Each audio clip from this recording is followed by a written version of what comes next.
No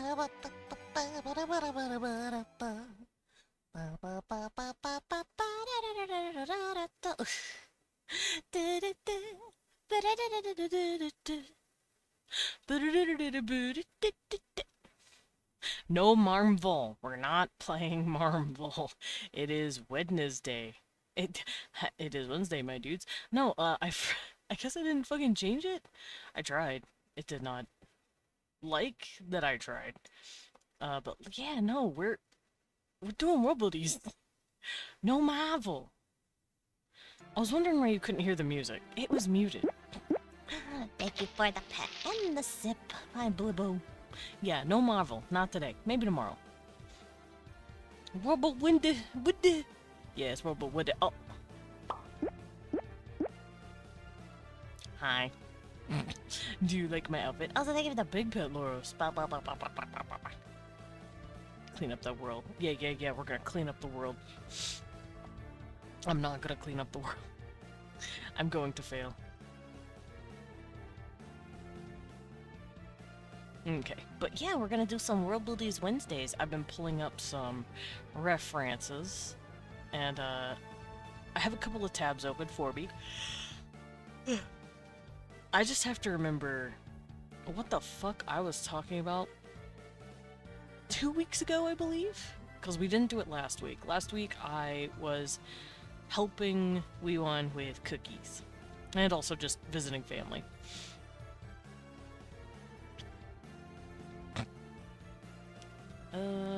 Who here remembers? Because I'm out here forgoing. Me, I forgore.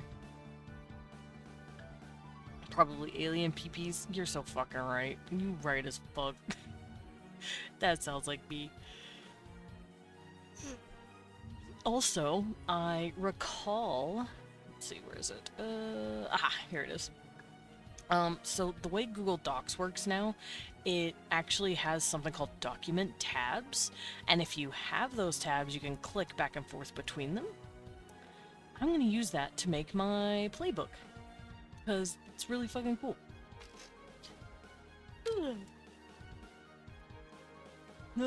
Yawny bat. Yawny little bat boy.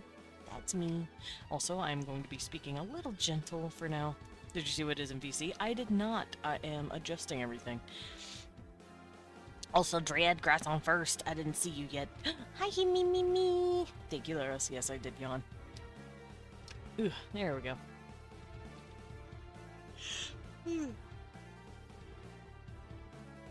Can I stop yawning, please? Please? Oh, please. Oh, please, can I stop yawning? Please. Thanks. No? Okay. Alright, let's grab my tablet. Thank you. Pats you. Smooch you bear and you cat for me. Oh, okay. Bear is eating right now? But cat is in his little bed next to me.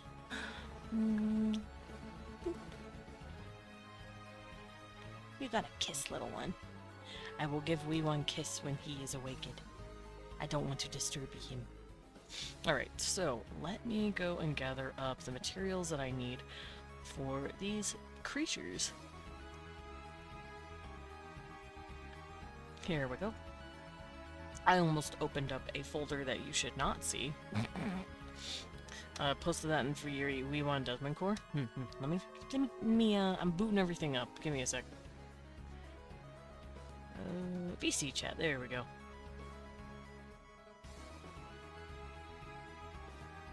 Boop. I've seen this meme. It's really cute. No, you're good. Ugh. Alrighty. So let me figure out what the fuck we were doing here.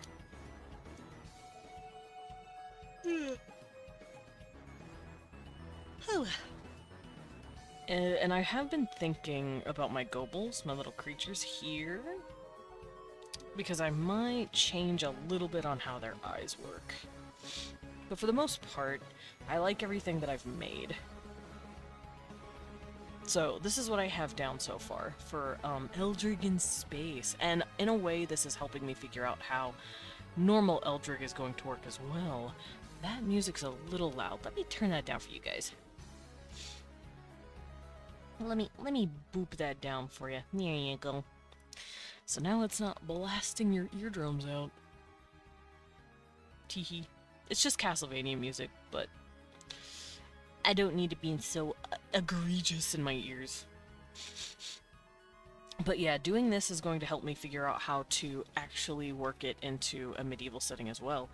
Because I created ELDRIG originally as my own gaming system because I'm quite honestly sick of D&D. Quite fucking honestly, actually. I don't like the way Wizards of the Coast has been taking their game. I don't like the changes they've made. 5e was fine for what it was. It was a lot better than 4. I'm glad they moved away from 4 and went back to a 3.5 with a few good tweaks here and there. But it was just... It's old. It's an old fucking system. It is well over 12, almost 13 years old now. Something like that. And I've been playing it since then, and it's kind of like the whole like Sims 4 never dying thing, or like Skyrim always constantly being like reimagined or remastered, sold over and over and over, and it's like, y'all, make something new. Fucking hell, I'm tired of this same engine, the same system. Give me something a little different.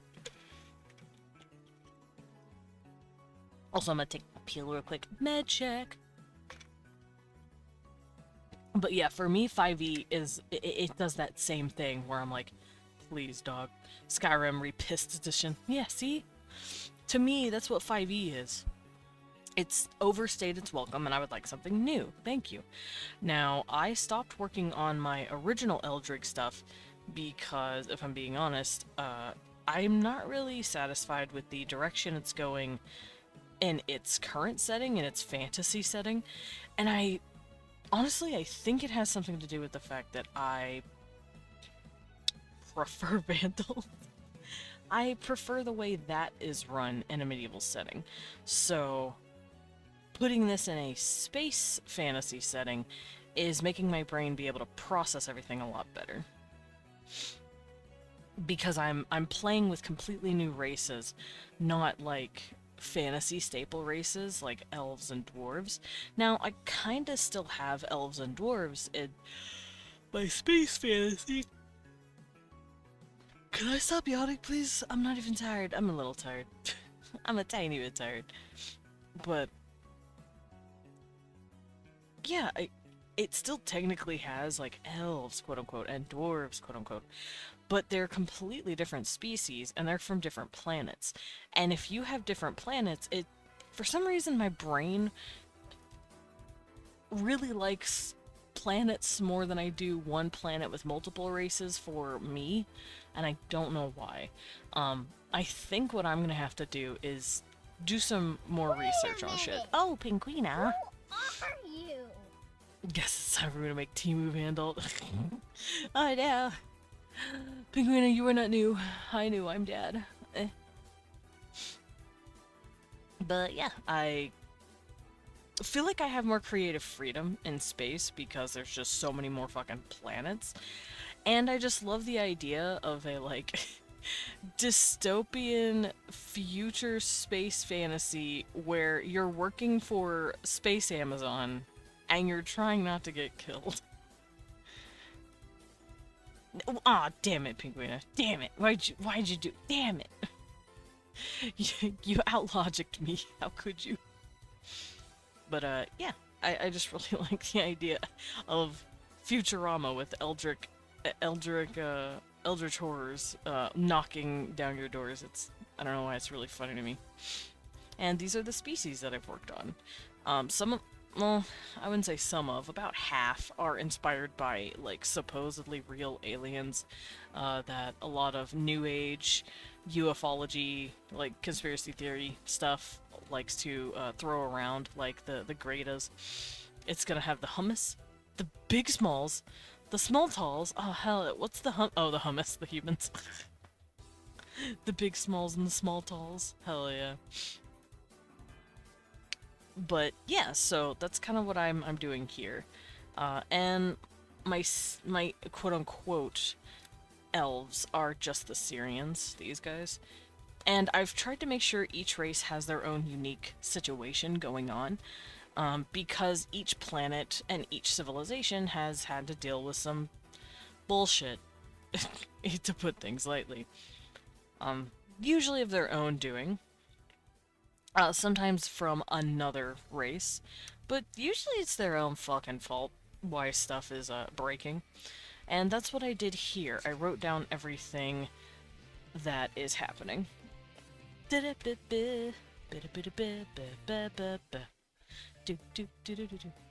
my head itches. Eh, eh. Googa booga. Okay, I'm good.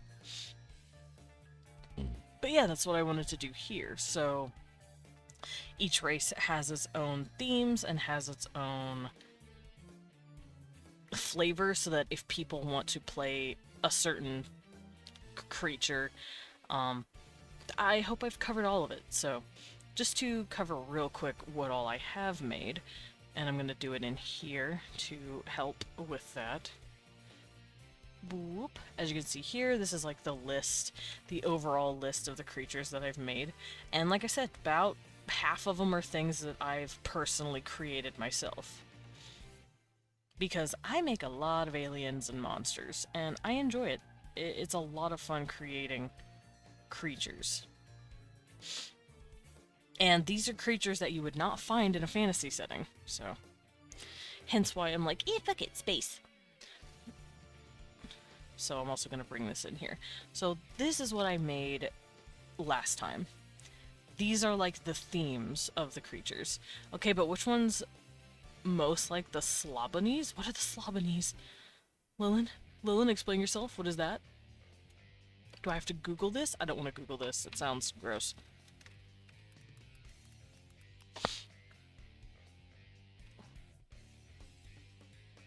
No. Oh. Oh no, Desmond, no. Somebody's nuts. Fuck me. Oh no. You can't. I like how someone completely new showed up to be like, don't do it.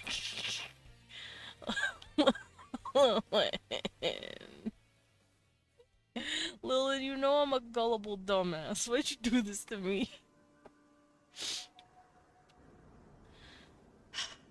You know what, guys? We can go home. You got me, okay? You got me? We did it. You won. Is this what you want to hear, Lilith? You won, okay?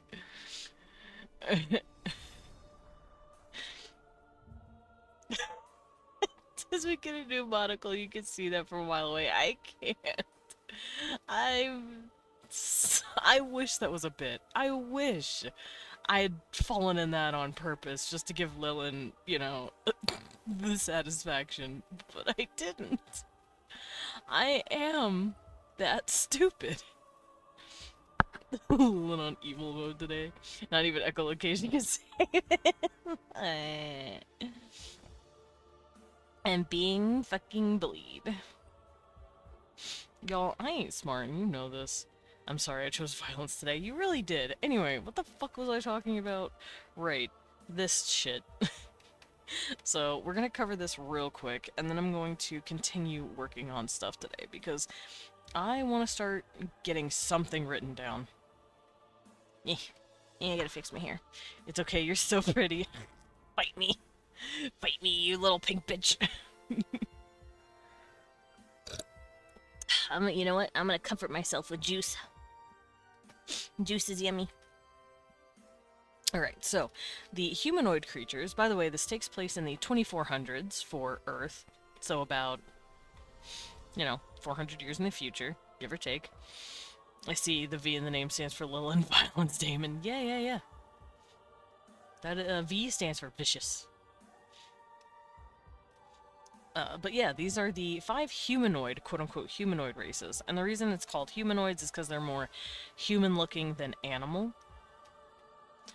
Oof, and of course you got your humans, you got your standard Earth beings called humans, and they're right up here. I tried to keep everyone having the same, like, hairstyle, so the lady has a nice little boy cut. And then we have our space elves. I should probably color these guys. The V stands for V's. Whoa! But yeah, I should probably color these guys. I think that would be pretty fun. Let's do that.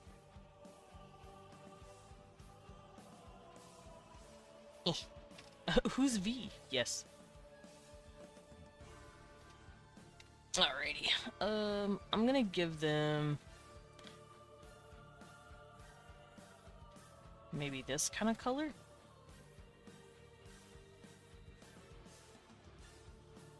Like a medium tone. Because humans can come in a variety of pretty colors.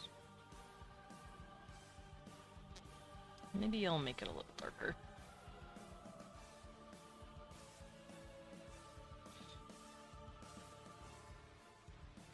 Because I want to show off, like, skin tones. Because humans have, obviously, the red to gold, or rose to gold skin tones. If you don't know what that means you're pretty new here, but that's okay, I forgive you. Rose and gold are typically terms, especially terms used in, like, makeup industries, where they talk about your undertone for your skin color. Because there are 3 types, technically. There is the rose undertone, the gold undertone, and then a hybrid rose-gold undertone. Which basically means you're more red underneath, orange underneath, or yellow underneath. So for instance, it all has to do with just your ethnicity. Like, standard, like, pale European people are typically have that rose color. I know some African people also have like that rose tint, and it gives them like this really pretty lustrous, like almost purple hue to their skin. It's really pretty. And then on the other side of the planet, you've got like light to dark skinned gold color. So like the Asian like areas. Pale European people, I feel called out. I'm trying to like give you a spectrum here, because you've got like this like really pale pink color, and then you can go in to here, which is like a really pretty rose, and then you can have skin color at about here, and then on the same spectrum you can go down here in a very dark gold color. So that's usually a human's like limits of skin tone. I might be see-through at this point. Milk is darker than me. Hi, Pyrian. Good morning. Dude, me too, though. Milk is also darker than me. Milk is darker than me. I love that fucking... It's great. Me too. But, yeah, so when you hear rose or gold, that's usually what I'm covering. And that is usually for homins because we have iron-based blood. Typically under colors like that usually have something to do with their blood color, but ow, oof. I'm on the floor. But we also have, like, apparently some sort of colors in our skin that lets us have that, and I can't remember what it's called. Let me look that up. Hilarious. I got that salt too spicy skin tone. Oh, that's mean.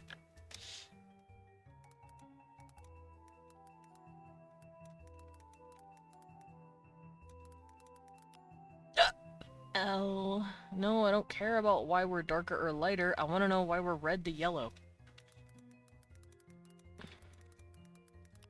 I know why we're lighter to darker. It's because we stand in the sun.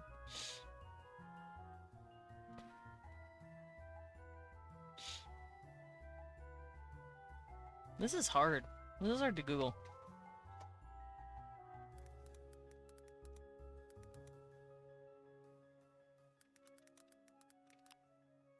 Yellow might be epiphytis? Hello. Hi, Kevin. No, it just, the pigment, let's see, ranges from darkest brown to the lightest hues, blah, blah, blah, blah, blah. Biological parents, exposure to sunlight. Melanin is the thing that makes you darker. Hemoglobin is what makes you redder. Dun, dun, dun, dun, dun, dun, dun. Which hemoglobin is your skin tone. Or not your skin tone, your blood. Blah, blah, blah, blah, blah. Melanin, yes, excellent, okay. That is not what I'm looking for. Do do do do do. Do do do do. Boo do do do do do do. Oh. African, South Asian, Australasian, blah blah blah blah blah. Yes. Functional considerations. I don't care about that. Genetics. Nope. Here it is. Okay, so it's called pheomelanin and eumelanin. African and chimpanzee samples. This is... I believe that is what it's called. But don't quote me on that yet. I am still looking it up. Although that stuff has to do more with your actual skin tone rather than the hue. I wish I could find it. I used to know it. I looked this up a long time ago, and now I can't fucking find it. But I like to do something similar for my other species, which I will be showing you very soon. Yeah, I cannot find it. This is frustrating. Don't quote me on that. Don't quote me!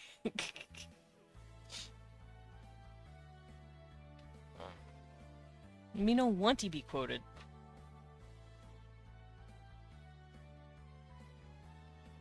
Oh, hello, Kibben. I have a cat, and he is sitting on my chair. He is very cute. Aren't you, baby boy? Who's my baby? Cute boy. Alright, yeah, I can't find it. Because, like, I know why humans have lighter and darker skin, but there is an actual component to us having more pink or more yellowy skin. And I... Don't quote me out, Desmond, after being quoted on that. No. But yeah, I can't figure out what those cells are called. What those pieces are called. And it's really hard to Google. But whatever. I'll figure it out later. But yeah. Humams have these warm skin tones, while my other species are going to have kooky colors.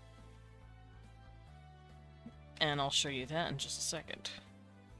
So I'm gonna give these guys just run of the, like, middle of the road kind of skin color.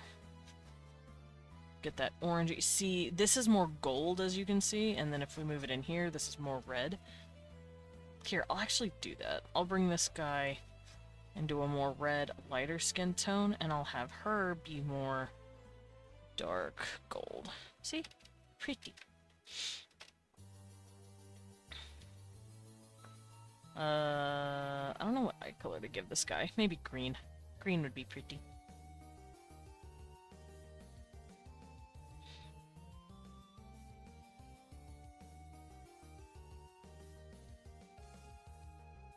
Do do do do do do do do do baby do.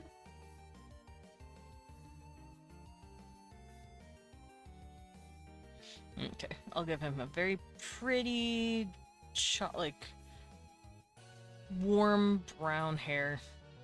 Because pretty.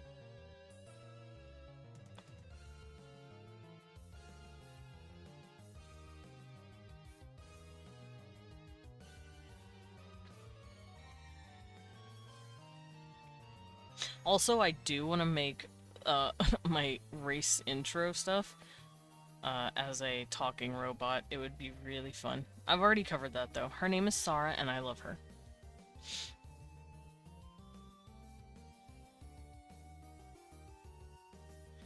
Okay. There you go, guy. Giving you your hair. Question, what is to be the most unique race you have created for a world? That is a question.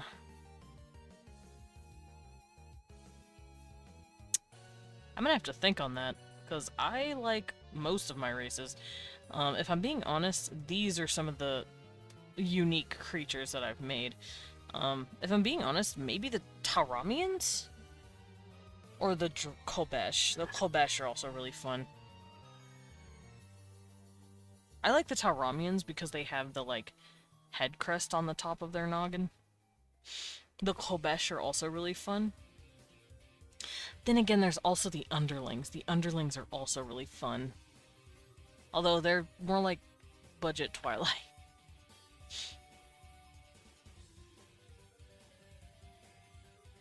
Yeah, so maybe those two. In terms of culture, I'm not sure. Fun fact, I recently learned that bones are not exactly white while alive. They should be pinkish, in some rare condition even black. Black? Oh my god, my bones are black? Actually, I'm assuming my bones would be like a reddish pink. Still, that is a terrifying thought to have. Okay, let me give this girl pretty browns, pretty brown eyes, and super black hair. I'm gonna flip this, make it easier on me. Because I'm a lefty.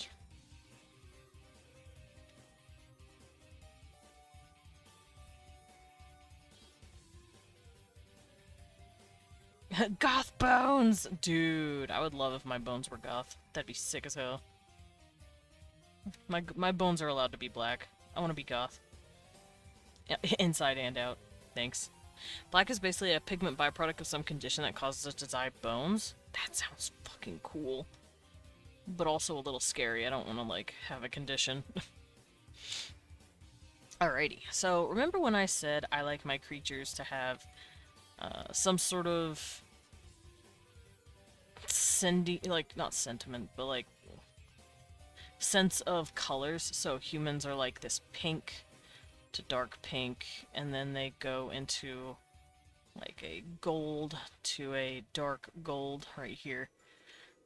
These guys are blue. They reach blue to about purple. Their color is in this range.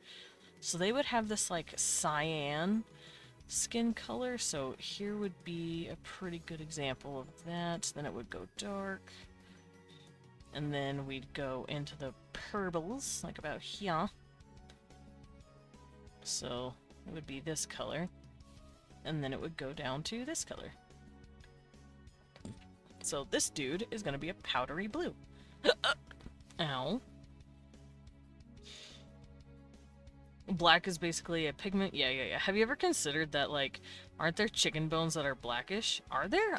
Oh, yeah, no, that makes sense. Like, their chicken bones can look gray.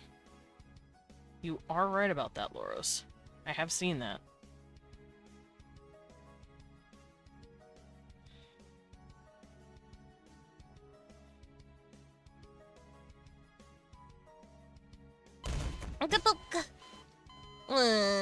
Linda, what the fuck? Why'd you push me over? Just because I'm little. That's rude. It's mean and it's rude and it's mean.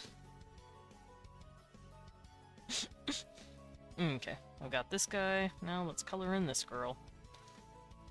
Because, these guys are called Syrians, or Moon Elves. Also known as Space Elves. There's gonna be a lot of, like, weird multiple names for like different races, and that's because they're like, no, we're called this, and humans go, whatever, I'm calling you what I want. Because the database that you're learning these races from is very much human made, so a lot of the stuff is going to be human input. I'll do it again. Where's my cat? Oh, he's in bed. Okay. Ugh. But yeah, I would, I want humans to be the ones that are writing out everything about these different races, so whenever you see Syrians, it's like, here's what the Syrians call themselves. We call them Syrians because they're from Sirius A or whatever. And then we also just nickname them Space Elves. Or Moon Elves or Blue Elves. Like, that's basically how this is gonna work out. We are the Traxoflorigans, so you're orcs. That's kind of fucked up, bro. No, quite literally. They call these dudes space orcs. It's like, thanks, man. They just call these guys the Greys.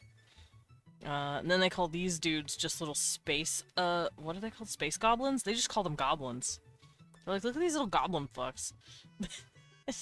They call these guys just fucking cats, like space cats, fucking avians, birds. Nautiloid. Humans legitimately name these guys just Nautilus creature. The Zoodrokians call themselves that, but they just call them space frogs. Because humans are assholes. And they do not respect what you name yourself sometimes.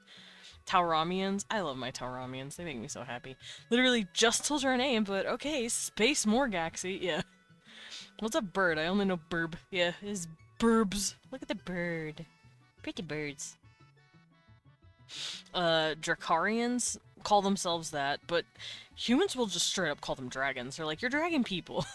So, they're going to have multiple names for themselves, strictly because humans are dicks, and they've called you something else. Sasani, snake people. Oh yeah, she has one. Mantids! See, these guys have their own world, culture, name for themselves. Humans go, you're a mantis, and that's it. I gift you, tiger dolphin people. They have the back end of a dolphin and a dorsal fin, the front paws that are webbed tiger paws, and that... My brain hurts. Loros, you draw it. That's for you. Congratulations, you made a new species for yourself.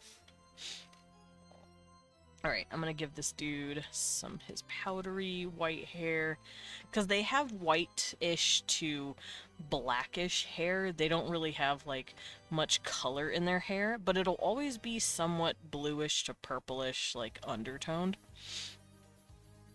Here, I could actually pull up references to show you guys, because I've done this before. Oh, right, hold on. Okay,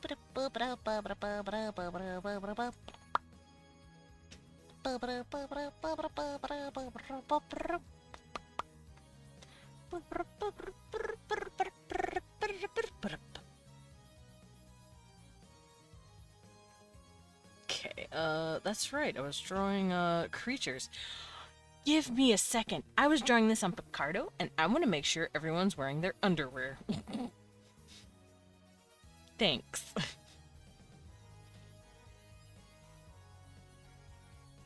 Okay, they're wearing their underwear. Good. You are too. Good. Okay, good. Good.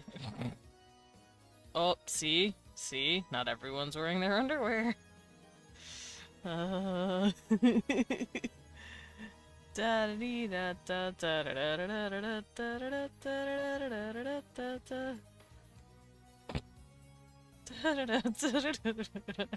all you need to hear. Is me singing to myself. Right now. You're not allowed to look at whatever the fuck I'm messing with. Not allowed.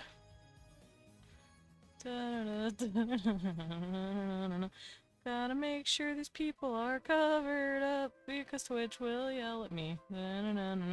Alright, cool. I've put temporary underwear on this person.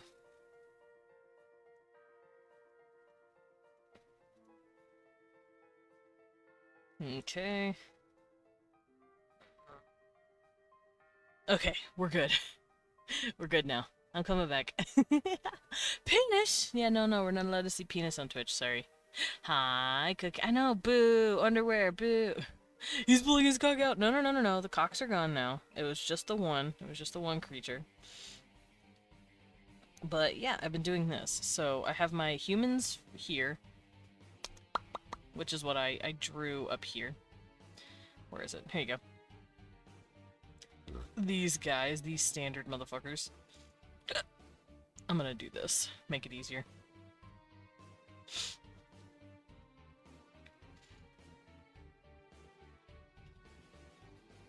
Here we go. Did Desmond almost show ding-dongs again? No. I was a good boy. I knew better. But yeah, there's my humans. They can go from, like I said, dark red to a light yellow. Just depends on the person. Depends on the ethnicity. Depends on, you know, environmental factors as well as family. And then we have these Syrians. These guys. This is just elf stuff that I grabbed and brought in. So I'm gonna do this. Give them their pretty colors.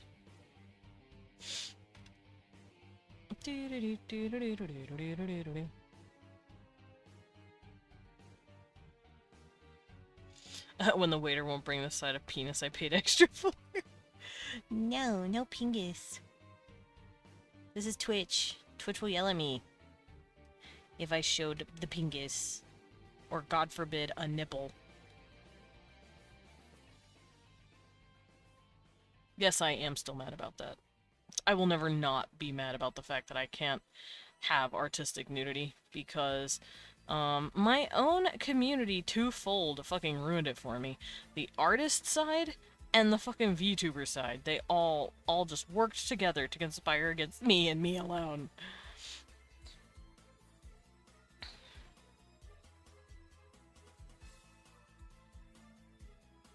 Okay. Oh, that's right. I gave them, like, purpley lips.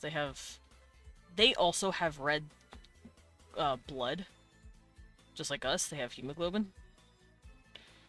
Which means that their lips and their I don't want to say undercarriage, but their secondary color characteristics are purpley. People do be stupid sometimes. Yeah, Picardo stream went. I streamed Picardo last week. Why weren't you there for it? Also, yes, for those of you who are here, I do occasionally stream on Picardo. It only happens a couple of times a month. And I do it because I want to stay uncensored. I wasn't there because work, okay? So, maybe one Wednesday, like specifically Wednesday, I'll stream on Picardo, just so I don't have to worry about Twitch clapping my ass. I sure do love Twitch showing me a slideshow of the stream I'm watching. Oh man, I sure do love the fact that my shit is 3 frames a second. Thank you for the pat and the sip. Med check, I already took my meds. And I also had a med check. Sugar Skull, take your vitamins.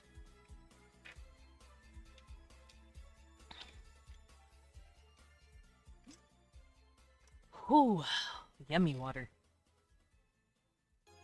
Alright, but I can also just go over what all of these people's deals are. Because I've done that before. But I would like to do, like, a recap, basically. Because it has been a couple of weeks, and I forgore. Not Eve, it's just a still frame. I have to unpause to get another random frame. Oh, that's bad. That's bad, Hemi. I am sorry. Throws bear at bat. Now get loved on. I love my wee one.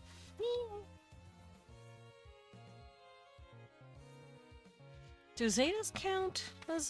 Fuck it. Yeah, why not? But yeah, here's my Zedans. This is what they look like. They're just called the Greys. And most of them are actually these tiny little androids that you see here. These little dudes.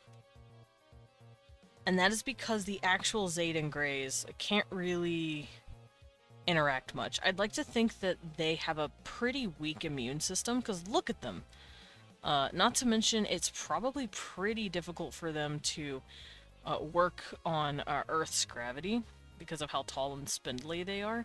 So they usually stay in areas with lower gravity that they've simulated on Earth. But they mostly just stay hidden, stay in these pods of protection.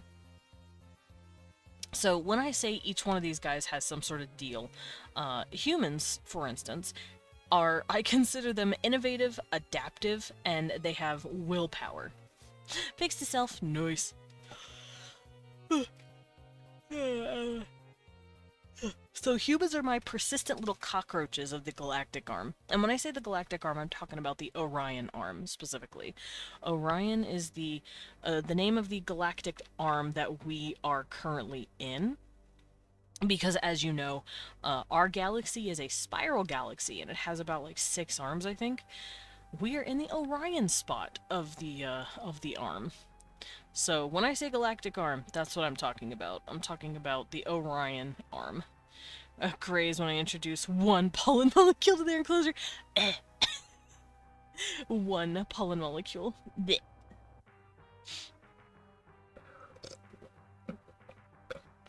Yeah, I feel like these guys probably have suits that keep their bodies from collapsing from higher gravity. And they probably wear, like, nose, eye, and mouth apparatuses to keep them from fucking dying. So some of them can be out, but for the most part, it's these androids. These little biomechanical androids that they've created.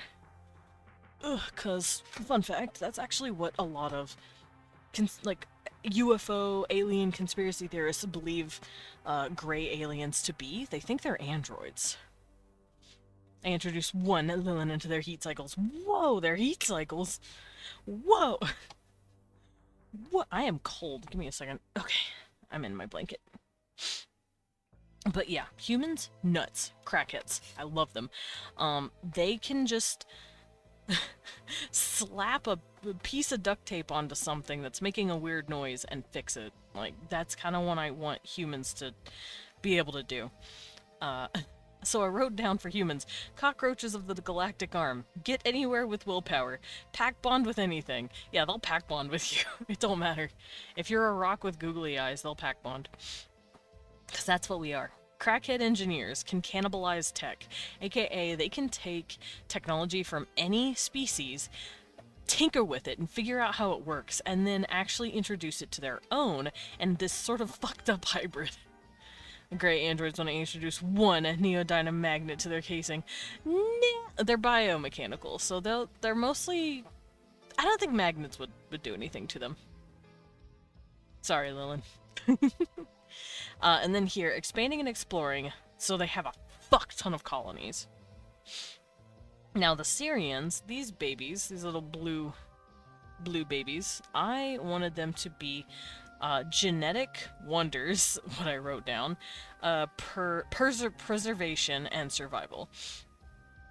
Basically, these guys have kind of started dwindling. Gray bioroids when I introduced one erect penis to the... Whoa! Lilin out here trying to fuck them up in a lot of ways. Himiko and Lilin, same brain cell, different words. But yeah, the Syrians are kind of struggling. There's only a few million left of them, so they're like, oh my god, we're going extinct.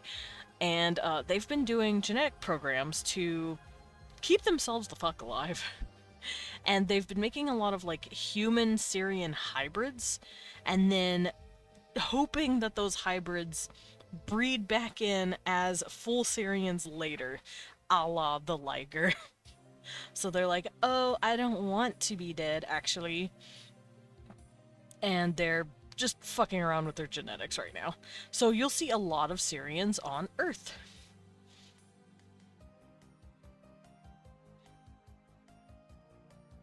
Insert gif of buff anime guys shaking hands. Now, the grays, these babies that I am currently coloring. I believe I made these guys kind of like... I think they destroyed their planet. Yeah, Zayden's nomadic and lost in wandering. So they've got technology to help them, like, go to different areas and keep themselves alive. Gray bioroids and androids when I introduce one of Desmond's cafe members into their midst. Syria needs dads. Syria needs dads! Exactly. Sirius needs dads. So yeah, the Zaydens, they've basically just destroyed their home planet out of ignorance. And now they just have as colonies and they live on ships. They don't really do much of anything else. Why would you remind me of the movie of all time? the movie. I think I might make them a little shorter. No, that's fine. And they also settle on planets that have friendly species. They're looking for community. They fucked up, blew up their shit, and now they are just wandering the galactic arm, trying to get back some sort of semblance of themselves. And these are their little biomech android guys that they create. Oopsie whoopie, we made a little fucky wucky and brought up our planet. Oog, sorry, accident. Fucking Lilith killed me. Alright, so now we got our Orcron. Now these are my flame ogres, as I'm sure you recognize it. I could not, for the life of me, figure out a good way to put them on ELDRIG as it currently is in the medieval setting. Because I fucking love these guys too much. I love them. My Orcron are beautiful. Hello? Crow! Ba-da-da-da-da-da-da-da. Welcome in, everybody. Let's give Crow a shout out. Where's my mods? Mods! Shout out Crow, please. And thank you for the follow. I only say ara. Nice. Era. Yeah. Shout out the baby boy. Look at him. Look at that guy. Look at him. He's so cute. That's everything, I think. This is the guy. It's the little rat man. Okay. Let's go to the other screen so that Pookie can stop talking to himself, because I'm sure he is. While we're watching the clip, I'm gonna doodle. Corekeeper! I've heard about that game. Hello there. Hello there. Thank you for the follow, Varga. Well. Everyone in here, welcome officially to the Bat Cafe. The cackle was great. But yeah, welcome in everyone. Welcome to the Bat Cafe. Please take a seat, enjoy your stay, and enjoy some tea while you're at it. For those of you who don't know me, I am Desmond Dracula. I'm a vampire bat butler, also known as a battler. I go by he, him pronouns, and I like to draw as well as rolebuild on Wednesdays. I also play a variety of games from RPGs to roguelikes. And today it is Wednesday, my dudes, so I'm doing world building. Specifically, I'm working on different like alien species. Like here's my humans. Here's my space elves, my gray aliens, and right now I'm working on the space orcs, as I've been calling them. So, the reason I'm doing this is because I want to eventually make my own, like, tabletop RPG thingy. I will be making my Tiger Dolphin people do it! Fucking do it! I dare you. Make them. But yeah, if you want to just see me draw aliens and monsters while I talk about them, please take a seat and enjoy. If you need to raid and run though, Crow, I completely understand. You did art today, share. I would like to see, thank you, give me the art tax. You can share links from Blue Sky or Gyazo. I like using Gyazo. If you have Gyazo at least. It's a very nice little program that lets you take pictures and send links to people automatically. Or you can upload it to my the Discord server. I know you're in there. Can you wish my sister a lovely birthday? Happy birthday, Laurel sister! Gyatso fucking kill me, Miko. I refuse. You have to live with the sins that you've wrought.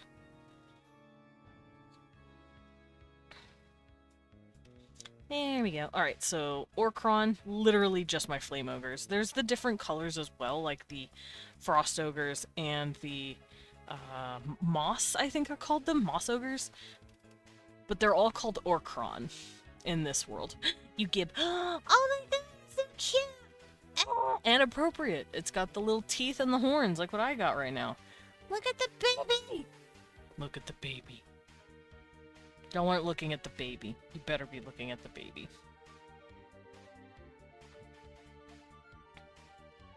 Oops. I cut out the baby. Oh. I'm trying to do something here. There we go. That's what I wanted. There we go. This is what it's supposed to look like. But look at the baby! I would commit mass war crimes for this darling. Everyone, get your pitchforks. Get ready. Get ready to commit war crimes for the cutie. Yeah, this is adorable. Crow, thank you for sharing. Whoa! It is Anemo Nugget. Cute. They're adorable. You're drawing VTubers for the funsies? Nice. Alrighty. But yeah, that was a cutie pie. Oof. And now I'm going back to drawing my little cutie pies. I do want to add these guys to ELDRIG proper, though. Whenever you guys, by the way, hear me say ELDRIG, I'm talking about my world, my TTRPG system that I want to do. That's its, like, code word, I guess. It's the best word I can describe it.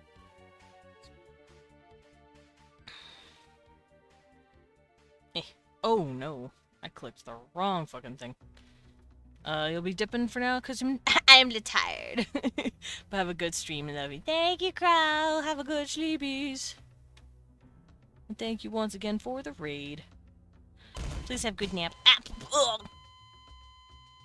It's seamless. Hi, Dread. Dread, what is the creature face? A project, little baby man. No. What the fuck? I will save. Thank you. Wait a minute. Who are you? Wouldn't you like to know, Weather Boy?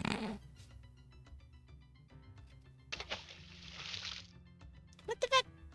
Thank you for the sip. I'm actually going to take that opportunity to drink my juice.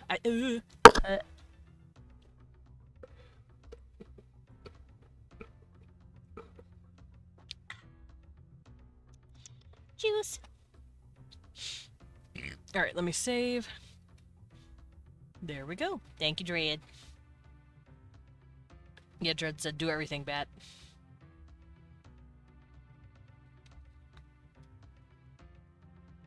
Okay. My arms all sticky. I think your juice. I think my juice. It's watermelon juice, specifically. It's like a... You know the Arizona drinks? It's the Arizona watermelon. It's really good.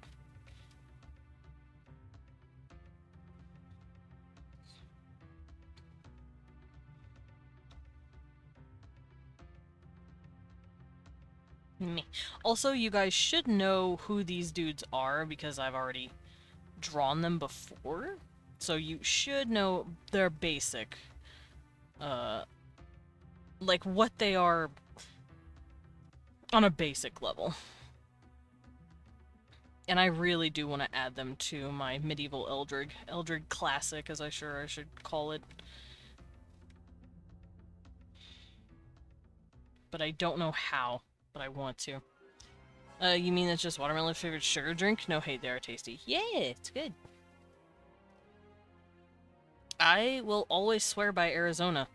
The CEO of Arizona is actually really fucking cool. He's one of the few CEOs that I would not let anyone hurt because he's a good man.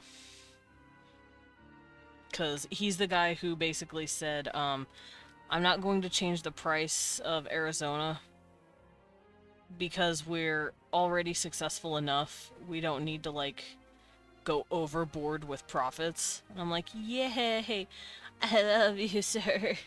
So I very much appreciate the sentiment behind the Arizona CEO. And if anyone ever hurts him, I'm coming for them and their mother.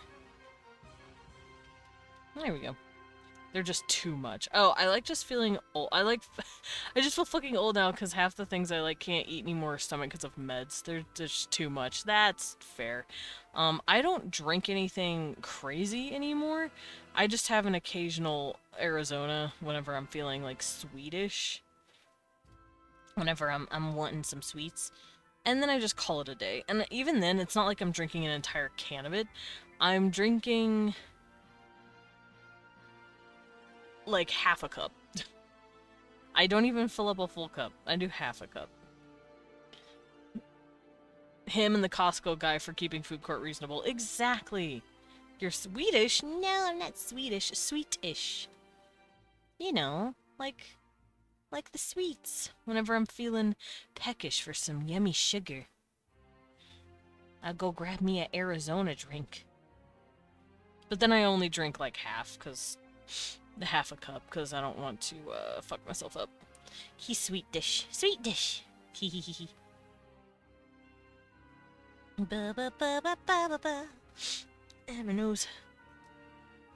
It itched. Okay. And there is slight differences between men and women. But their faces are pretty similar. As you can see, she looks just about the same as him in face term. But then they both have like slender bodies, kind of big upper torsos, big like shoulders, lean but nice muscles, and then the women obviously have slight breasts. Nothing too big though, because they are from a more desertous Saharan biome, and usually they have the body type of like people who do a lot of running, kind of. What is it called? Like a cardio? Like a cardio's body? Nothing too big. No, they don't get... The ladies usually don't get big booba. Their genetics said small booba. Runner's build, you dingus. Yeah, runner's build. Thank you, Dread. Dread said, this motherfucker.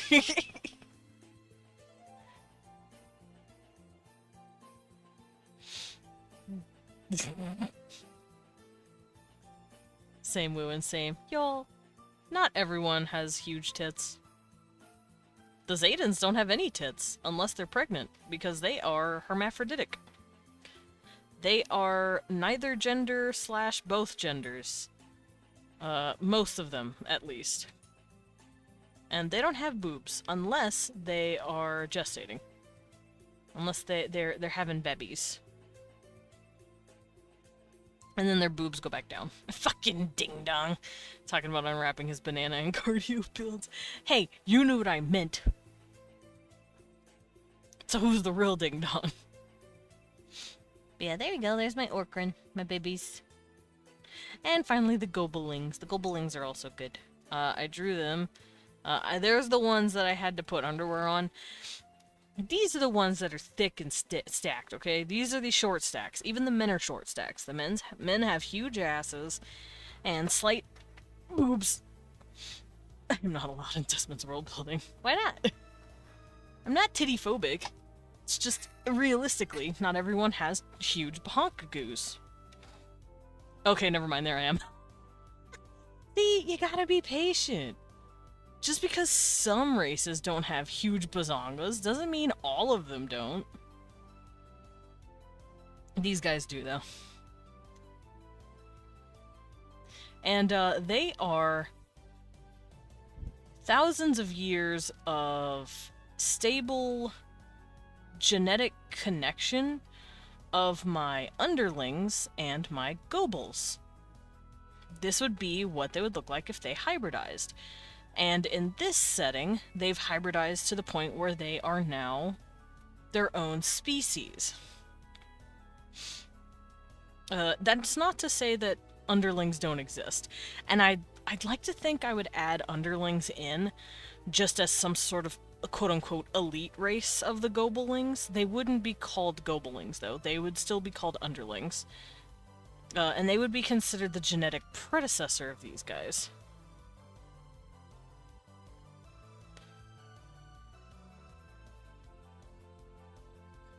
Alright, so let me go over this stuff as well. So the Orcrin. These are lovely babies. They are considered Vikings. I made them space Vikings, basically. They're fierce, considered Vikings, warriors, raiders, lost home. So the way I handled... We're back in the ad dimension. Of course, of course. The way I handle the Orcrin is the way I handle my Flame Ogres in general. The original, like, lore story that I gave my Flame Ogres is that they're from a sub-Saharan, desertous area Space Vikings. Spikings! Yeah, they're in this, they're from this biome of sand and then hard clay and then a few rivers here and there. And they're wedged up against this big old mountain range. And they live this dichotomous life of desert and sub-Saharan like living, and then on the other side of the mountain range it's lush and beautiful and like jungle-like, so they have this dual nature to them. These guys are something similar. They come from a planet that was very abundant in resources, but it also had a lot of harsh deserts because the axle tilt. Welcome back, Loros. The axle tilt wasn't as in favor for them as it was for us. Our axle tilt is about a 24-degree angle. We've talked about this before on other World Building Wednesdays, but just to give you a quick little rundown of what I mean by that, here's our planet Earth, and here's our North Pole and our South Pole. Yeah, short stacks, look at them. Now, since we are on an axle tilt, roughly 24 degrees, that means we tilt like this. And this is what gives us our seasons. Because as the planet slowly starts to twirl around the sun throughout the year, it actually ends up doing this as well. It can turn on both sides. And depending on how it's tilted, depends on what gets more sun, what gets less sun, and it gives us seasons. These guys do not have that axle tilt. Not like as harsh. It's just a probably about 10% axle tilt, which means their deserts and their biomes are more consistent. Shade liftling? What's a liftling? Shatling. I do like the word shade for their species. But yeah, the Orcrons, their planet doesn't have as much of an axle tilt, so their biomes stay a little more consistent. But that means the deserts are a lot more harsh. Now, the places that aren't harsh have an abundance of resources. And they kind of got ruined. Another species, axle tilt, aka get it twisted. Yeah. So these guys had another alien race actually drop in on their planet when they were still developing. They didn't even fully have like technology. They were barely on the like metal industrial like side of technology before an alien species just dropped in and started taking their resources. And they're like, cool, rude. Thank you, Medding, for the sippy. So the way I've written them down is fierce space Viking raiders, knows ship and colony, what's that word? God, my hands. Oh, defenses. Oh, that's right. Even on their own planet, they learned how to counter people's defenses. They're very good at making technology to counter your defense. So they started doing that once they were in space. And they ride in rinky-dink, like, ships and use tech that people would be like, how the fuck is this working? They can make it work. They've been forced out of their home, they've been forced off of their planet, and they've been using technology from their invaders to basically run amok and be little menaces in the galactic arm. So that's what the Orcran are about. That's what these guys are doing. They don't feel bad about it either. They're like, yeah, no, our whole planet got taken from us, and some of our people there are still fighting the good fight. Those of us who are now in space, we're gonna make it your fucking problem that we're in space. Any of you motherfuckers could have stopped it. Any of you. But you didn't. So they tend to make it people's problems. It's great. What I'm hearing is 40k orcs. I guess. I've never touched 40k, so I have no clue. I cannot help you with this.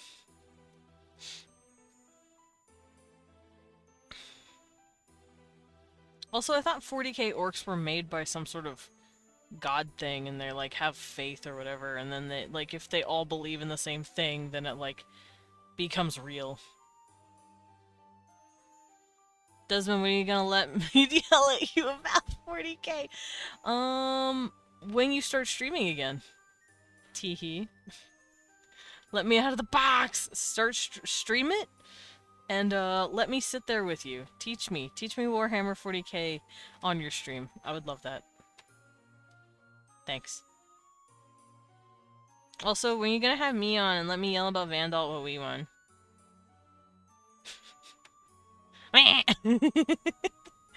Angie! Angie Lilin. He's so cute. Pet pet. But yeah, these little guys, the Gobelings, they are friendly babies. So I base them off of the Gobles and the underlings that I've created. Okay, but this time you actually have to show up and not just in the last 5 minutes. Bro, that was funny. You were about to end stream and I showed up and go, wait, hold on. You were like, do anyone have any questions? I'm like, yeah, what's Warhammer? Start over. That shit was funny. No, no, you stay in the box. No, let him out of the box. Let him. But yeah, the Gobelings, little babies. They're friendly, they love trading, and they like to keep and preserve their culture. They want to explore and research different species. They're very curious. And this comes from their Gobel, like, lineage. They are also really easy to make alliances with. And they're monocultural. They keep their values, and even if you span across the galactic arm, the language that they speak is going to be almost a one-to-one to the dialect you heard, like, across the galaxy. Like, they don't change their, like, certain cultural values. They keep similar clothing, and they keep their language as close as realistically possible. They don't like introducing new words. They don't like changing shit up. Now, their language has evolved, obviously, over the course of thousands of years, but they have such a stringent tie to basically their mother culture, that they just don't change anything. They like to keep it as consistent as possible. So, you will be able to just run into any colony of these guys, and you'll know what they're saying, you'll know, like, what they're wearing, pretty much. Ah, European French, got it. So, maybe? I know it comes from a very strong matrilineal line. Hello? I will save. Medic! I can't save if I'm on the floor! Okay, now I can reach it. There we go, the babies! So, yeah. They have a very strong matriarchal, matrilineal culture where everything that they learn is passed down from their mother. And each mother makes sure that each daughter understands the grave significance of keeping their culture intact. They never want to lose sight of their people or who they are.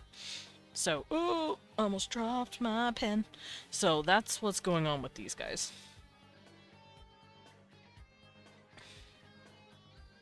Alrighty, now to the more animalistic beings.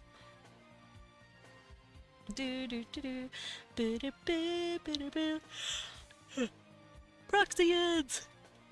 Babies, cave cats. I call them cave cats because it's funny. But we know about these guys too. I worked on them in stream, in Worldbuilding. And this is what they look like. So they have very similar look to each other. The males and the females pretty much look identical, face-wise. Their bodies, like I said, the females have, you know, breasts, all that good shit. And the reason they actually look so similar is because they can't really see each other in the same way that we can see them. They echolocate. They also use smell as a very potent form of communication. So if, you know, a dude's looking for a night on the town, looking for a lady to hang out with, he can just smell you.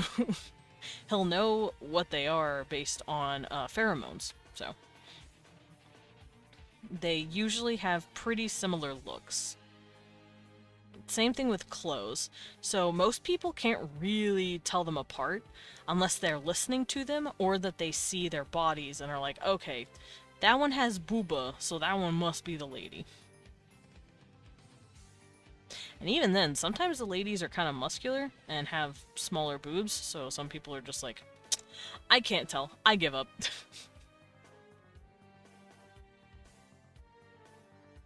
But yeah, they have something called echolocation, and it's because they come from a cave system. Now, the reason they're out and about and they're a playable space race is because they have actually been subject to trafficking in the past. Aliens have shown up, found them in these caves, and they're like, whoa, you're fucking cool looking. And then they take them in for their own gains, their own means. And as a result, Proxians are now kind of just scattered around the universe. Or not the universe, the galactic arm.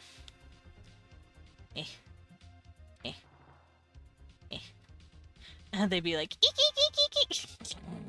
Yeah, kinda. Their echolocation is actually silent. We can't hear it.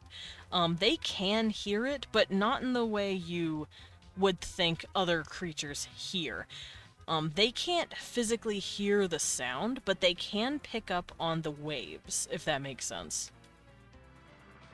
So when they send out echolocations, it comes from here, in their face. So just like how dolphins have like a frontal part of their brain that lets them send out echolocations, so too do these guys. Cecil, you are a whiny, bobiny baby. Oh, he walked away. So yeah, you won't hear these guys just casually eek, but you will. Sometimes they will click, like here and there. You can hear like a little click. But for the most part, you can't hear it. Cecil's using echolocation. Cecil's using baby whiner noises. Yeah, baby whiner. Baby whiner. Hi, baby whiner. Hi, baby whiner. Hi. You speak baby, what he's saying. I do. I speak baby. Hi, baby. Are you a baby? Yeah, you're a baby. Cute boy. I love my cat. He's a baby. It might be mean, but I want to stick googly eyes. Put googly eyes on the Proxians. They wouldn't understand. They're like, what is this on my face? And you're like, don't worry about it. Oh. That's mean. Funny, but it's mean. Also, they have like stripy patterns like this.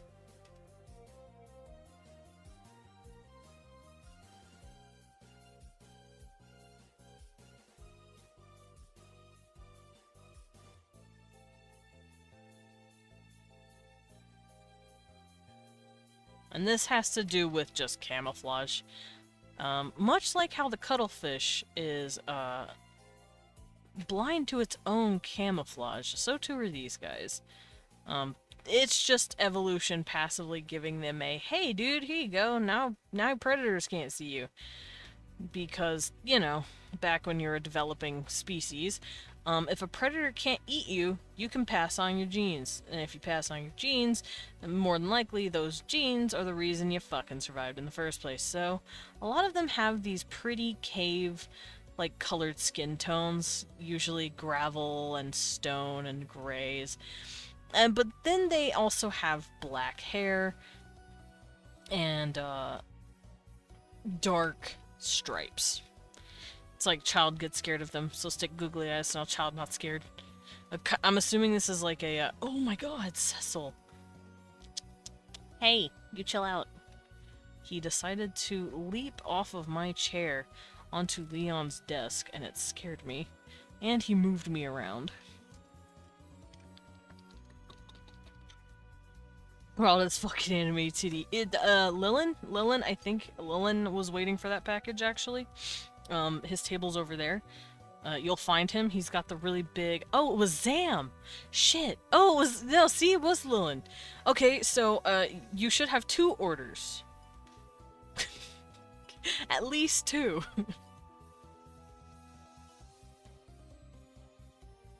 No, I am Spartacus.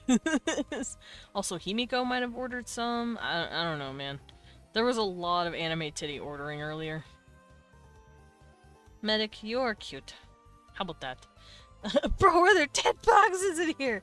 Bro, 10 orders of anime titties. Just leave them on the floor. We'll sort them out. Well, I'll give them to everybody. I'll make sure they get their package. Can't be cute. I ate all the cookies. Did you get the cookies, Medic? Did you eat them all? Yeah, they got here an hour ago. And you ate them all? Fuck. I'm gonna have to wake up Leon and tell him. Holy fucking shit. An hour ago and you eat them all. Yeah, medic. To be fair, there were 12 cookies, and we sent them 30 cookies once, and they were able to basically take that out in all one sitting. But still, holy Jesus, man. I'm tattling. I'm telling.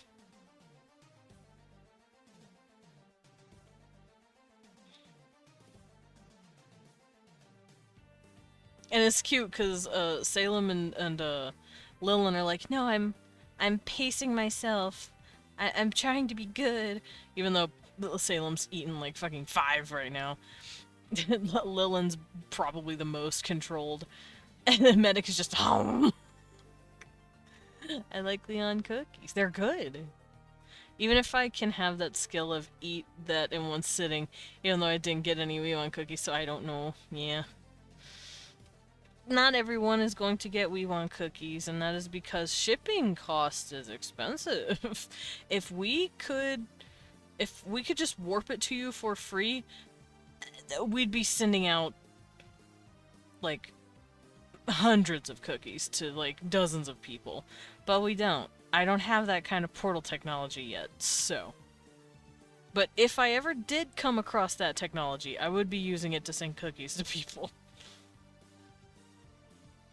Cookies no eat. Cookies go crunch. Didn't Salem already eat them all? Did he?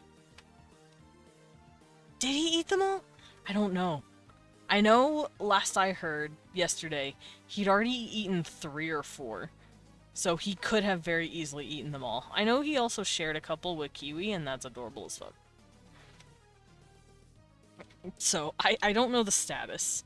I think Leon does, though. But I think he is Schweebing, and I am not sure. Alrighty, Lyrans. So the Proxians, the way they work. They are resilient in the dark, and they're trying to save their people. So remember when I said they have been, you know, victims of trafficking? They've been trying to save their people that have been put in captivity. So you will, if there's a Proxian on your ship, it means that they are there for, rescue missions. So they have a special echolocation that sees really well, can see in— oh yeah, they're also utilized for complete darkness missions and things that have to do with invisibility. Desmond looking VC. Okay. Oh my god, the thing is scary. That shit is spooky. Now that is a creature. That's a creature right there. Where'd my cat go? I felt him and then I didn't. Yeah, goodbye, Cecil! But, yeah, they also want to understand and research the world. That's true. A lot of them are like, yo, what's this fucking light wave bullshit that eyes can see? What is all that? What do you mean? And they also want to save their fellow brothers from being trafficked. So that's why they're out, usually. So yeah, that's their story. Lyrans. Lyrans are lions, as you can plainly hear. So, because they're mammals, I don't have any body shape of them yet. I might do something like that later. Tiger dolphins. The Chelpins. Yeah, no. I know what it is. It's just— it's spooky. It scared me. In a good way, not in like a gross way. Alright, let me get this dude's main going. But yeah, according to UFO researchers, there's supposedly a species of lion out there. And they're called Lyrans. So, that's what this is. Because remember, all of this is inspired in part by UFO alien conspiracy shit. Because I liked studying that shit. Whether true it's not, I don't fucking know. Is it cool to research? Yeah. Yeah, it is actually. Okay, so there's the dude. Now let me color in the lady. The dudes will have big ol' fluffy manes, and the women will not have any, like, big manes on their heads, just like in nature. So if it's a dude, sky hair. If it's a lady, she's bald.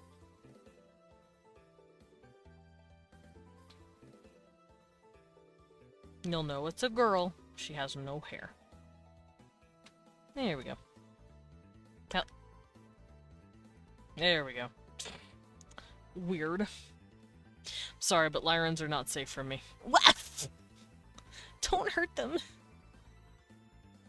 Unless that's not what you meant.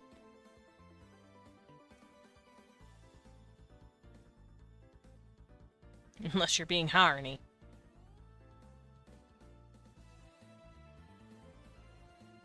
And yes, these are just the space furries.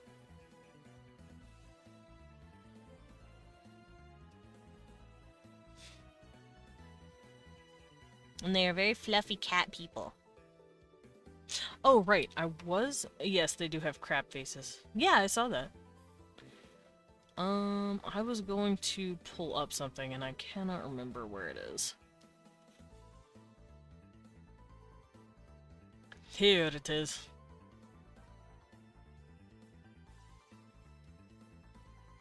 Oh, why does he keep doing that? Stop. Thank you for the pet. Thank you for the sippy as well. But yeah, Lyrans basically look like this. They're just lion people. They're just lion people. And they can be completely white. And then they can be gold colored.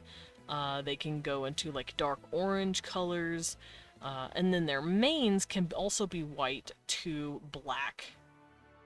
So it can go from really pretty white colors into this really, like, thick black mane, kind of like this. It just depends on, like, their biome, their ethnicities, like, where they come from, all that good shit. Just like us.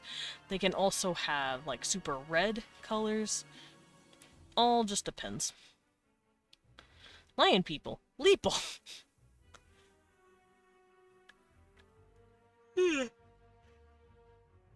Also, Blippy, thank you for the pet and the soup. Ooh, water. Think I got your wine glasses for the back cafe? Hell yeah.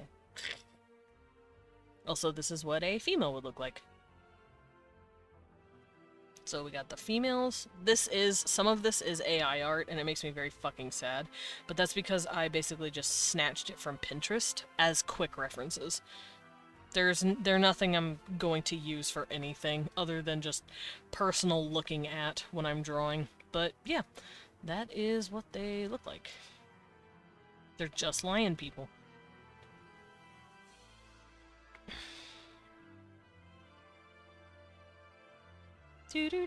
And I believe for them, I made them the old, like a really old race. They're sturdy warriors, protectors, and considered an authority. I ordered a baker's dozen of femboys. Nice. Well, let's see. I think there's only 3 right now, maybe 4 in chat. So, you know, that baker's dozen is not here. I'm sorry. But yeah, the Lyrids. Oh, they are old. Now, not them as in they're long-lived. I mean, they are kind of long-lived. They live a good few hundred years, but their species is old as dicks. For instance, humans, like modern-day Homo sapiens, have only been alive and exist in existence for roughly 200,000 years. That's when the lines finally blurred completely between our like, most living ancestor and us. The Lyrans are millions. So they are a very old species, and they've been exploring the galactic arm for thousands of years at this point.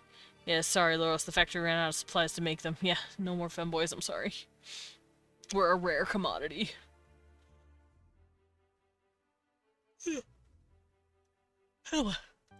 As compensation, here's a free box of ice cream cookies. Oh, fuck, I love ice cream cookies. Yummy. Femboy shortage. Damn trade wars. Damn tariffs. But I wrote down here they're one of the most ancient of species. They have honor and respect in being a warrior or protector in their culture. The bad of diminutive dimensions. Hey, Dan! I take offense to that. They're very authoritative with other species. Right, because their species is so old, they see all these younger species as, like... They're like, wow, your race is really young, actually. So they have this air of, like, the grumpy old man that knows more than you. And they can run a lot of really old... They run a lot of really old programs and services. I don't remember what this is in reference to. Why do you think Desmond's so small? They ran out of materials at the Femboy factory! Listen here, you little shit. Just because they forgot, like, 5 inches of my legs.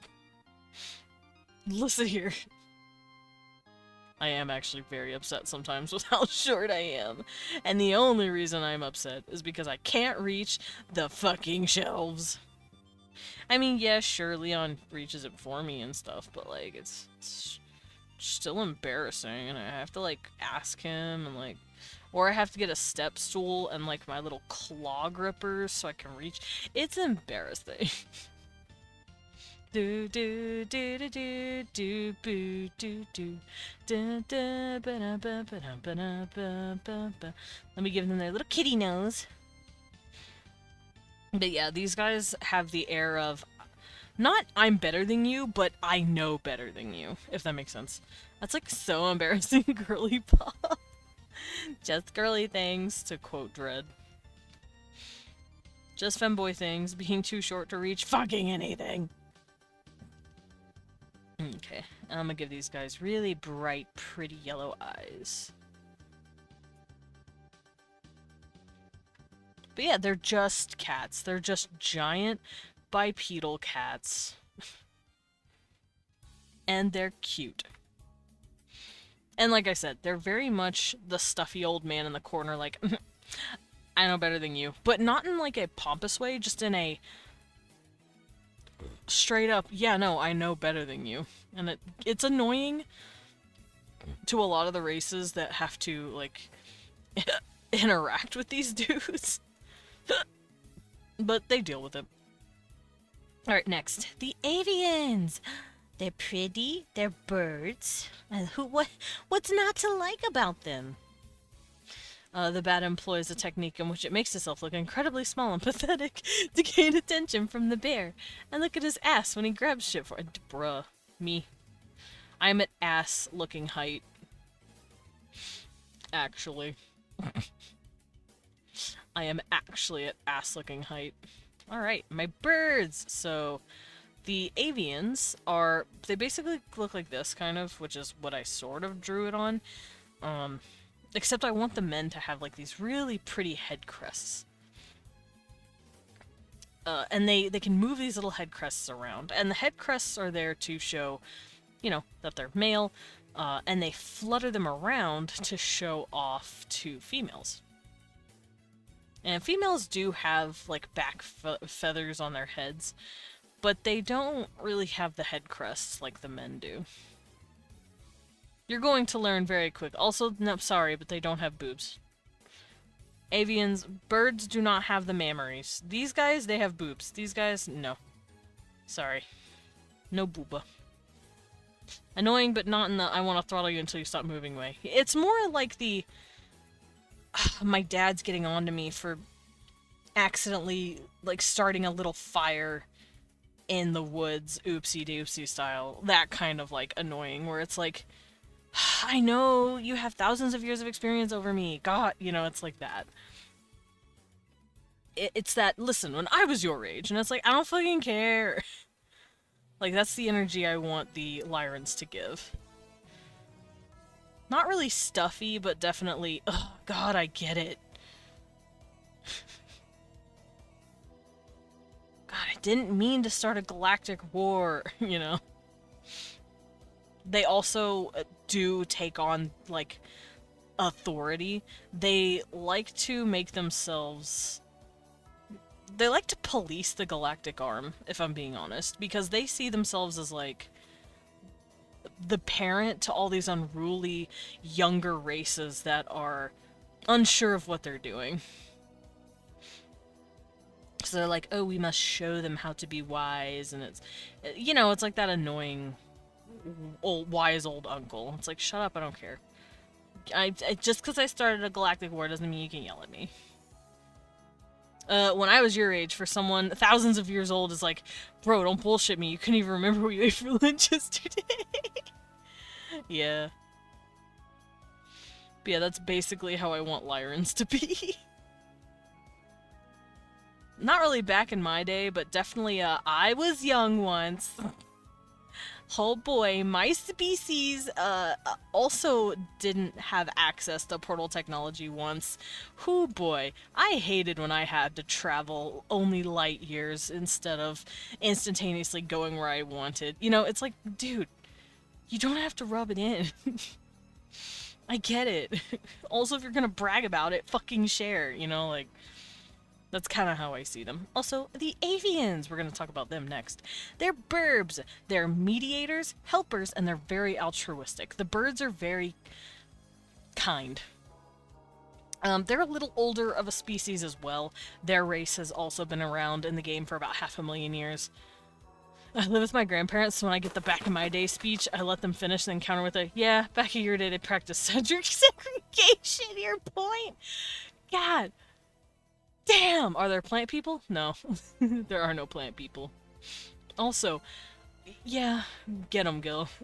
I remember my first intergalactic war. Okay, Grandpa, let's get you back to the home. Yeah, literally. No plant people. I'm sorry, there's no plant people. That's in the expansion. Also, what do you think this is? Starbound?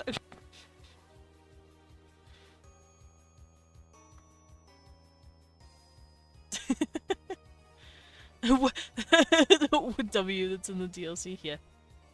It's in the DLC. Also, I'm just using this Gib plant or Gib dead. No. Also, I love the Florins from Starbound. They are meat eaters, and I fucking love that for them. They will stare a vegan down and just start crunching on the nearest animal that they've slaughtered for food. Because they're based off of Venus flytraps, and I fucking love them. But also, I have not played much of Starbound, but I have played it, and it's very fun. Although it's not as fun as Terraria. I don't know why, the energy is different. Okay, so males got longer beaks, got these really big head crest feathers, and then they've got back hair feathers that flutter out. Females are the same. They don't have that head crest, and their beaks are smaller, usually. And their feathers are typically a lot more subdued in the color department. So usually they're like grays and browns. Like so. And the males are usually a lot more colorful. So, since this is a blue female, I think I'm gonna make her more gray-blue, like this. A very pretty gray-blue. And then I'll make the male more shiny. As you have learned, males in the animal kingdom usually have the displays of pretty whatever it is. Like the Lyrans with the mane, avians with the head crest. Nautiloids have bigger heads, like the bigger back here. Zoodrokians have no fucking difference, because they're frogs. Drovans, their head thingies are bigger, so that's just a common occurrence that you'll see in a lot of my animal species. I'm a plant boy and I'm an omnivore. I will look at a salad, think of how it was once probably my kind, and be like, yeah, sure, I'll eat that. They also only have one intelligent leader per tribe who can build spacefaring ships out of the plants, which is how they get around the galaxy. But not every Floran tribe has one. Yeah, well, I think that's what I am if you play as a Floran in Space or Starbound, because you have your own ship. I personally like playing. I really liked playing the Florans, but I also liked playing the Avians because I really liked the like Egyptian pyramid-looking ship. It was really pretty.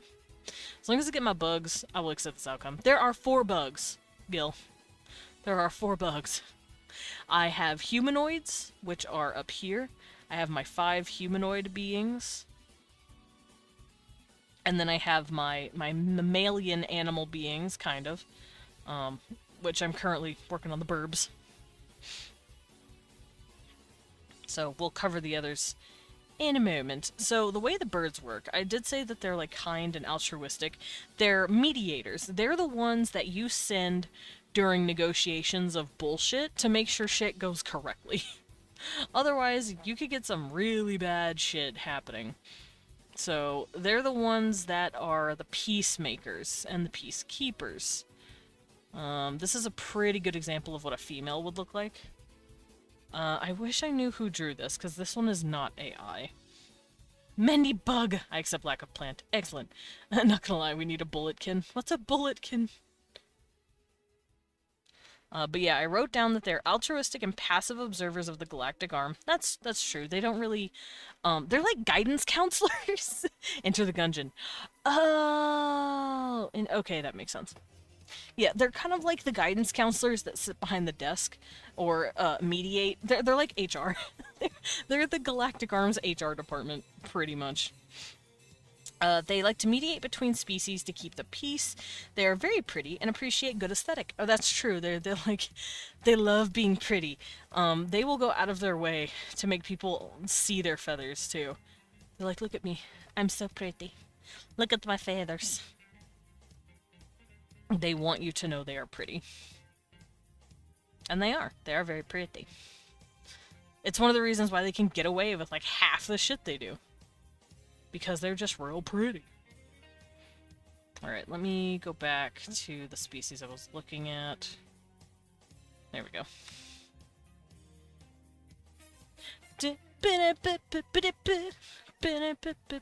Sorry, I'm listening to Castlevania music, so y'all are gonna hear me start singing it randomly. And I'm not sorry. It's good music.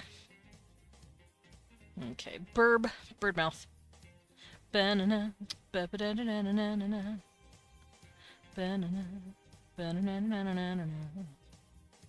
gonna give this girl similar eyes.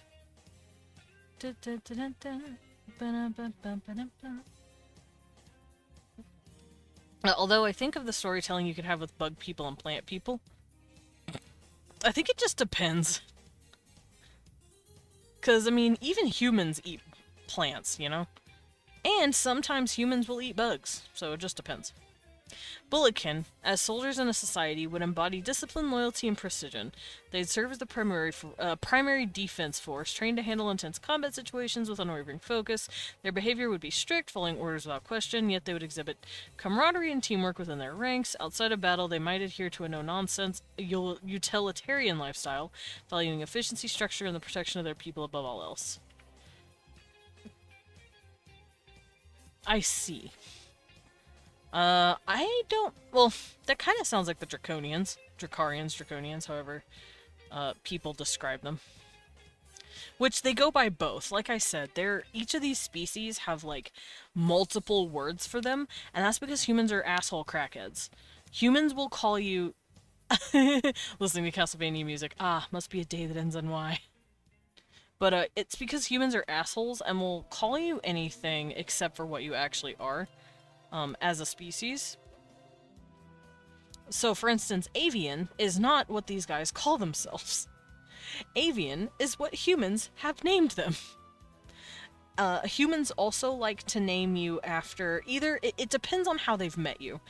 Because the database that you're learning these species from is human-made. Human-Syrian-made, specifically. Because the company is called, the, Syrian Atlas what was I calling it? The Syrian Atlas Agency, but nowadays they just call it Atlas. And yeah, so Lyrans are called Lyrans because they're from the star Lyra. Meanwhile, Avians, the reason they met them as Lyrans first and call them that is because they met them from the planet first and then came up with the name later. Avians, they have no fucking clue what planet or star system they're from, so they're just calling them bird people. Like, ah, you're an avian. It's like, rude, first of all. We're from whatever, and humans like, no, shut up. Don't tell me. You're ruining the magic.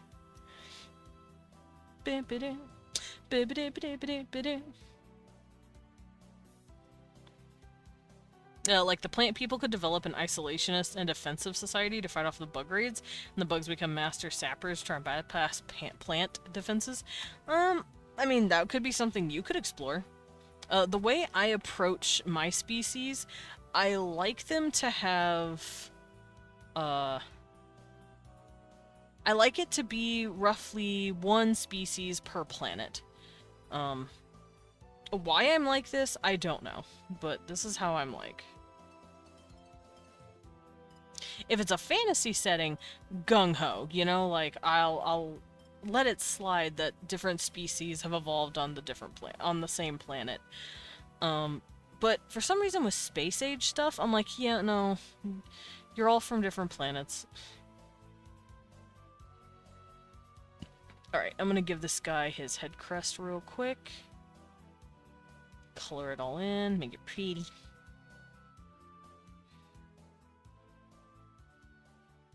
I think I might make the feathers a little darker as well, because they need to stand out. Blah! I got thrown. Hi, Taki. Welcome in. There we go. Pretty colors. And then the females don't really have coloring. They're soft. They're baby. Alright. Nautiloids. Thank you for the pet, Taki. Nautiloids are assholes. Sort of. Something tells me Desmond would like the Empire Builder in Stellaris. Maybe? I've heard of Stellaris, but I have yet to play it. I probably should. Guys, would you watch me play Stellaris? Because I kind of want to.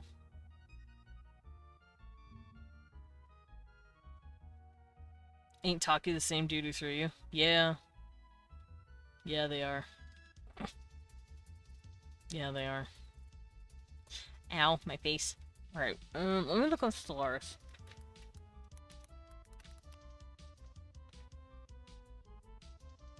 Oh, oh wow, it's an actually pretty old game now. What the fuck? It was made in 2016. It's almost 10 years old. Bruh.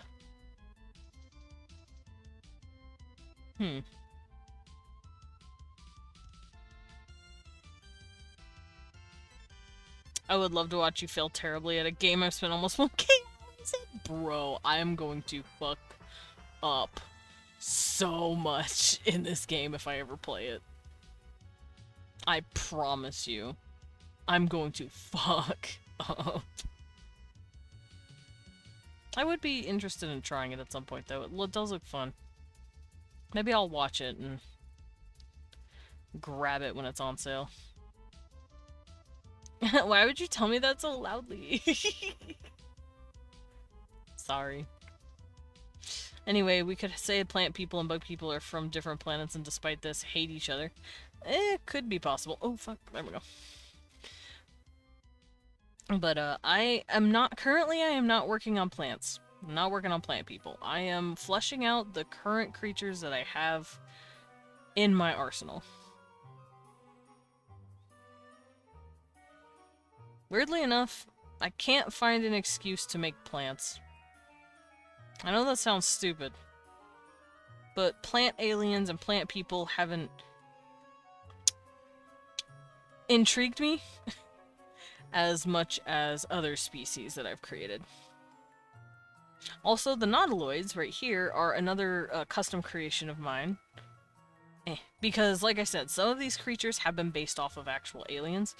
like the Syrians, for instance, the Greys right here, and then everything else I've made, and then the Lyrans are based off of something, the Avians are based off of something, but then everything else is also mine. Like, they're fine with everyone else, but then the others in the room, they just go ballistic. It's like a 1,000-year-long, like, hate that just won't go away.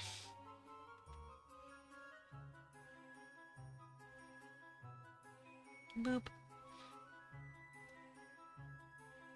Okay, so nautiloids. They're obviously based off of nautiloid shells. As well as slightly Cthulhu, very slightly. And they are babies. Now, they're bad babies.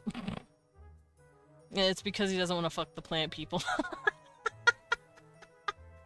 Lillian said, "Ah, I understand. It's because, you're not attracted to plants." You know what?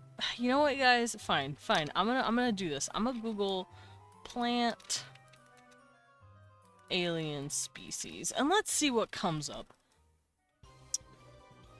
It's just the creature from Little Shop of Horrors.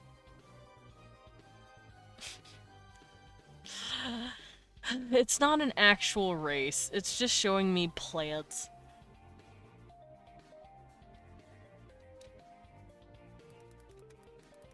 I don't even know what to Google for this. I don't even know what I'd Google. Oh, that's cute. Oh, it's a Florin, that's why. I love Florins. Florins are great. Yeah, I usually play a Florin or an Avian because I'm an asshole. A burb!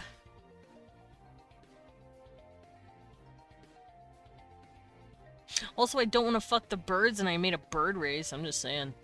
What, Aubrey Jr. doesn't count? No, Audrey 2 doesn't count. Aubrey Jr. Lillian, you're so cute. Audrey 2 is what they're called. I'm just a meager mother from outer space, and I'm be. If I were to make plant people, I don't know how I would go about this. I might go the way of Guild Wars 2.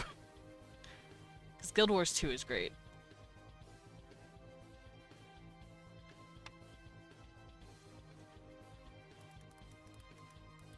What are they called? I forgot. Sorry for misgendering the unfuckable plant, I guess. Oh, they're called the Sylvari, that's right. See, I played a Sylvari in Guild Wars 2. I like plant people, I just don't want to make an alien plant race. It's hard for me to wrap my brain around. Also, if there is a plant race out there, like a species of plant people, I don't know if they'd be running around in space. They'd want to be connected to their world.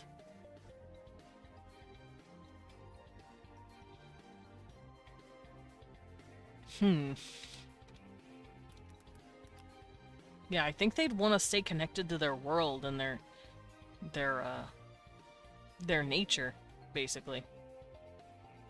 Because if I'm going to do this, they are going to be made in very unconventional ways, and as such, they're going to have strange, unconventional beliefs. Dryads are pretty.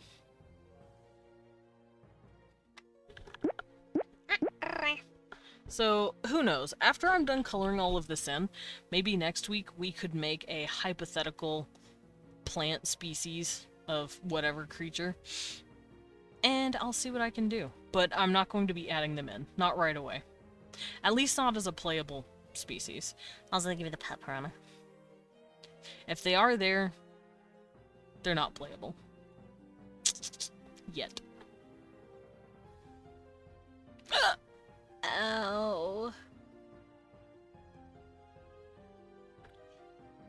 That hiccup hurt. Then on the flip side, you can have a monarchy whose main goal is positive relationships with all the galaxy. Like I said, depends. Is that a Leon? Can you hear Weeling? Weeling? Weeling! Do you have a cat? What? I can't hear you.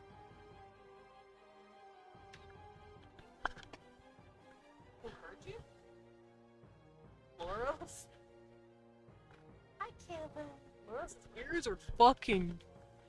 Luros, your ears, they're strong. Scary. Ba-da-ba-ba. I will save. Thank you. Look at the little Florence. I'm looking at the Florins, by the way. They're also very cute.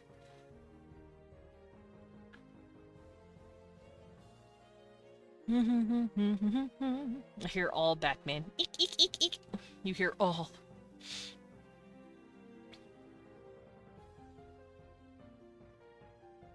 God, I forgot how creepy the Florins looked. I always thought they were really cool, though, because it's like, oh, look, they're plant people. But then they, like, spin it on their head, because it's like, oh, if you're a plant, you're probably just a gentle, sweet being. They're like, no, they're vicious. They're mean. They'll eat you. I'm like, yes, barbarians! Barbarian plants! It made me very happy. Because it was a nice little turnaround from the standard gentle dryad plant, like, mythos. With a few of the DLCs, you can have a Megaturf that also sells pharmaceuticals. Yeah. Oh, little mushroom. Oh, right! Aren't there mushroom creatures in Starbound? I don't remember. I don't remember the Starbound races. I'm gonna look it up. Yeah, there's the Florin.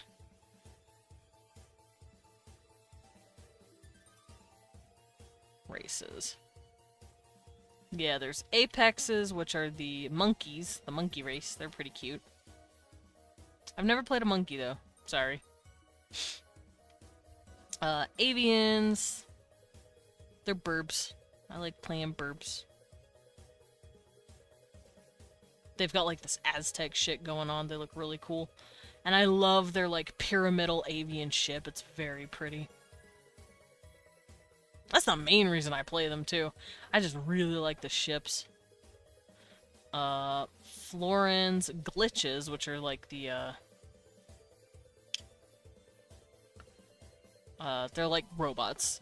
Humans, Hylottles. I've played a Hylotl before. They're really cute. They're axolotls, basically. They're fish people, and they're really cute. They're babies. And then you've got the Nova Kid. They're I forgot they're cowboys. I forget the Novas were cowboys, but they're basically like stars. They're like star peoples with cowboy hats. Oh yeah, and they're in a train. I remember now why I couldn't take the Nova Kids seriously. Not Desmond like Dracula. Oh, let me check up on chat real quick. I was looking at stuff. Probably be the type of plant boy to kick down Dracula's door and be like, alright, you fucking nerd, you still owe me $5. Yeah. Florins also have no problem eating other sentient people. Oh, no, they'll eat you. They'll fucking just straight up eat your ass. It's funny. You're the weakest of your species, so we're doing them a favor. Yeah, literally. Unleashes shadelings once more upon the galaxy. Oh, I could add shadelings. I did technically make shadelings. I could adjust them to be different. Just enough so that they're legally distinct. Not Desmond, but like Dracula. Yeah. There's mushroom people, you can't play them. They're chill in the villages, though. I love the mushroom furniture. That's right.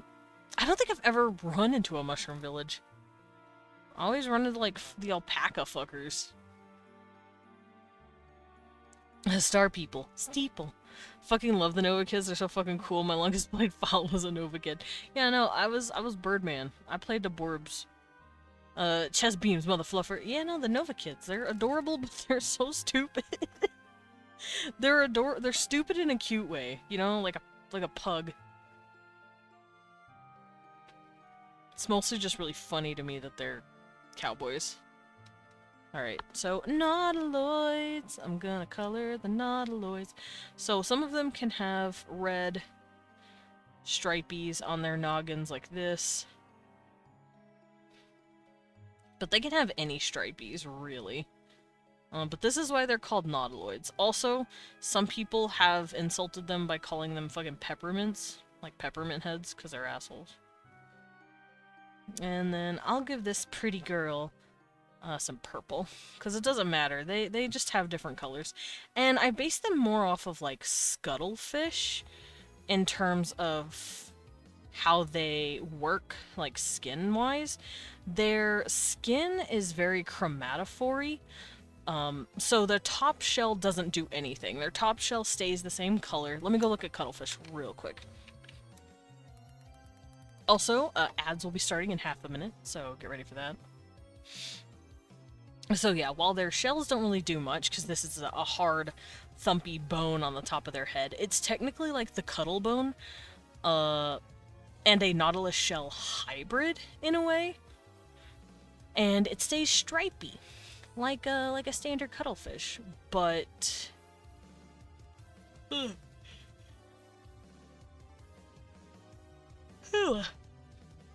Spread the skulk cause. Honestly, that would be fun to make a shadeling species. Stellaris can get really funny with how many casual war crimes you can do. Removing entire species just to get rid of lag is 100% acceptable by the community. Oh my god. Iron Man ass move. Yeah. Stellaris players are fucked up people and I love it here in my war crime corner. That's fucked up. That's a little fucked up. They're like, God damn it, this fucking alien species over here is just lagging my game. Nukes them. It's like, jeez. Violent. Well, Nova kids are basically ADHD incarnate. If they aren't fighting or partying, they're finding a way to do that. Very rarely with a Nova kid will a Nova kid make a new breakthrough in tech that will get adopted by Nova kids around them, but they won't learn it, and when the information is lost, they fall back, making them stuck where they are. Nova kids are great, but also they're little crackheads, and I care about them. Oh yeah, I forgot. Cuttlefish have these two doingles like right in front of their mouth, so these guys also have those. These guys have very interesting biology, is all I'm going to say. If they open their mouth,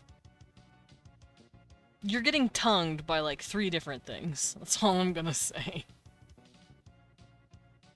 Alright, I am gonna look for my nautiloids too, though. My nautilus creatures. Because I'm staring at beautiful cuttlefish. I should probably pull up just cuttlefish. So you can just see them. So I'm going to show you guys cuttlefish and what they look like when they change colors. They're very pretty. They have something called chromatophores that lets them change color. And they're very pretty. While that's loading, I'm going to look up nautilus.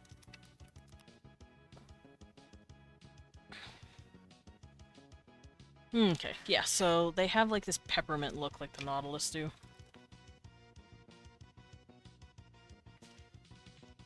I'm also gonna do this, give it like slight woo-woos.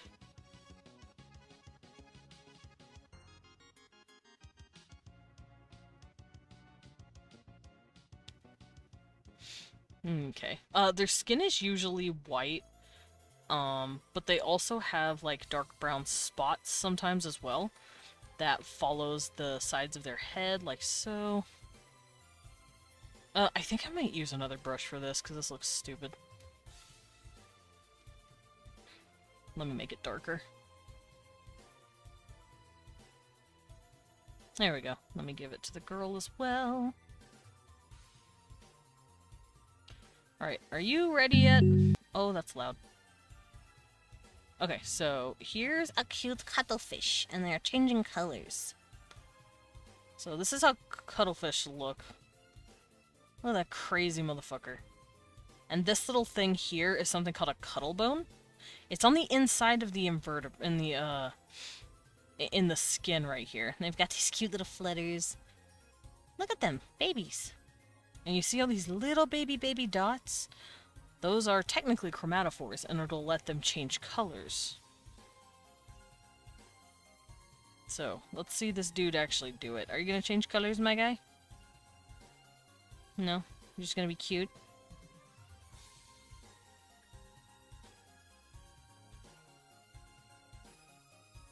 He's just gonna be cute. I love their little thing, their little flailers. I think that's a male. I can't tell the difference, though. Look at these babies. Okay, these little dudes aren't doing the crazy color changing that I was expecting.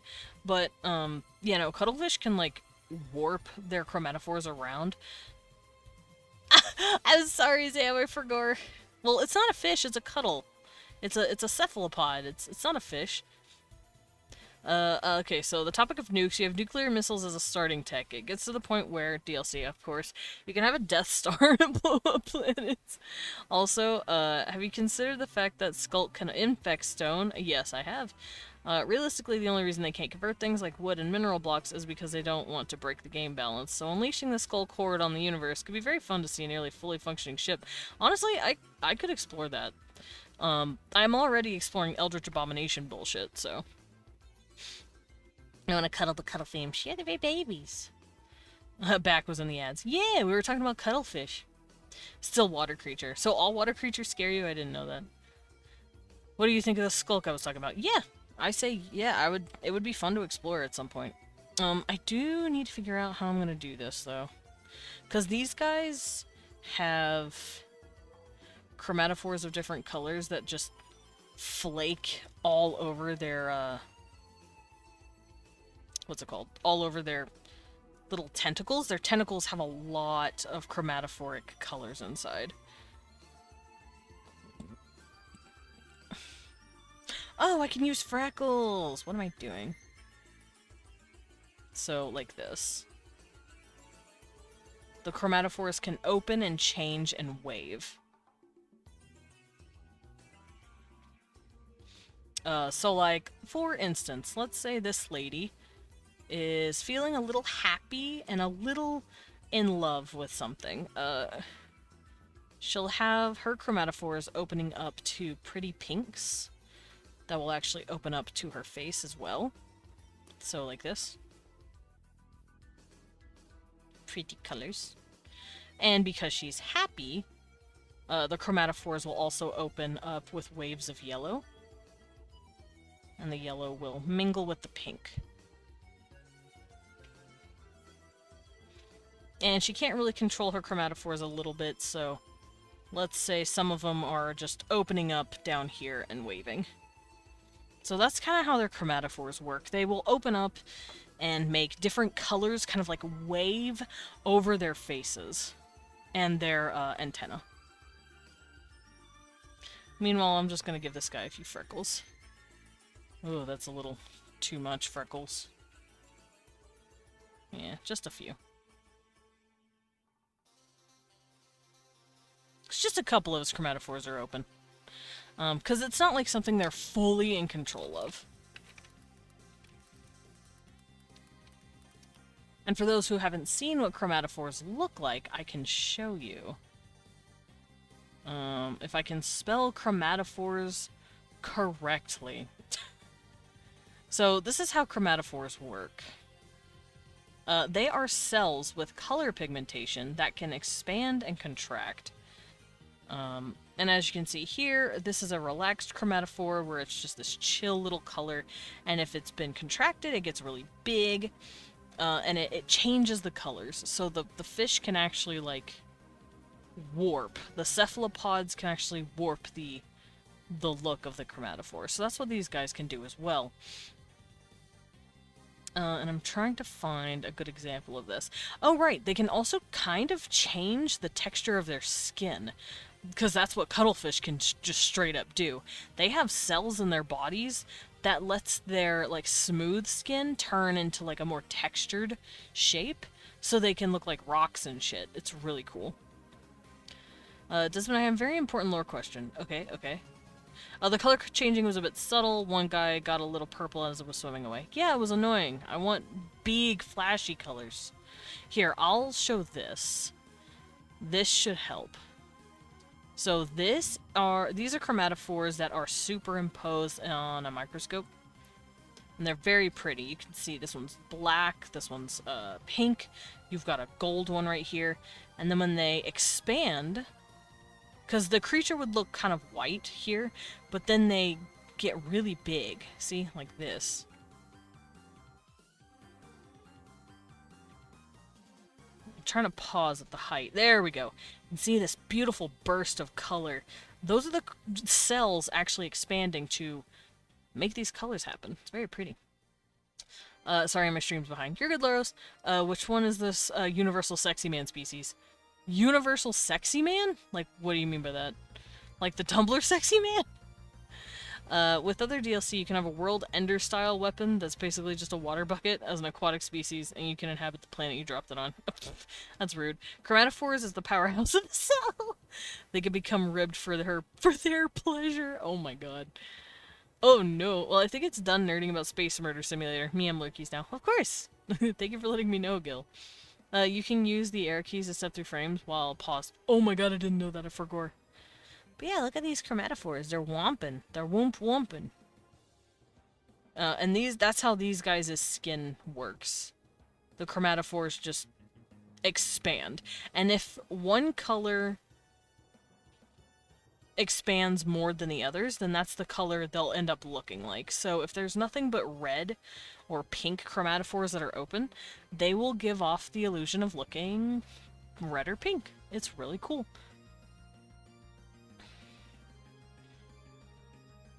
Okay, so that's how these guys work.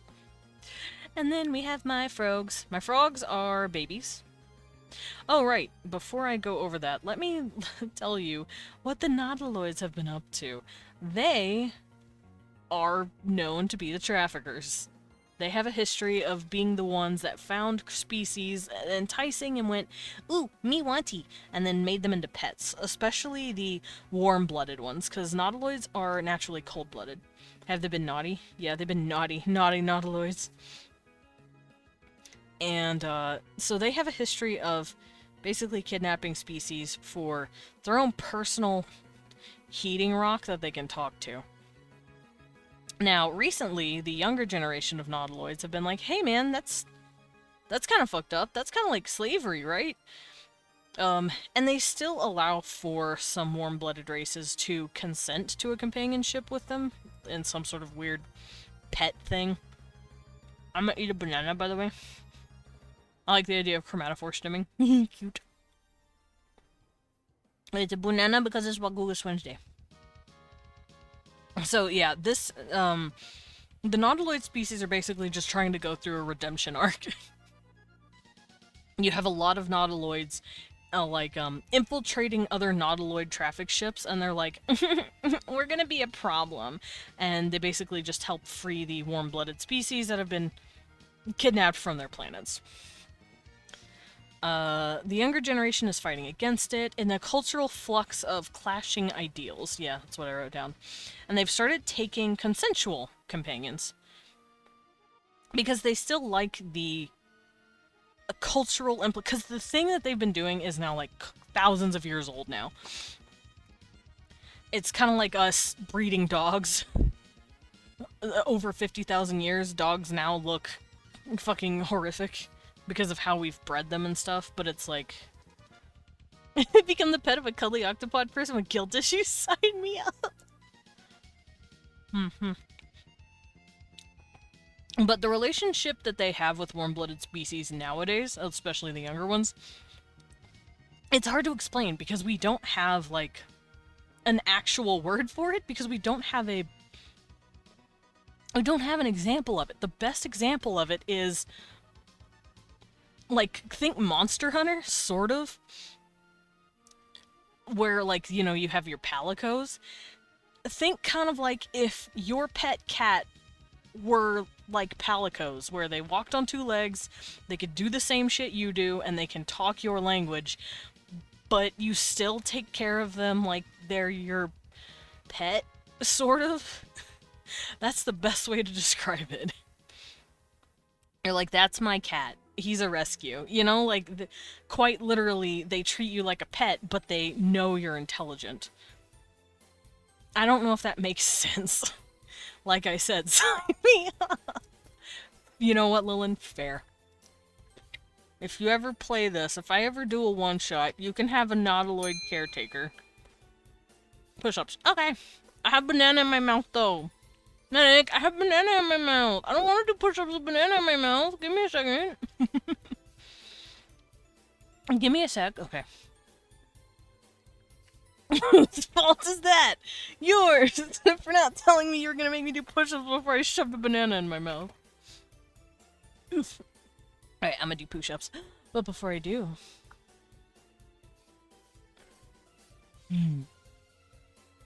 Akis Bear. Do you want to say hi to them? Sweet. You're not a horse. You're a bear. Medic got to hear you say that. Alright, let me stretch my arms real quick. I don't want to throw nothing out. Oh. Stretchies. Alright, let me do some arm stretches real quick. Hi, Cecil. What you doing? You better not fuck with me while I'm doing push-ups. Oh, I see. Hi, little boy in a bed. Oof. Alrighty. Push-ups. Why did you gasp? Why are you, What? Why are you screaming? Oh. What is happening? Oh, okay. I hear someone shouting out someone. Dread, Dread. I got your dead body. Did Tread die immediately to a She's something? dead. Oh, it's a pilgrim clip, I think. It's okay, I got your dead Ew. body, sis. 3. Your dead body, sis. 4. I'm on the floor. I can't see anything. 5. Here, I'm gonna put you in this 6. circle and draw you a little 7. in my balls. Oh my god, Flippy cutting in the head. I swear to You know what? God. I can keep going. 11. 12. 13. Yeah, here we go. 14. Oh, Oh no. 15. Whew. Guys, I did 15 Go back push-ups. to Are you the proud of me? section. Hello, Period. How's it going, buddy? Yeah. I hear a lot of Wee One. Did we shout out Wee One too? Hell yeah. He's the comeback king. And Lewin, hell yeah. Come back down. Come back, Mark. Whew. There you go. Alright, I'm back. Oh my god. Did some pushes. Did some push-ups. Alright. Ugh. No fucking way. Extra pushes. Very proud. Thank you. No fucking, What is it? Oh, it's this one. no fucking Blippi just fucking blitzed it. And if it's Blippi It's fucking again, great. Blippi stealing the race. That was something. That shit was hilarious. I don't think he likes me. Whew, alright. Oh, you need to go that way, which means we need to take both of these out. Okay. I did a burp. Well.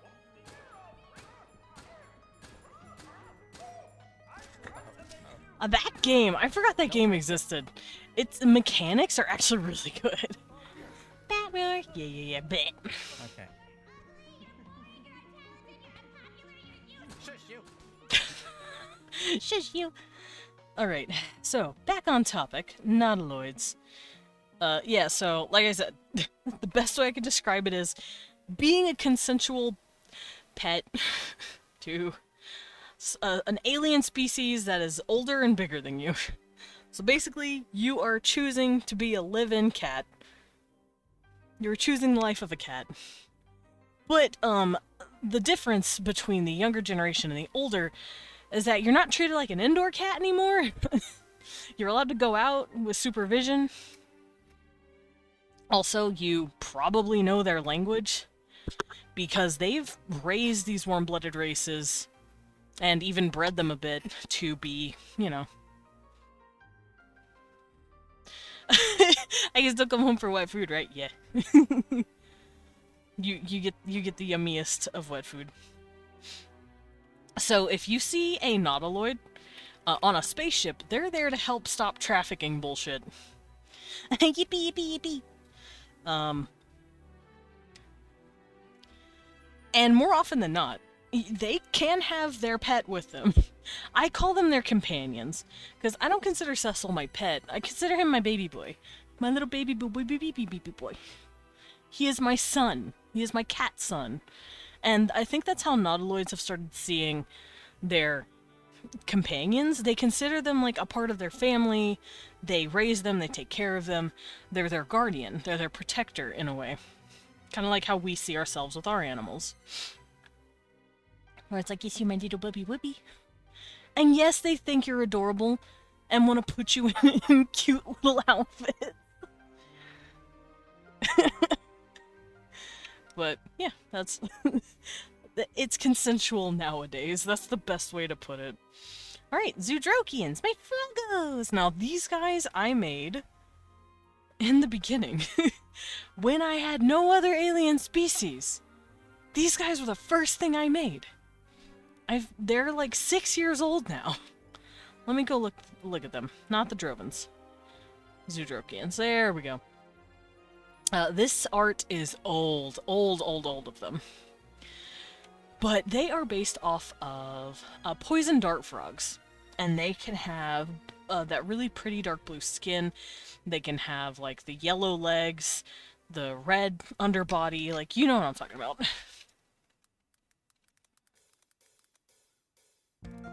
Let me go look it up. Maybe Cecil sees you as his little baby dad to take care of. I do think it would be kind of like a two-way street nowadays, because I'm sure the warm-blooded races that are being raised and watched and taken care of by nautiloids also kind of see them as their caretaker, but they also see them as a source of... Oh shit. Sorry, the music just started fucking kicking it. But yeah, here. They would also have patterns like this. They'll have these different little patterns, and they're very pretty. But their most common is this, the Azurius.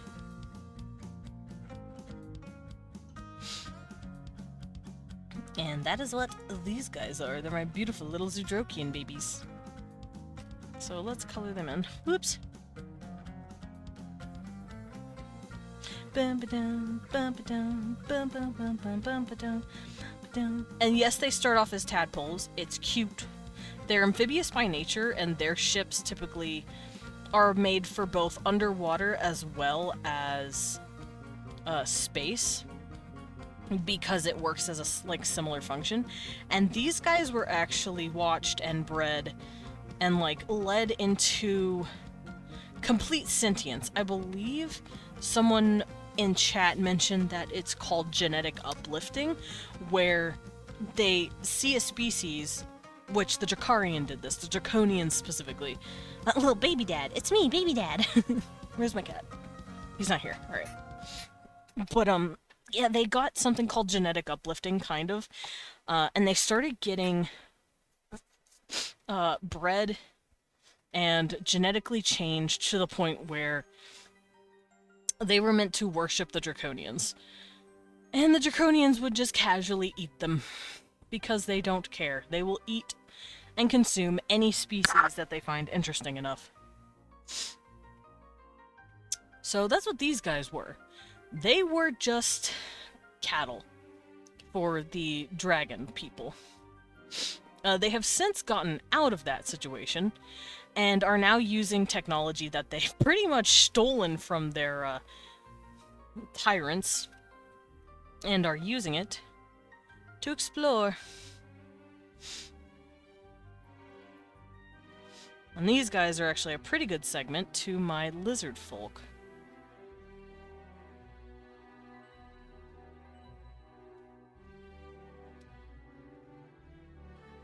Which I will be covering here in just a second. Oh. What's wrong, medic? You don't like, people being eaten and used as food? I'm just saying.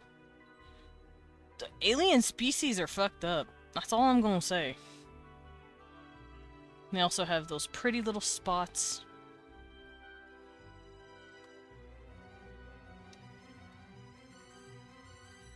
And then they have here their little blow sacks. They do have like, a way to croak. Although it's considered highly indecent if you croak at someone. Because it's basically like saying, do you want to fuck? right in public.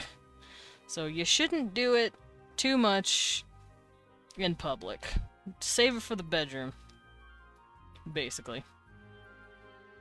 Very Reaperish of them. That sounds about right. I forgot the Reapers existed. Teehee.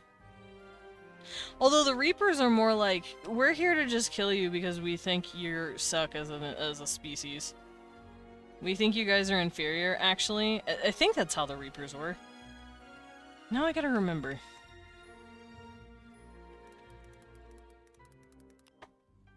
Mass Effect Reapers. Sentient starships, yeah. Reaper, yeah. Lovecraft, yeah. Galactic mass extinctions, yeah.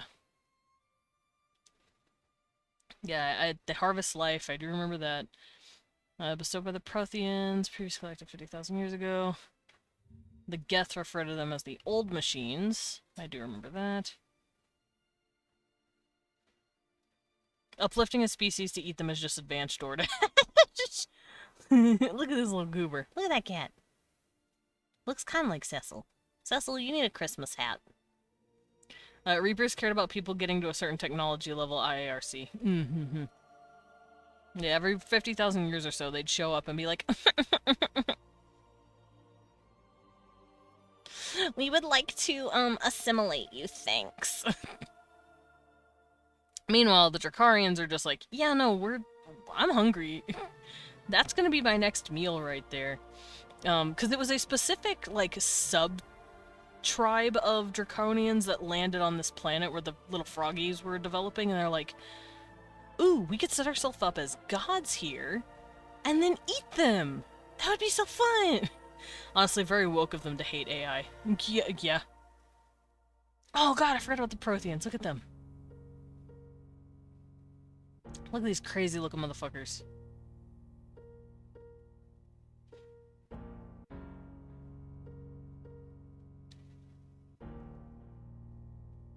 I'm now reading the Mass Effect wiki, don't mind me. Alright, I'm gonna close out some of this stuff, because I need to stop staring at it. I need to stop looking.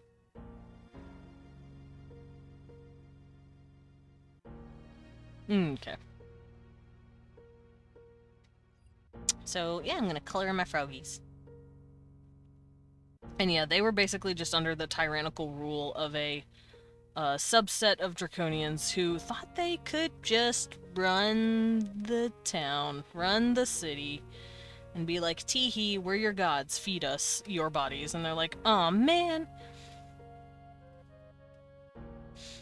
They're also slightly hermaphroditic, but in the frog way, where it's like they have the capacity to be both or neither, but they usually only just have one set of that kind of stuff turned on.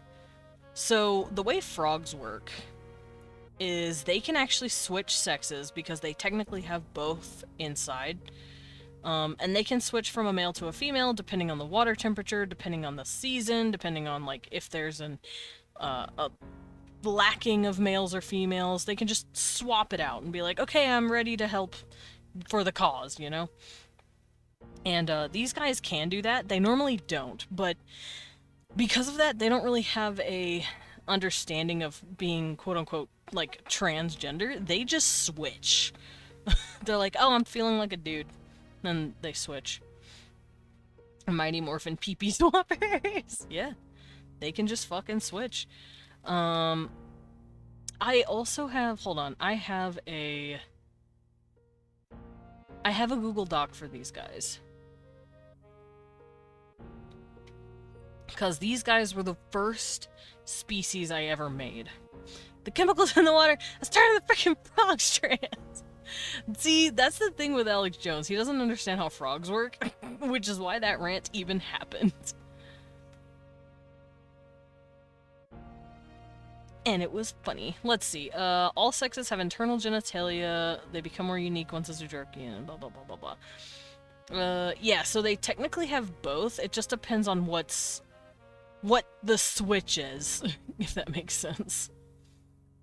Also, they technically have a third sex because certain Zoodrokians can be born without a second chromosome. So, let me look for that. Monoral receptors. Yeah, chromosomes. Females have XX, males have XY. You males have X, and then Herms have the XXY combo with the X and Y both on. So you males are born with no second chromosome, which means both of their stuff is turned off, pretty much. They cannot breed. They're a race X that's unable to produce at all, completely sterile because of the lack of their second chromosome. Yep. They are an egg that was technically hatched, but it was not technically fertilized. It's a very rare thing to happen, but they're considered the protectors of the pools, and I love them.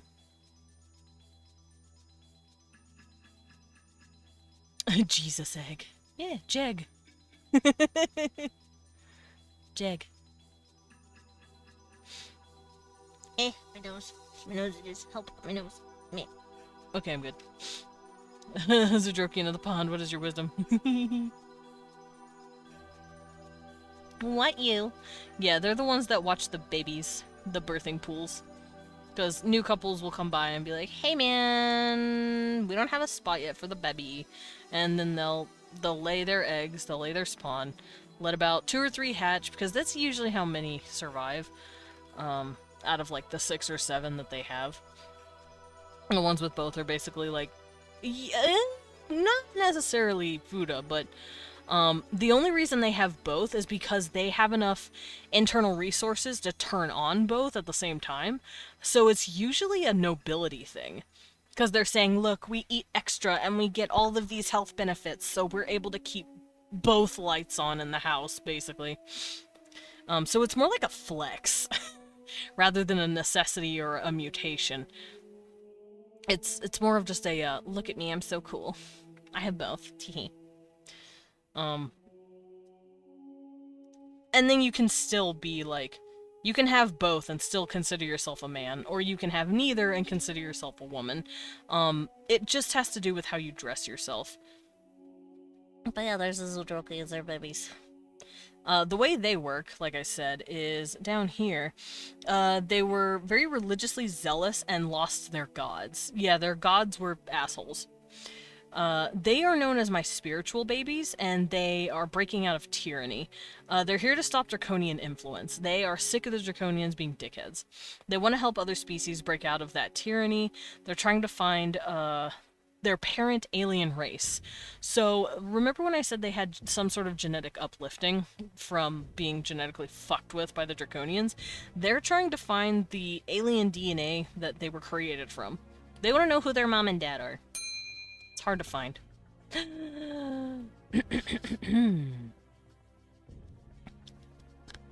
Arara.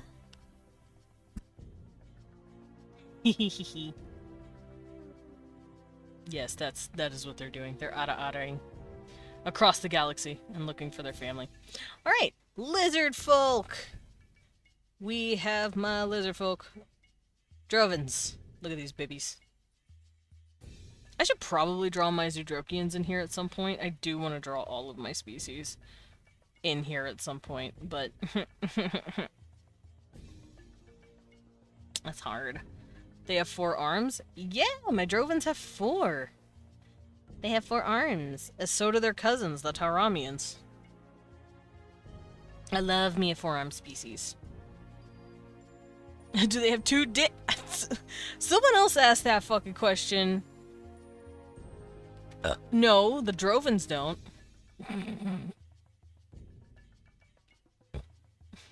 Granted, I said the Drovens don't. But I made an exception for the Tauramians. I told people the Tauramians were allowed to have 2 dicks. But the Drovens are already set in stone. They are also another species that I made pre-streaming. They were something I made after I made the Zoodroki. And they are babies. I love them. They have these feelers on the top of their head like this. And they open them and they flashbang you like a fucking Zetsuyaku. Because Zetsuyaku's an asshole.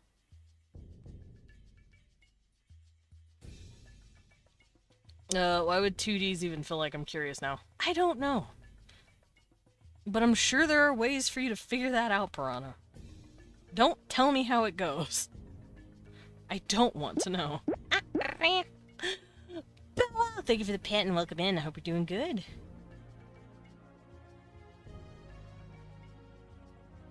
But yeah, let me color in these little babies. And then we can discuss what they're all about. Because they are... Oh yeah, they're runners. They like to do running. And they aren't... They're a pretty rare sight on Atlas. They have colonies, but not because they chose that. They were displaced by the Atlas company itself a few... I want to say about 80 years ago. While the Atlas company was trying to do something humanitarian. And they fucked up. They fucked up real bad. And so the Drovins kind of got displaced a little bit. But they're doing better. And they originally come from a planet with a really big, like... What's the term? Like a really big plains land where they could just run. Because they have big-ass ostrich feet. These guys are very much inspired by, like, dinosaurs. The feelers on their head is a lot like a frilled lizard. I gave them 4 arms because they're expert climbers. Double man boobs. Yeah, pretty much they got big old boobas. They got 2 pairs of tits. Because they got 2 sets of arms.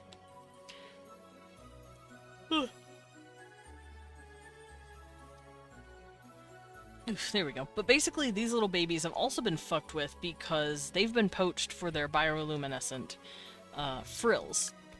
That shit is considered top fucking notch and can be used basically as like a eternal light source.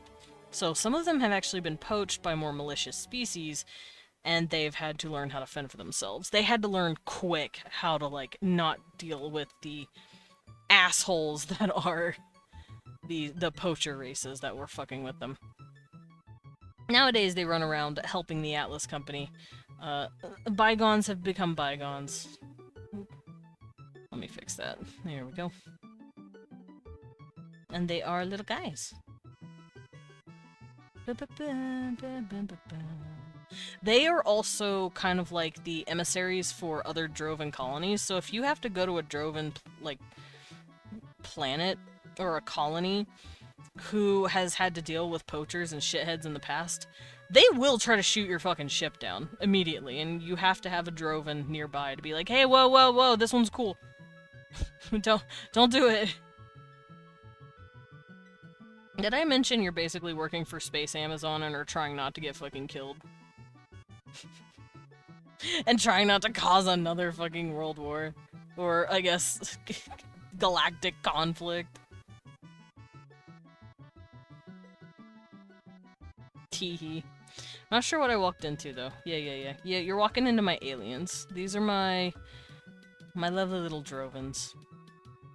Based off of dinosaurs, kind of. I'm gonna give this guy really bright, pretty gold eyes. Also, their sclera is black because they would flashbang themselves and get hurt otherwise. Also, the difference between the males and females, just like with the nautiloids with the bigger heads for the males, the head crest for the males on the avians, and the lions having big ol' manes. For the Drovins, the males have these very long feelers that can flashbang people. Meanwhile, the females have very small feelers that let off just a tiny amount of light. So they're probably not poached nearly as much as the males are.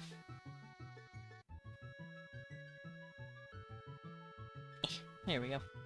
Hope your day's going, Mr. Desmond. Yeah, how is your day going? I thought you said hope your day is going. I'm like, it's going. My day is going good so far. We are drawing alomims for my hypothetical TTRPG that I've got going on in my brain. Now, whether or not I'm going to do anything with it remains to be seen. I need to see how far the mechanics can go and how polished I can clean it up before, you know, I let people play. I will be doing a one-shot at some point, but it's not going to be like a custom D&D thing. It's its own mechanics. I'm not fucking with D&D anymore. I'm sick of WotC. I'm sick of wizards.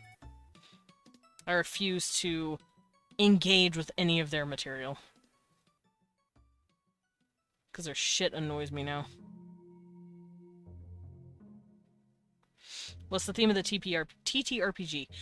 Think kind of like dark space fantasy. A lot of traumatic bullshit has happened to different, like, races across the galactic arm for the past few 100,000 years. And humans have just recently been swept up in this, like, bullshit that's been happening. And they're starting a company called Atlas. Atlas has started being basically Space Amazon. Oh, right, I have to do this. And you can be a part of different types of crews. I call it Space Amazon because it's like, they started off doing one fucking thing, and then they just, like, brought that shit into unprecedented levels of service and goods. They're like, yeah, no, we ship things. Also, we sell this.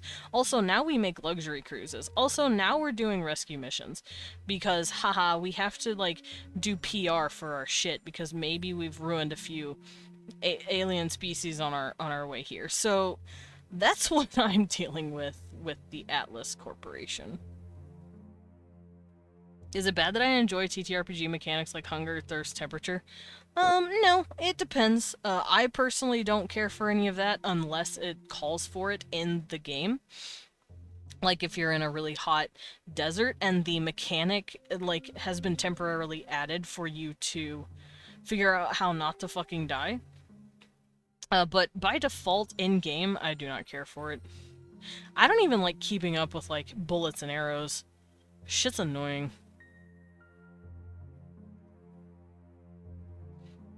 Like, I don't like making shit harder for the players. Because I don't like making shit harder for me. There we go.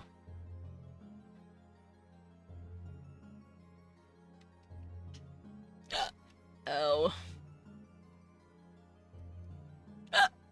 Oh, I can't wait to play Paper Mario TTRPG. It's not Paper Mario.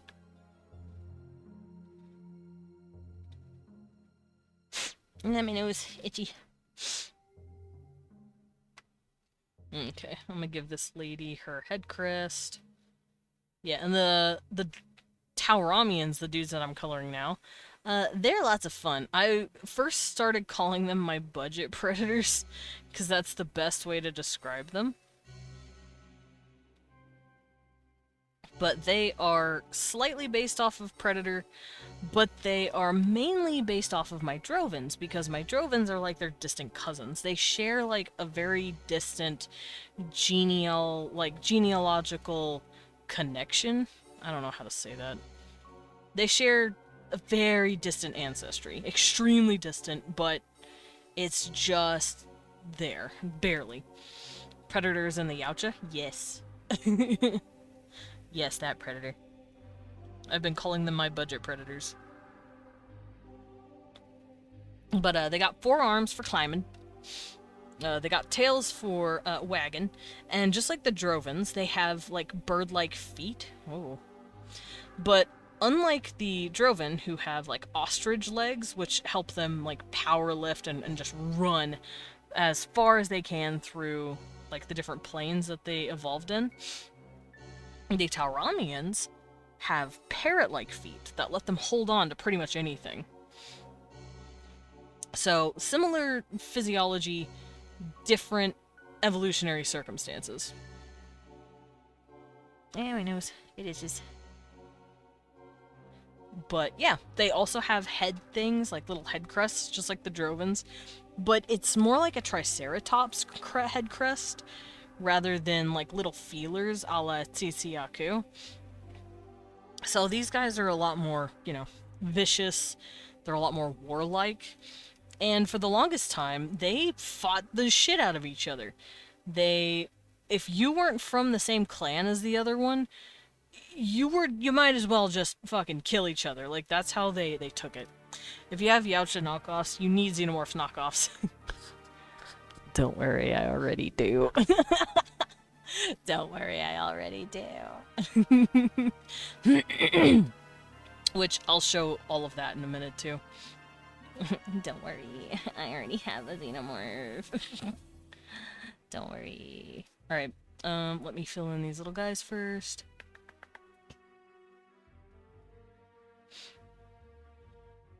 What kind of eye colors do these want? I'm gonna give them orange. Orange. Oring. Desmond really said, what kind of monster fucker do you take me for? On the topic of Space Amazon, we also make these squares that you can speak to and make them answer all your questions, play music, and give you food recipes. That's Blello. No, medic. No! This is not green. This is orange. This is Rello.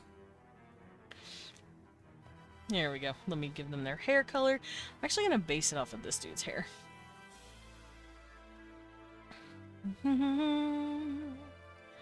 And their hair is this very strange, pretty blue color that they've got going on, and that's because it's a remnant of feathers. Kind of like how dinosaurs used to have feathers. Like I said, I'm basing these dudes very loosely off of dinosaurs. Also, they have these mouthpieces right here that open up. Like I said, slightly like a Yautja. So this is what it looks like. If you don't want to get spooked, look away, I guess. But yeah, it's like meh. I'll turn off the hair so you can see it better. It opens up like this, and they use these mouthpieces to grab. So the reason they have these like finger-like appendages on their faces, this is a faceplate that evolved. So the Drokians definitely have these. They're right here. But these are like snake-like platelets on their cheeks. Meanwhile, the Tauramians' cheek plates evolved to open so that they could grab prey. So these guys are a lot more vertically inclined than the Drovens. They are climbers, while the Drovens are runners. And they, while holding on to, for dear life, on whatever mountainside they're on, they actually lean in and use their mouth like a praying mantis. When the nose scare me, but a heckin' IRL squid in water does. Fair. But yeah, whenever they were evolving, that's what their mouth appendages were made for. To grab prey whenever they were like climbing trees or climbing mountainsides. It was like a third hand to just grab. That being said, their tongues do the same thing.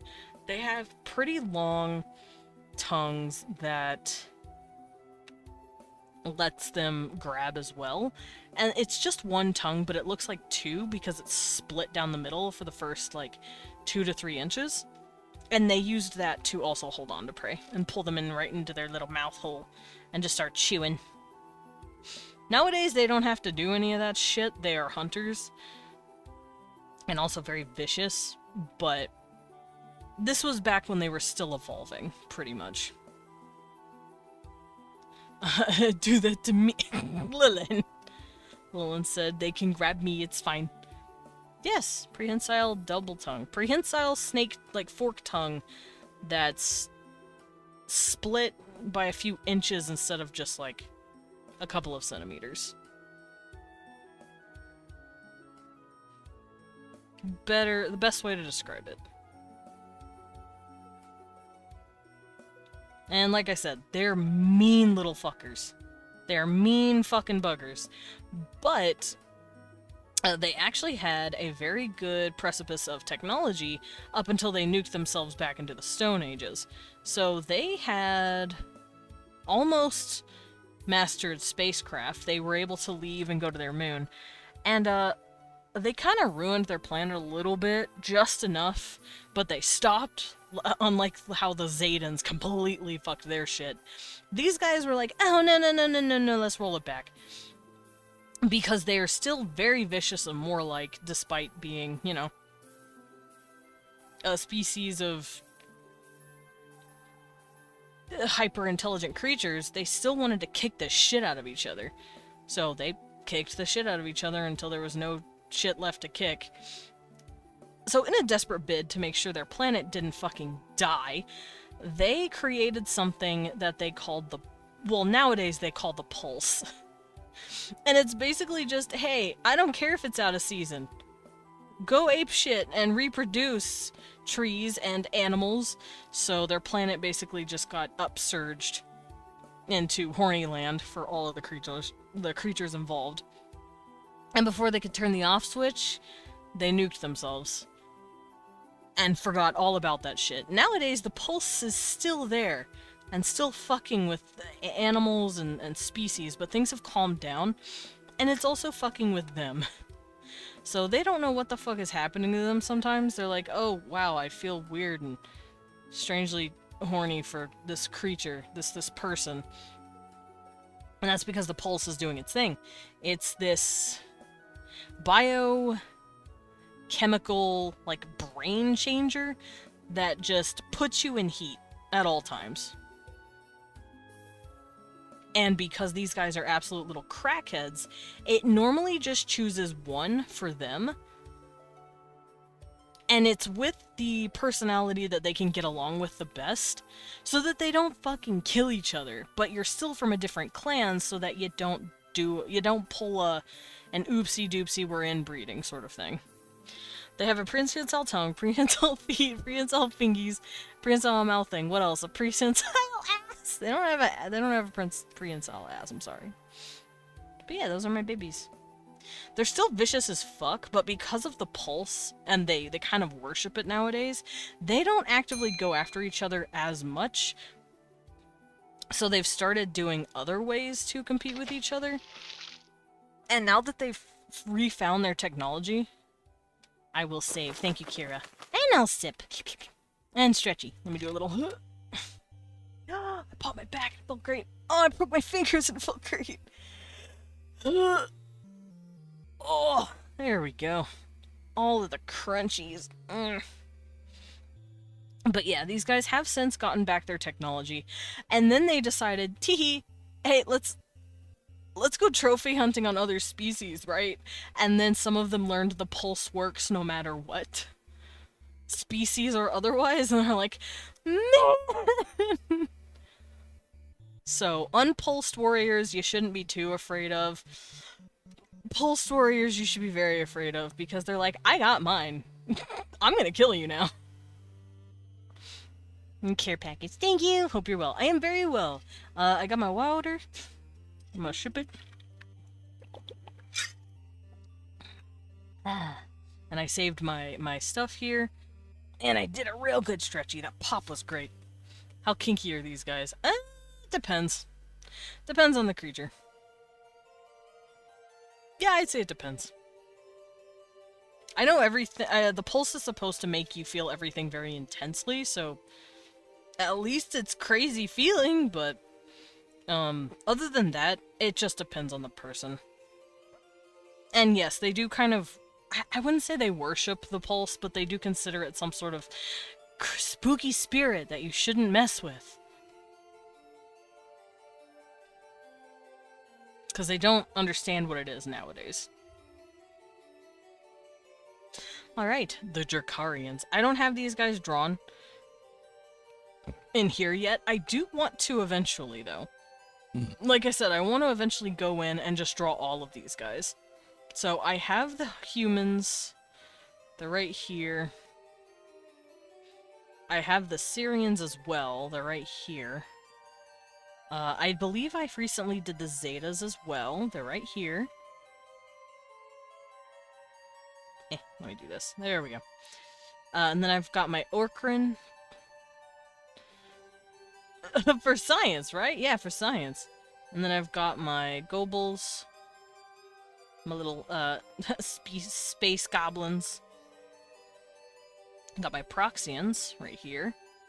I need to draw the Lyrans, the Avians. I have the Nautiloids. They're right here. I don't have Zoodrokians. I'll have to draw them again. I already have them somewhere else, but that's so long ago. I do not have that file anymore. I have my Drovins. We've seen them. Boop, right there. The bibbies. The Bobebbies. I have my Tauramians. We've seen them. There they are. I do not have, however, the Drakarian yet. But I want to draw them one day, maybe. So, these two are my dinosaur lizards, my Drovins, and my Tauramians. These guys are more like straight up dragons. And they are the ones that have caused a lot of bullshit, especially for the lizard-like folk, as well as the Zoodrokians. The science team always needs more information, so I understand that. That's fair. Oh, since we are leaving my budget predators, I do want to cover my budget alien real quick. Let me find it.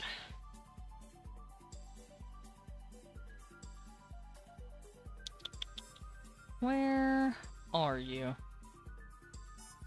Where is my hairbrush? Found it. Okay, so space. There it is. So this is kind of like my budget alien.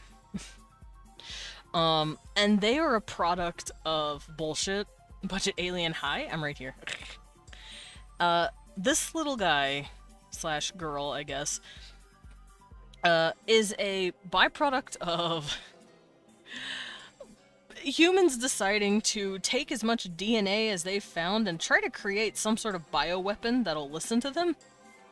So far, it's not going too well, but they're figuring it out. It also doesn't help that they've used DNA of alien species that they don't fucking recognize. So, a couple of creatures that you have already seen in my stuff, they have. So their Tauramian is base, which is why they have 4 arms. They're given slight nautiloid DNA because they want them to be camouflaged. They've given them natural camouflage capabilities. So these guys can put themselves up against a wall and completely blend in, if they so wish. They also have these like little spikes going down their spine that can flex up and down. And this little like sickle tail. And they don't know where the fuck that came from. It came from a set of DNA from a ship that they just have no fucking clue what it is. They're like, fuck it, it's cool.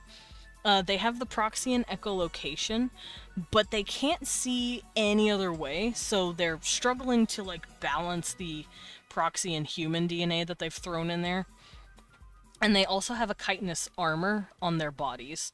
It's not quite Kobesh, so they're like, okay, you're not a bug, but it's some sort of weird plating that they have on their bodies that wraps around their musculature, and they don't know where that came from either.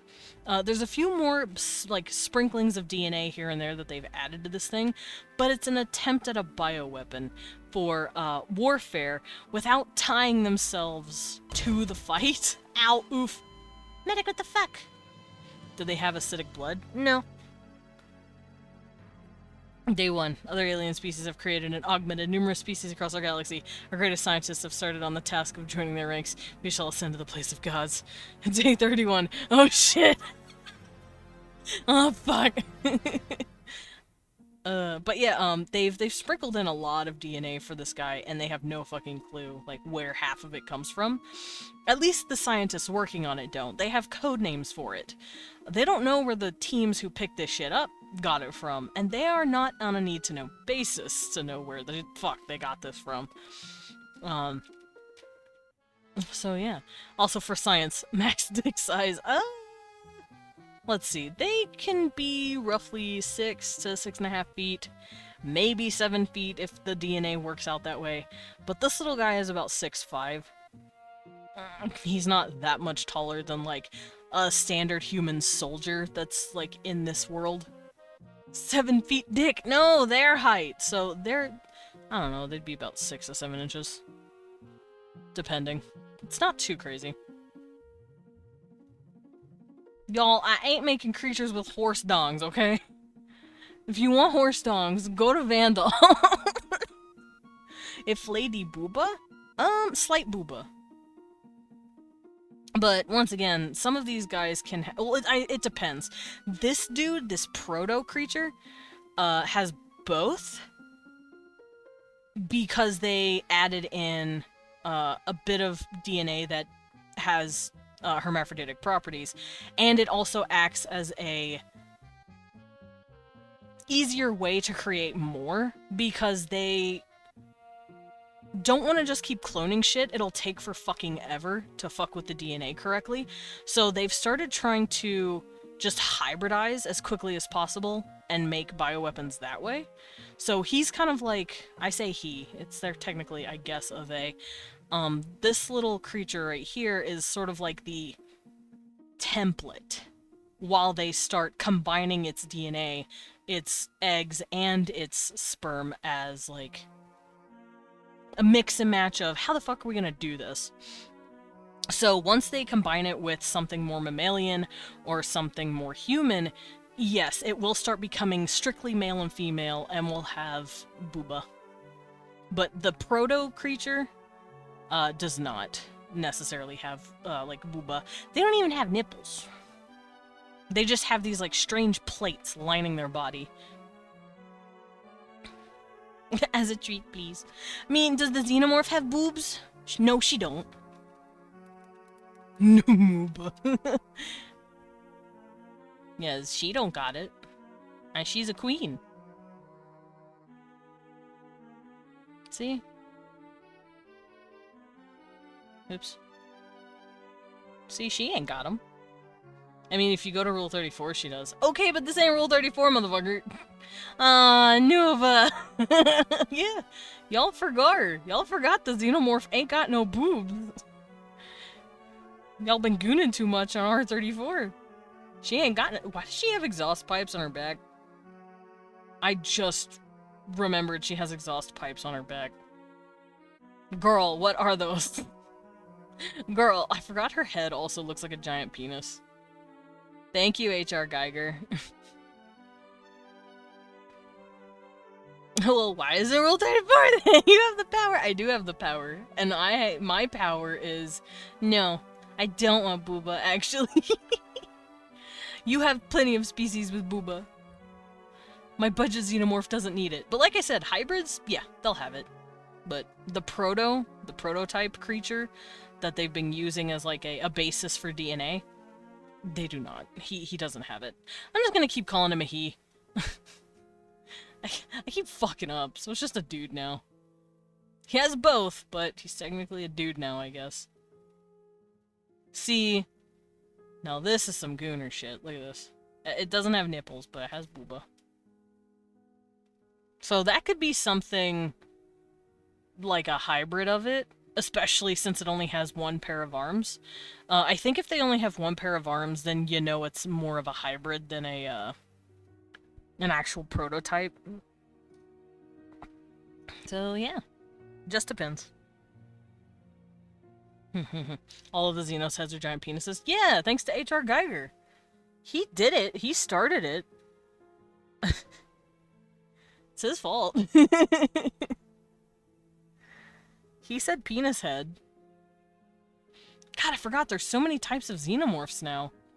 There's the queen, there's the regular ass xenomorph, there's the deacon. There's more, but I can't think of them. His name stands for Horny Randy Geiger. Yeah. Yeah, if you guys look at his original work, it is very, like, cyber erotic. I actually have no fucking clue if I can even show any of his art on stream. That's how fucking nuts it looks. Yeah, no, that's just a penis. Here, I will put it in Discord. So if you are in my Discord, it will be in VC chat. I'm going to spoiler attachment it so it doesn't freak anyone out. But yeah, that is a prime example of, like, the original Xenomorph art. that he changed. It's very, like I said, cyber erotic. It's like this biomechanical, like dystopian looking thing, but it's mingled with sexual undertones. And sometimes it's not even undertones. Sometimes it's overtones. Like the man was horny. And you can see it in the art. Nuts where? No, because pee-pee scary. Oh no, please don't. That ain't undertones, that's just tones. Yeah. Well, whenever I said some of it's undertones, some of it is, but like, stuff like this is not. That is not undertones, that is loud. I'm trying to find, like, normal fucking art. Oh, this is another one. It's like, yeah, no, buddy, you're kind of fucked. There you go. And that's why I actually didn't play Scorn on stream. I, do not want to get copyright strike. Not copyright strike. I don't want to get fucking slapped for being inappropriate. Because Scorn is based off of H.R. Geiger's work, which means there's a lot of sexual, what's the word? Iconography. There's a lot of that in there. And, yeah, we don't want to get booped.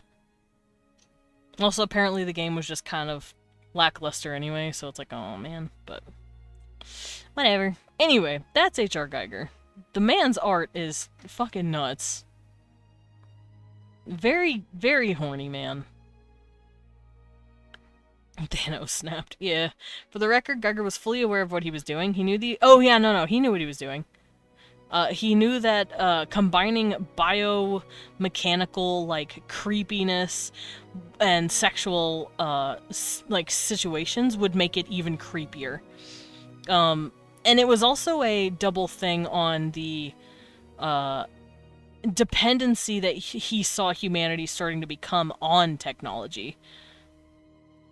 So that's kind of what it all represented. He knew he was making it look fucked up and scary. That was the point. He was making, like, sexual horror, in a way. He wanted to shock really hard. And, you know, in the 80s, that was the most shocking of all, I guess. Alrighty, but back on topic, let's talk about these bubbies. Now, these guys are the stars of the show, sort of. They've been in a lot of bullshit and have been known to cause a lot of ruckus for the lizard people, the different lizard races. And that's because they are from a different area completely. They weren't originally from the Orion Arm. They basically became invaders. And they're like, teehee. And the Lyrans, who are one of the oldest native Orion. Oh my god. Blippy! Thank you for the pat. Thank you for the sip. Let me get a little. Oh, water. I will save here in just a second. Also, you are not new, but I will eat a banana. Ow. Cannot stop me from eating banana. Yummy. Hello, Itty Newbot. No! Do not feed into their delusions! I can change my server name and be new. I guess, but that wouldn't make you new. It'd just mean I wouldn't recognize you. Confusing the old bat into not recognize you with a new name isn't the same as being new. Okay. That's not how this works. Alright, but yeah, these guys basically came in as, like, invaders from another part of the galaxy. They are not from the Orion Arm. They are from another arm. And they showed up, and they're like, teehee, we're so cool and not bad at all. Ha ha ha ha ha ha. And hi, bats, welcome in. I'm just working on my creatures. But yeah, these dudes are dickheads. Oh wait, I should be reading this. Right. Okay, so my Tauramians, yeah, they want to learn the old, return to their roots, and they're trophy hunters. They nuked themselves to the Stone Age, set loose a pathogen that encourages off-season mating. They're looking to relearn their technology, and they are trophy hunting in the Galactic Arm. They would probably have a lot of fun trying to hunt down Draconians, because they're pretty vicious too. And they're like, ooh, competition. We shall change our names to someone else to confuse him. Please don't. Alright, so the Drakarian, they are known as the Tyrannics, they're imperialistic, and they're very carnivore-ish, very carnivoristic. They will eat you. They want to eat you. They are hungry. They really like eating people that are scared of them. So, they make sure you're pissing your pants in fear first, and then they eat you. So, genetic makers and starters of programs, right. They have shown up more than once and have been like, I'm going to make a new race because I feel like it. Oh, now you're my slave. Oh, now you're my food. You know, like, that's basically just how they work. Saw the images in Discord. Smash. Yeah. The guy, H.R. Geiger. The man was nuts. And they like to seed planets and colonize. Yeah, they love taking over this place. They're basically just spreading themselves out as far as they can. They want to dominate the galaxy.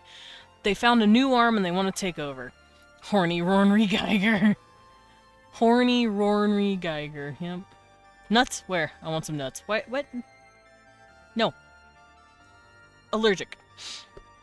They purposely look for habited planets and alter their DNA. Yeah, no, they're here to fuck with you. And they believe they are seeded by a reptilian god. They believe that they are descended from this really cool, pretty, dope, totally not evil, dragon goddess who plopped them down onto their planet and said, go forth, my children, and be like me. And they took that as, we're going to conquer the entire galaxy and spread our genes everywhere. We're going to alter everything to how we want it. And that's what they're doing now. So they think they're entitled to all of the shit that they're doing. Now, that is to say, not every Draconian is doing this. That's why I call them Drakarians, not Draconian. Draconian is a term for the evil guys, also known as Alpha Draconians, because that's supposedly where they came from. That's just the direction they came from. They don't come from actual Alpha Draconis. It's just where humans noticed they were coming from. A bunch of affluenza Karens. Quite literally, they're like, yeah, no, we actually, our goddess wants us to do this. We're so cool. We're gonna make you guys really smart. You're like these really cute little lizards, right? We're gonna like elevate you into a new state of consciousness, and then we're gonna make you slaves. We wanted that, right? Anyway, we wanted that. Like, that's literally what the Draconians are like. Now, like I said, not all of them are like that. Most of them are. About rough 95% of them are dickheads.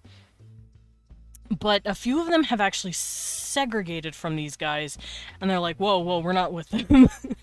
We're actually trying to stop them from being dickheads. So, yeah. That's what these dudes are about. Now, let me get their colors in. Let me actually look up Alpha Draconians, and I can show you what they look like. Like to, Thubin? What? No, the alien, not the fucking planet. What is Thubin? Thubin, Alpha Draconis, or A Draconis, is a binary star system in the northern constellation of Draco. Inconspicuous star in the night sky, blah blah blah, I don't care about that. Yeah, they're not actually from Alpha Draconis. We just saw them come from that direction and assumed. Especially since they're dragon people, we're like, ha, we're gonna call you Alpha Draconians.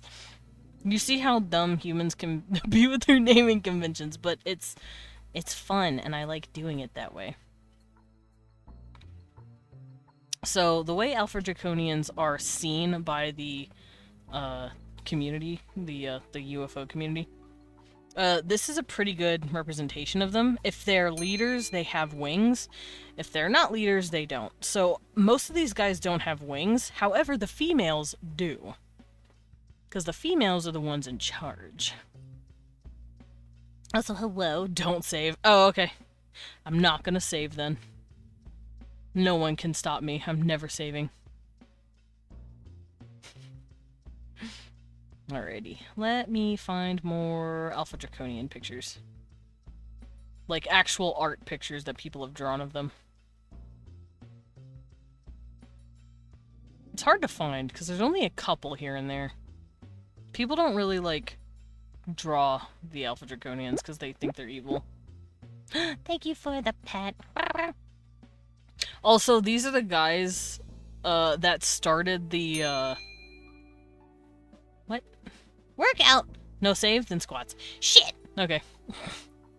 But these are the guys who started the the lizard people are taking over. Like, they're the ones that were used for that whole stupid conspiracy bullshit.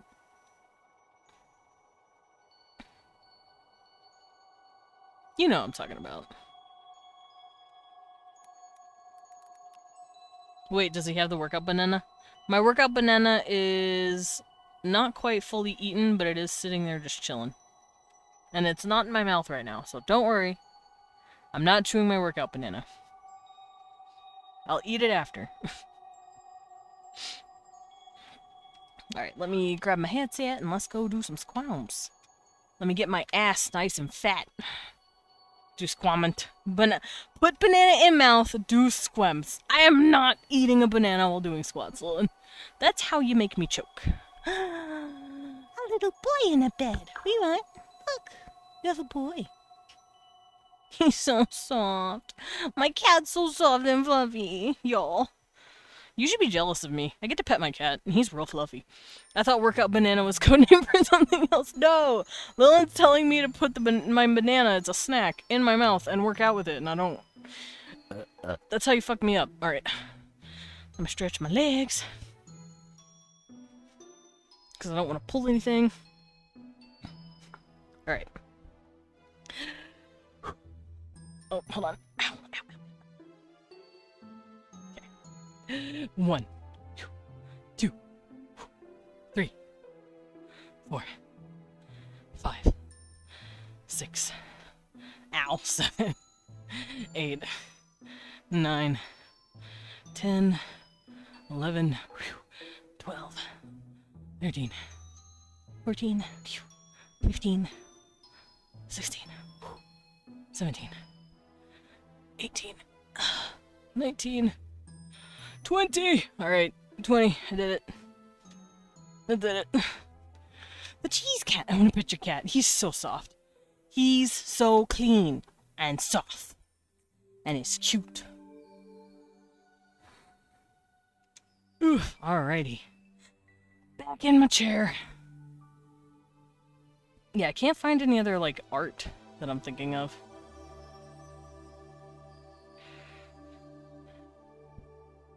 Whew. Oh, I guess this counts? Oh, it's not loading. Boo! Boo. Boo, load faster, boo. But basically, these guys are seen as, like, the devil in, like, ufology. They're considered, like, evil, like, they're secretly behind, like, all of the bullshit that happens on our planet. Just stuff like that. Thank you for the splash of water. Durg! Thank you, Boxu. Thank you for the drink. Oh, delicious. Box! Medic screaming and shaking. And Lilin, oof, screaming and shaking. Whew. Ooh, my legs are on fire now.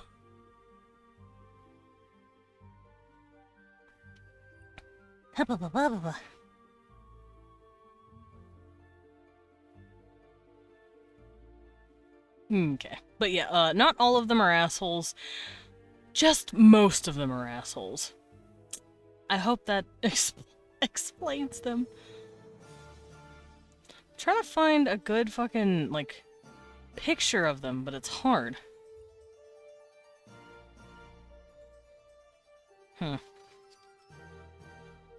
Alrighty, but we're gonna color these guys in. I'm gonna make this guy green because I want him to be lower rank. Because they go with colors for what your rank is. And it's kind of like Hyena Society, where it doesn't matter what your color is. You could be the lowest color female, and you're going to be higher than the highest colored male. That's like their ranking system. So if you are, let's say, a white draconian male, and you're beautiful and sought after, a fucking green female could tell you what the fuck to do, and I'd be like, huh, the hemo spectrum. Yeah, basically. Except it's double with, like, hyena stuff. We support women's rights and we support women's wrongs. Yeah, they're girl bossing it, I guess. Alright, I'm gonna make her a royal white. Maybe whites are exempt, so, like, if you're a white male, you don't have to put up with, like, a lesser color's shit. This sounds awful and racist, and that's because it fucking is. They're racist. They're awful. I will go over what their colors mean. I do not remember what the colors are. Let's see. According to this, it's from Human. Human Comics, by the way. Human Comics is great. They make a lot of really cool, like, a bunch of really cool art. I actually wish she made more art. She does not, and it makes me sad. But she's drawn a few of these reptilian species.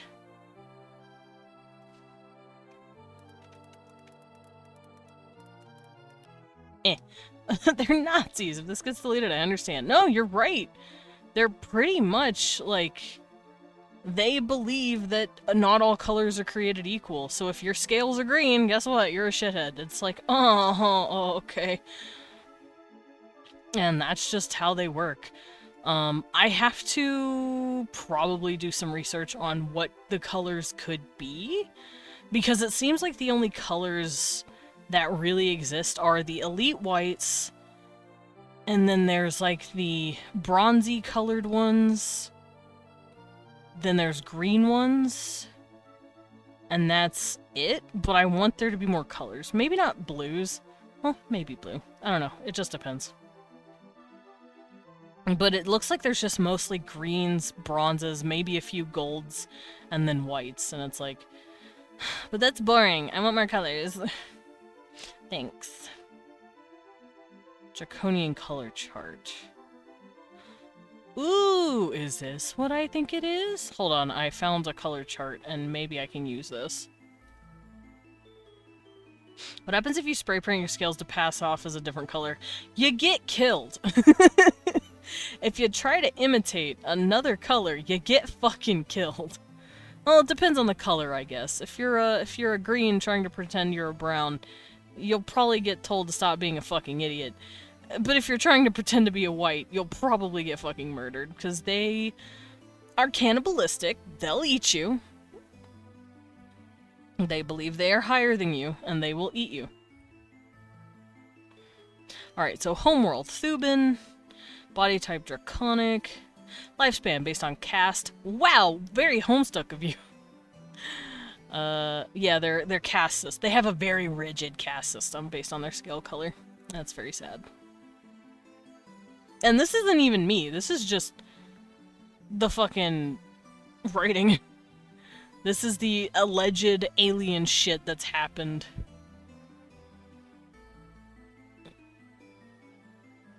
Oh, what? What? That's confusing. I'm not reading that. Draconians are a race, and ufology refer to sapient reptilians whose survival is dependent as an empire. They have been known as the Sakar? That sounds pretty cool. I don't know if I'm gonna call them that, though.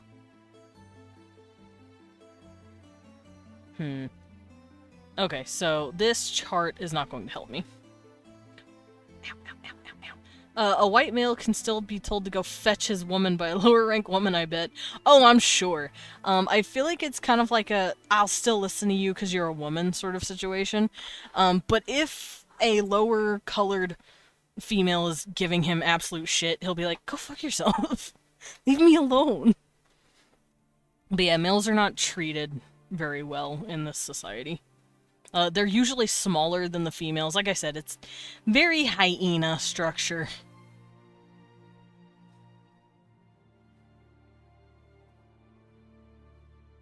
I don't care for that color. Let me do a different one.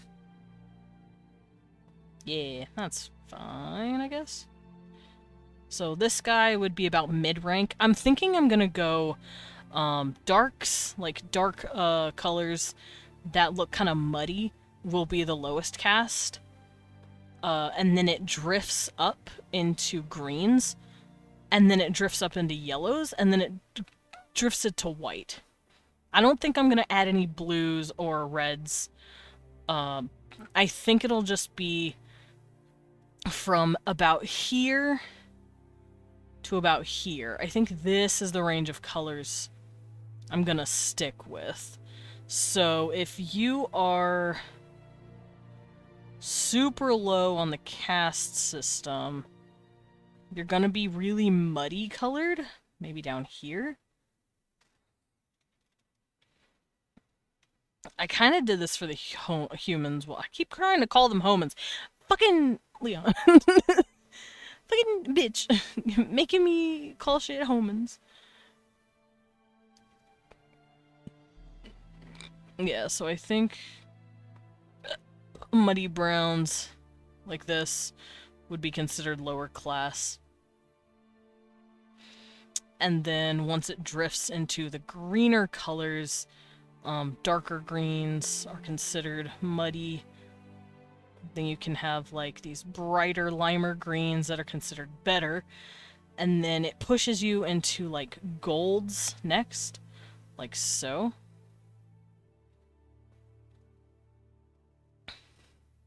And then it puts you into the white.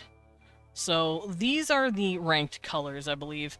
So it just depends on how your colors look. So there you go.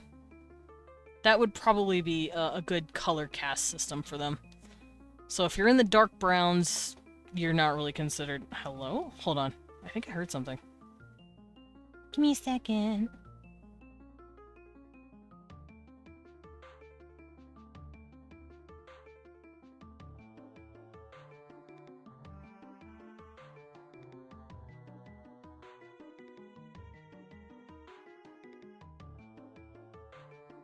Alright, I am back. How kinky are these guys? You know what female mantises do to the male mantis? If you're not a draconian, 95% shot that's what's gonna happen to you. If it can consent and it can move, I'll probably be willing to fuck it or get fucked by it. Fair.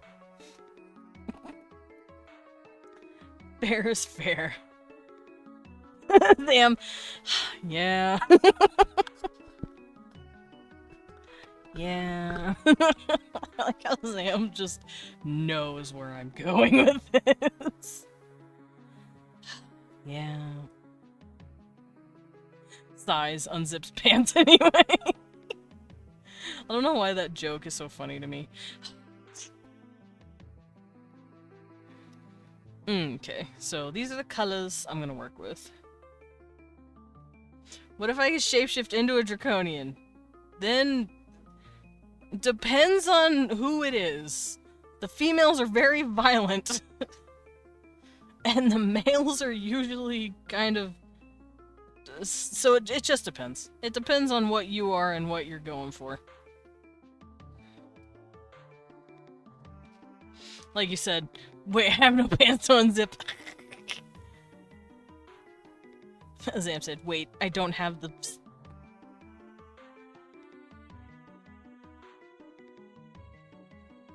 I don't have anything to zip. You know what? I'm gonna give her gold. Just straight up pure gold.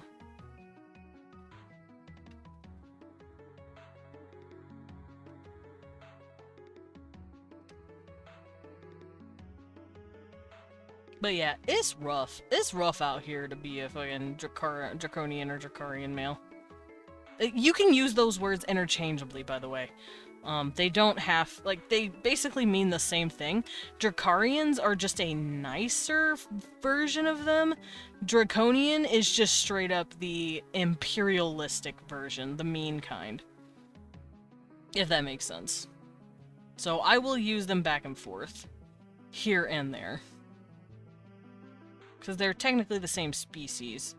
And like I said, this is human being dicks and calling them whatever they want.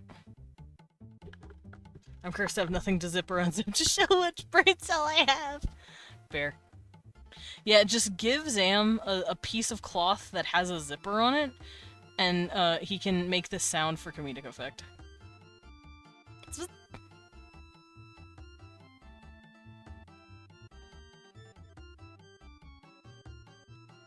Okay, I'm gonna give this guy darker, like, locks. They're kind of like hair, but it's, since their chitin is so strong, their keratin, I mean, it's pretty crazy.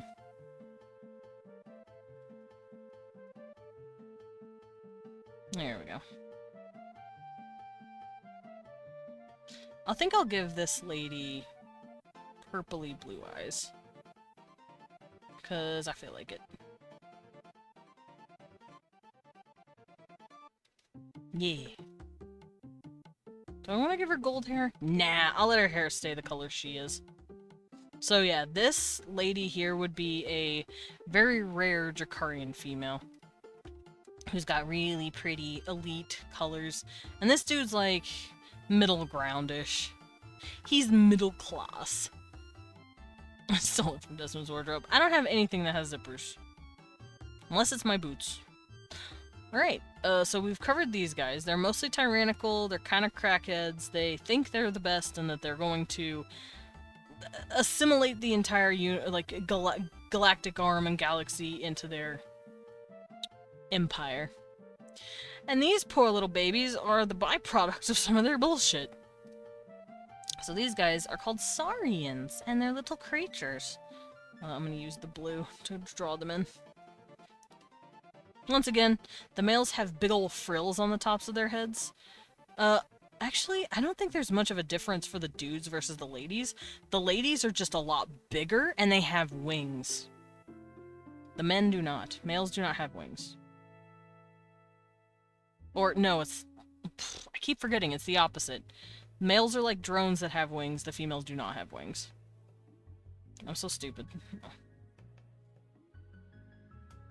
Unless they're an elite. I think if they're a white elite, then maybe they have wings. But, for the most part, only females have wings, and males do not. Or, no, fuck. Females don't have wings and males do. Kill me. But female elites, I think, will have wings. Otherwise, they don't. I keep getting mixed up. Y'all know what I mean. At least you should. You should know by now, if I say something, it should be taken as the opposite, because I'm a dingus.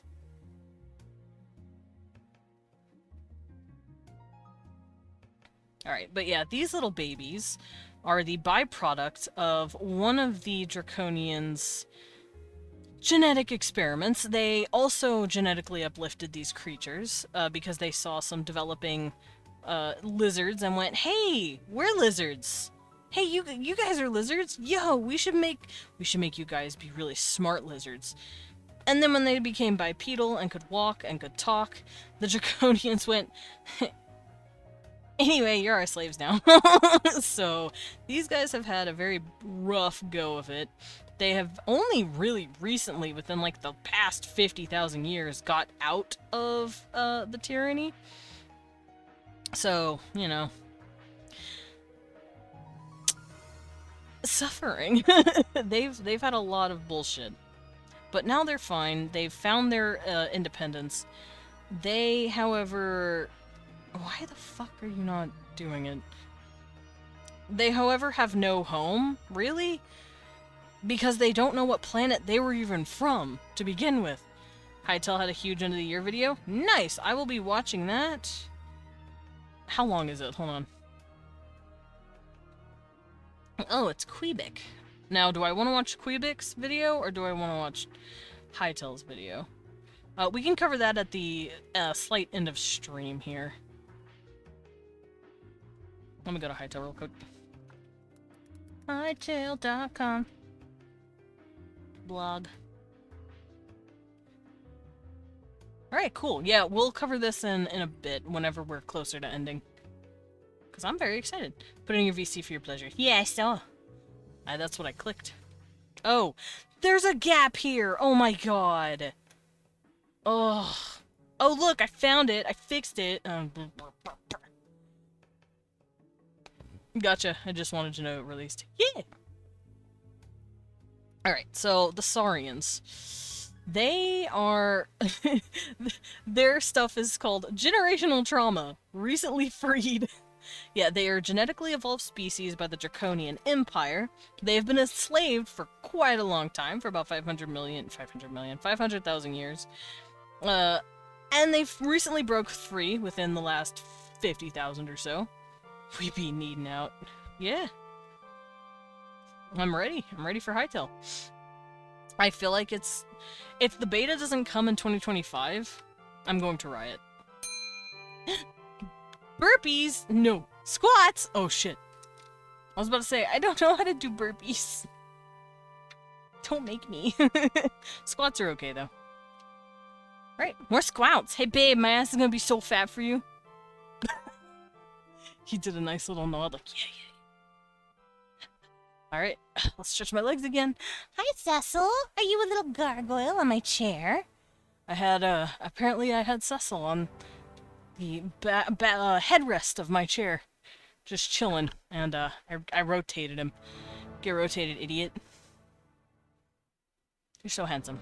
Alright, stretch my legs, let's do some squats. 1, 2, 3, hello, 4, 5, 6, ow, 7, 8, 9, 10, 11, 12, 13, 14, 15, 16, 17, 18, 19, 20.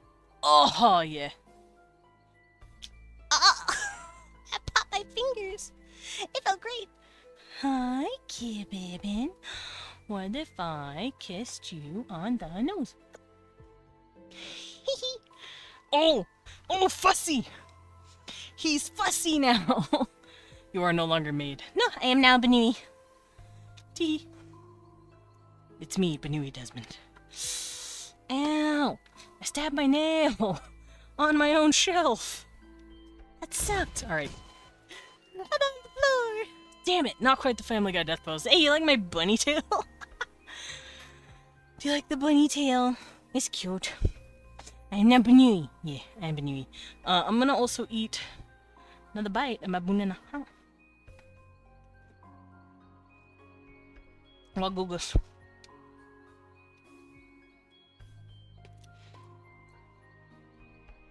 Drags a bear into chat.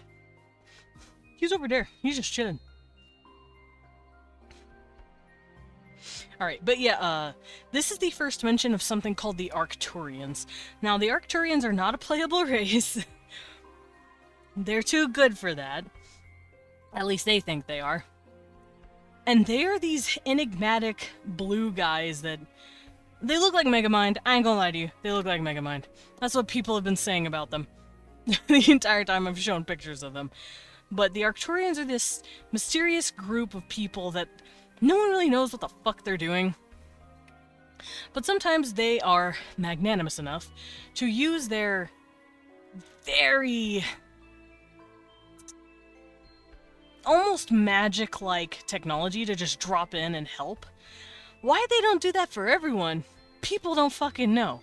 But they seem to only get involved when the Draconians are being dickheads. Like, major dickheads.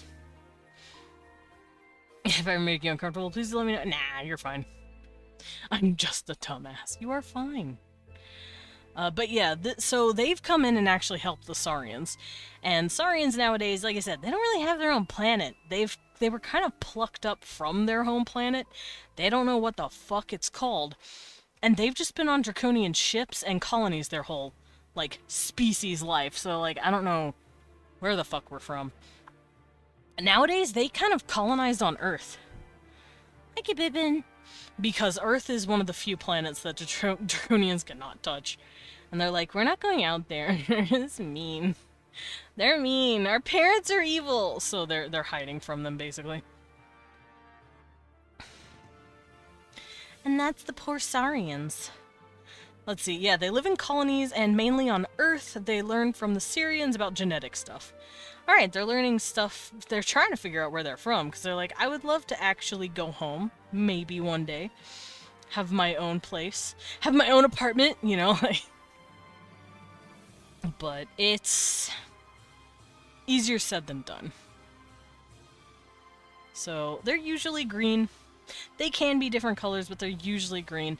Maybe yellow, with little patterns of black. But for the most part, they're green. The males have beautiful frills on their bodies.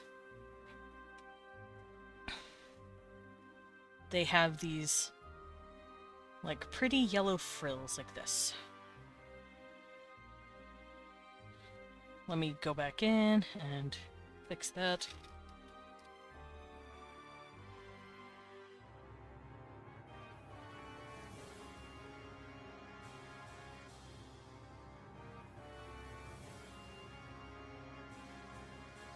There we go. And their feathers can be different shades of green and blue. Like so. And yeah, the dudes have these little frills on the tops of their heads right here on the sides.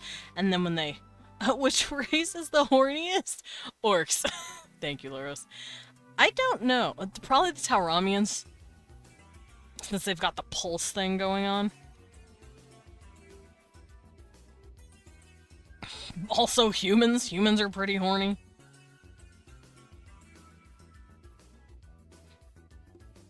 Yeah, no, it would be the Tauramians. I had to look through and really think about it. It's them. And the humans. The humans are also horny. As you all are fucking proving. Though the four-armed boys also are very horny. Though I attribute that to the yeah, Loros already got that. That's more like the pulse. If we took the pulse away, they'd just be the most vicious. Well, not even. The Draconians are the most vicious. Draconians are assholes. But, I guess naturally? Humans. The humans are the most naturally horny of the species. Sorry to say. We be fucking. I'm gonna give this guy different feathered colors.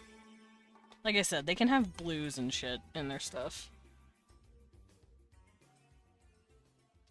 Multiple colored pretty baby. It's the plant boys who are most naturally horny. Have you seen how fast some plants grow? Bamboo grows pretty fast.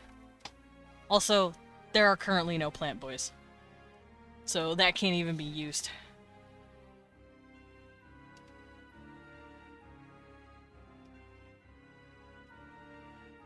Let's see, and I know the females are probably a little more brown-gray. Because, once again, females don't have to be, like, super bright. It's usually males, especially in lizards and birds, where the females are, like, darker, more, like, ground, earthy colored. Because they have to hide. They have to protect the babies. At least that's how it works in nature. They blend in with the nest, as it were.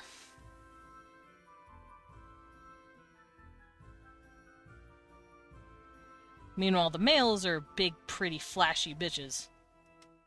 To either catch females' attention or prey, predators to get the eyes off of their kids.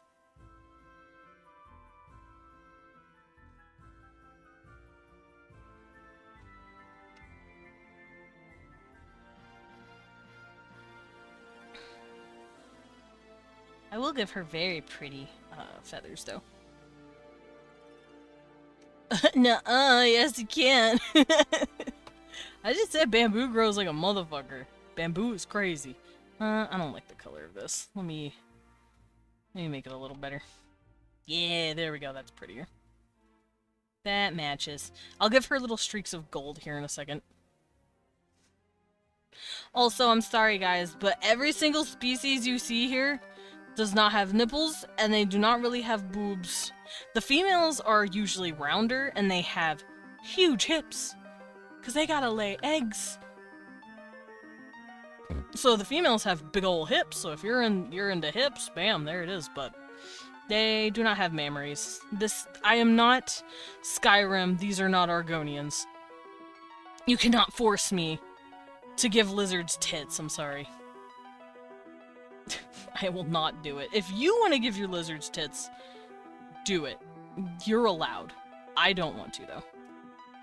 Lizards don't get tits. Fish don't get tits either. Also, you don't need her to have boobs. She's got a fat ass. I know you motherfuckers like kobolds. I'm just saying. I think I'll make this guy's spots a little brighter, too. Because he does have spots on his frills. And yeah, he's here to flash and, like, display himself. You better know you really want bamboo where you plant it. Shit's basically invasive, choking out everything around it. Like, there are some states that ban bamboo landscaping because of how out of control it gets. Oh yeah, no, it's nuts. Bamboo is the fastest growing fucking thing you will ever find. Yeah, I know you motherfuckers out there want to fuck a kobold. And whoever's putting tits on a kobold, good for you. I can't do it. I cannot justify a lizard having boobs, because they are not mammals. Ergo, they do not have mammaries. Now, if they're those cute little, like, dog kobolds that you see in Japanese RPGs, go for it. They're mammals. They get tits. Huge tits. Big tits, even. Thank you, Loris, for the pet. I don't know why I'm talking about this so much. I think it just angers me. Because it's like, they did not evolve to have nipples.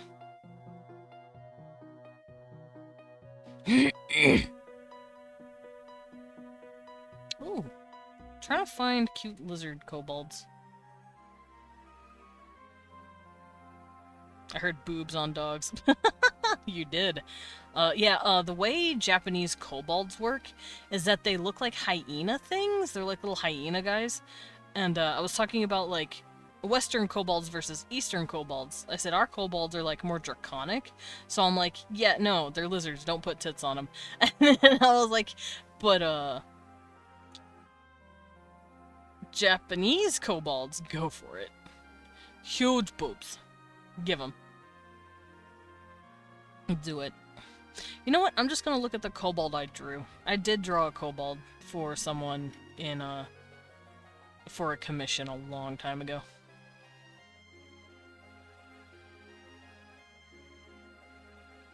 Oh yeah, I also drew a snake lady for him. But, see, this is a snake lady that I drew.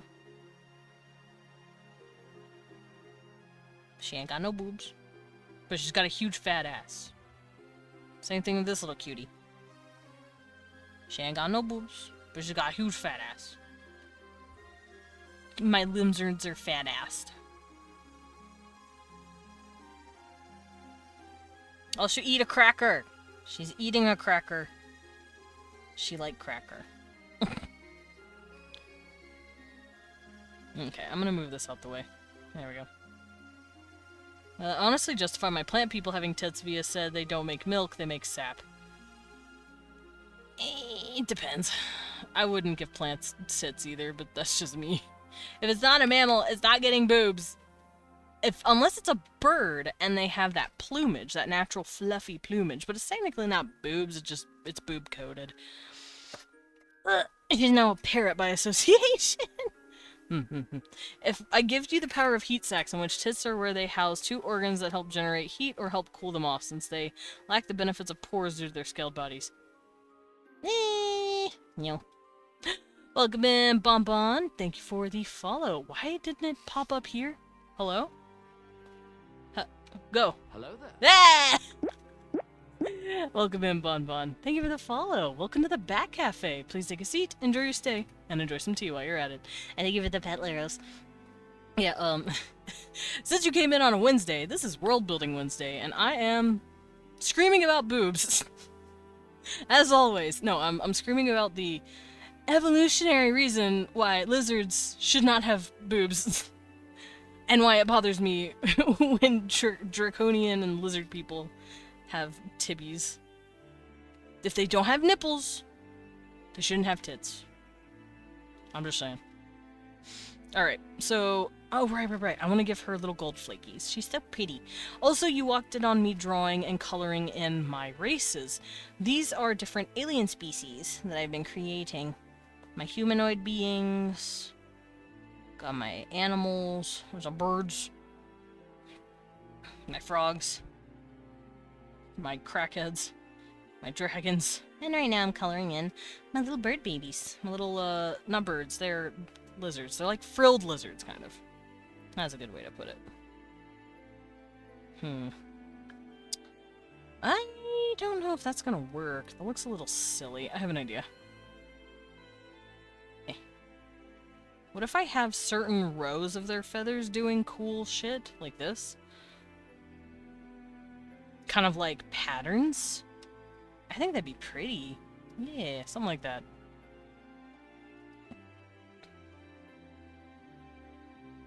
Okay, so this could be the Saurians, the babies.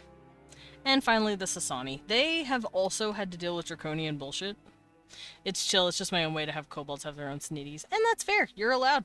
Like I said, I personally just can't do it. I'm like, no.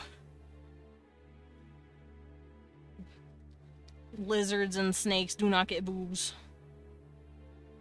Mammals, though. Yes, thanks. Alright, so let's draw my snake boys. So these guys are called Sasani, and obviously it's because they're snidders. They hold that shit out for a long time whenever they speak it. And they're Nagas, pretty much. The males have these really big frills that they let sit over their head. The females' frills, however, have started to droop and drape kind of like hair, or like a hood, just to wear on the top of their heads. Now, not to say the males can't drape their hoods, it's just they have more muscle tendons in their snake hoods than the females do, so it just naturally kind of springs off their head. But they can use their muscles to like actively flatten it, but it's actually easier for them to just puff it all out. Meanwhile, the females have just turned into a natural pretty drape, because they don't need the hood, not as much as the males used to. Now, what color do I want to make these guys? I want them to be really pretty. Maybe like a really pretty jade? Like this? Maybe even a teal. Teal is a gorgeous color. I think I'll make him like a jade, and I'll make her a very pretty teal. Yeah, pretty. So I think since I made these guys more green and brown, these guys are going to be more blue. And they were a very failed experiment by the Draconians. So, yeah, Sasani. They are known as the rebellious, younger, or older, depending on when they were made, sibling of the Draconian creations. They did not like getting genetic uplifting and being attempted to be eaten / enslaved. They rebelled as much as they could against these guys. And they pretty much chased the Draconians out after a while. They're like, yeah, no, you're not gonna do that to us, actually. So these dudes are known as very independent, very rebellious, very aggressive. They are very aggressive. And they're venomous. They will bite you and it will kill you. So, yeah, they were created and given genetic uplifting by the Draconian Empire. They rebelled at every turn against their creator. They took their planet back from the Draconians, and now they explore the arm looking to salvage Draconian tech. Oh, that's right, they steal from the Draconians. They're like, fuck these guys, we're gonna take your shit, idiot. So yeah, these dudes make it a point to be a fucking nuisance to mom and dad, basically. Let me look up snakes. I'm gonna look at cobra patterns because they do have these really pretty cobra patterns on their hoods. As you can see, they've got like the big dots that look like eyes. I feel like they also have those really pretty speckles on the back too, if you know what I'm talking about. It's got that like, it looks like a U shape. It's like this kind of. Like, cobras have this, like, symbol on their back. I don't know what the fuck it is, but it's cool looking.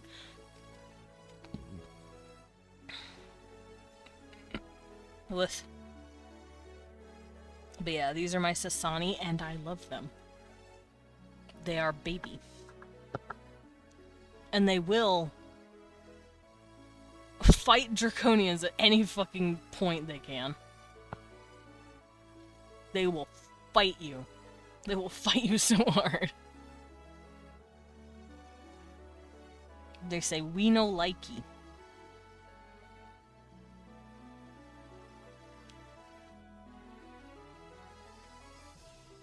Okay, so I have a little Cobra Boy pulled up, and I'm gonna use him as a color, like a color underpinning. So I'm gonna bring this up a bit, because it looks like they have a lighter undercolor.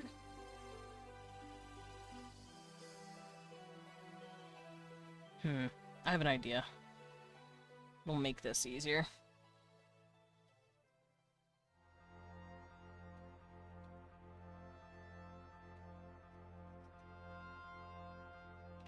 And then the inside of the hood, it's gonna get really pretty speckles. But I wanted to add...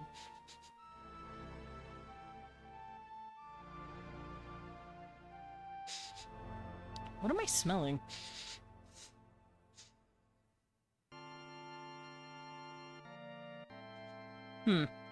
It's not bad. It's like a chemical smell. Weird. I have like a weird chemical smell in my nose. Fights them till the sun goes down. Yeah, they're gonna fight them. Emmy, sorry. Zam, why are you chemicals? Stop smelling like chemicals. Okay, so I'm gonna give this guy Pretty speckles and freckles. I'm gonna give the top of his hood some of these. Actually, no, I'm gonna use my glitter too. Yeah, look at that. Look how pretty that is. Look at that. Okay, so I'm gonna give this guy some pretty speckles. And then I'll give them a few speckles back here.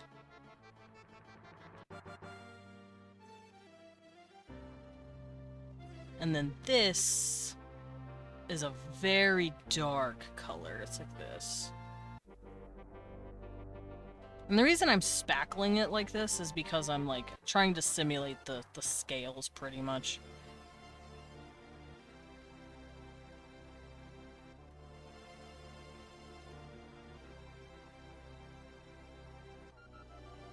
There we go.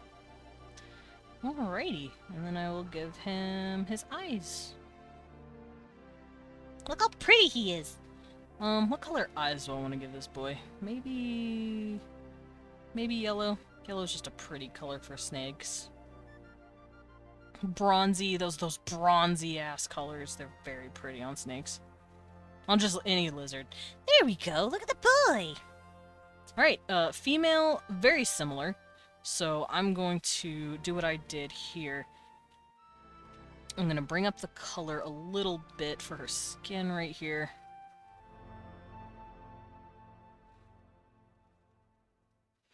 I'm going to come in and fix that. Let me actually go look at Nagas.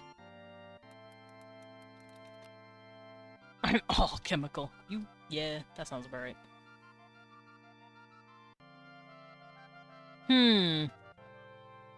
That's not the kind of Naga I wanted to see. Okay, so I know how I'm gonna do this. So let me grab this lady.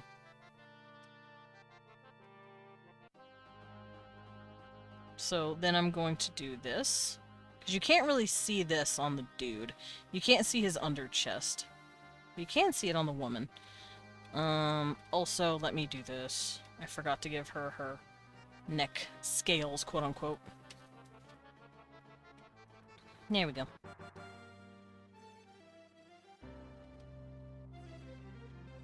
Baby girl. And now I'm going to up the neck color as well, right here.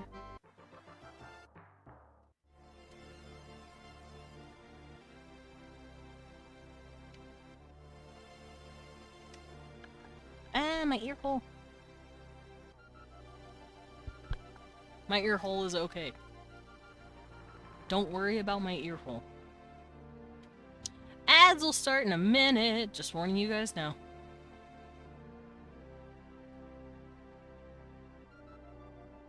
Okay, these Nagas are okay, I guess, but let me...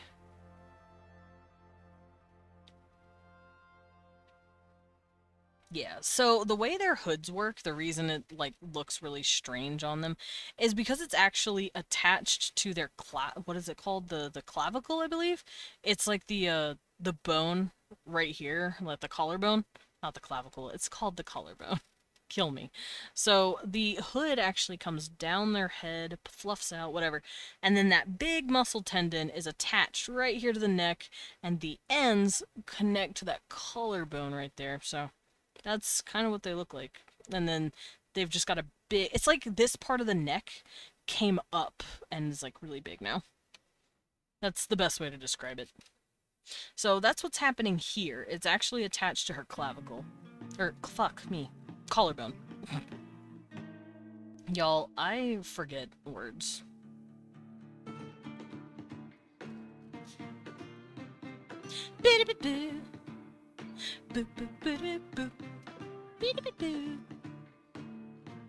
And of course, the females have the beautiful hair-looking hoods. While the men just have big, spiky hoods.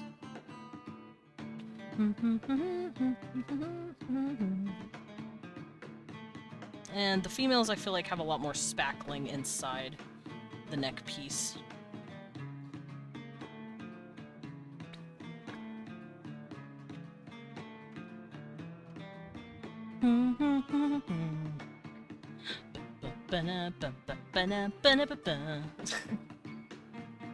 I'm not sorry. Song slaps.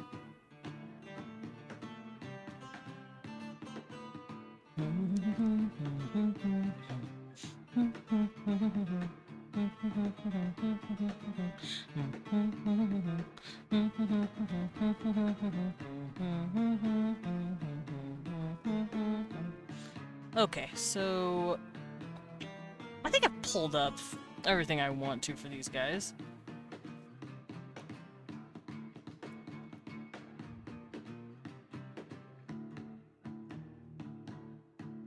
But yeah, humans call these guys Nagas.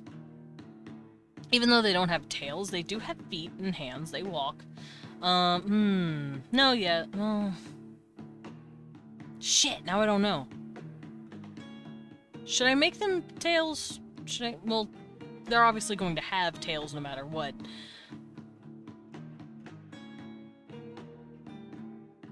I'm gonna have to think about this. I was originally just gonna have them be, like, two-legged, two-armed, but, like... But what if they just have tails, though?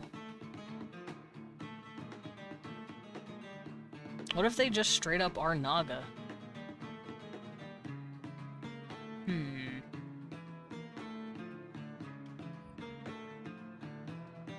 I think I might do something like that.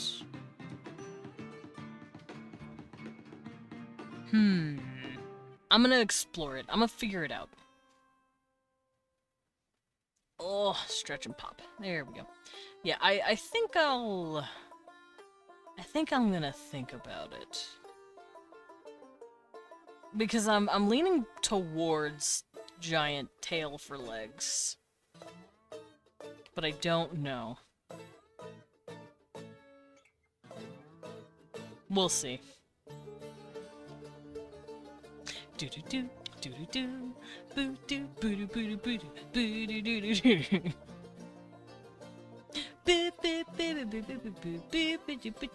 Sorry, the music's just a real fucking slap of a time.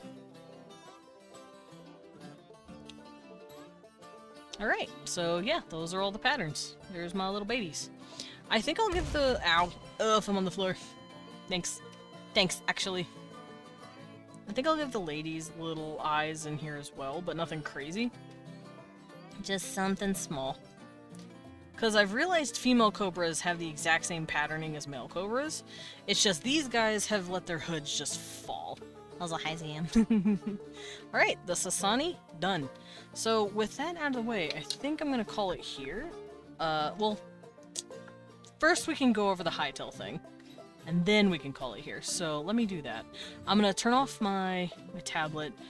We're going to close all this out. And what, Cecil? You're a whiner! Whiner, baby! Alright, so apparently Hytale had a Winter 2024 development update, and I'm very curious to see what they did. So we'll cover that real quick. I'm probably gonna skim. I'm not gonna, like, do a huge fucking reading here. But I do want to see what they're doing. I am curious. Alrighty. So I'm gonna wait for ads to calm down.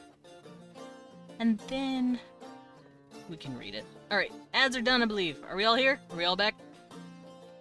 I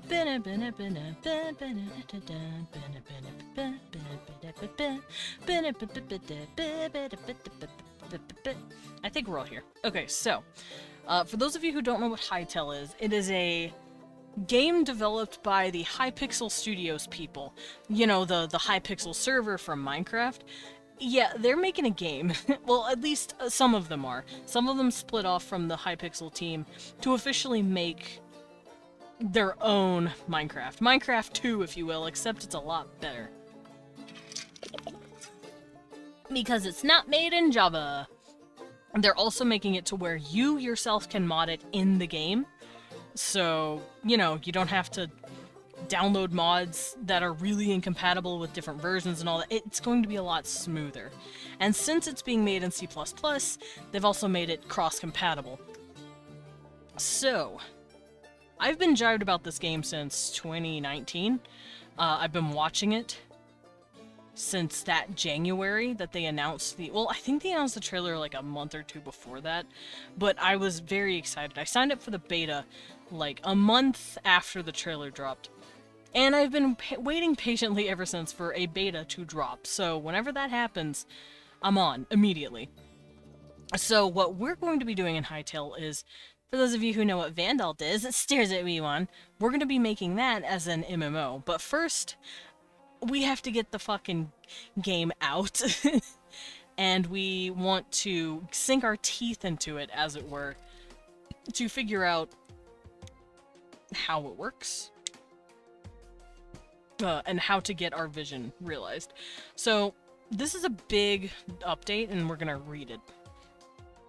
So, yes, they're gonna tell us about their progress and looking for plans for 2025. Yeah, it only seems that they really update during the summer and winter. And with a few posts in between, as you can see here. They did a summer development update, but then they did, like, technical updates in between.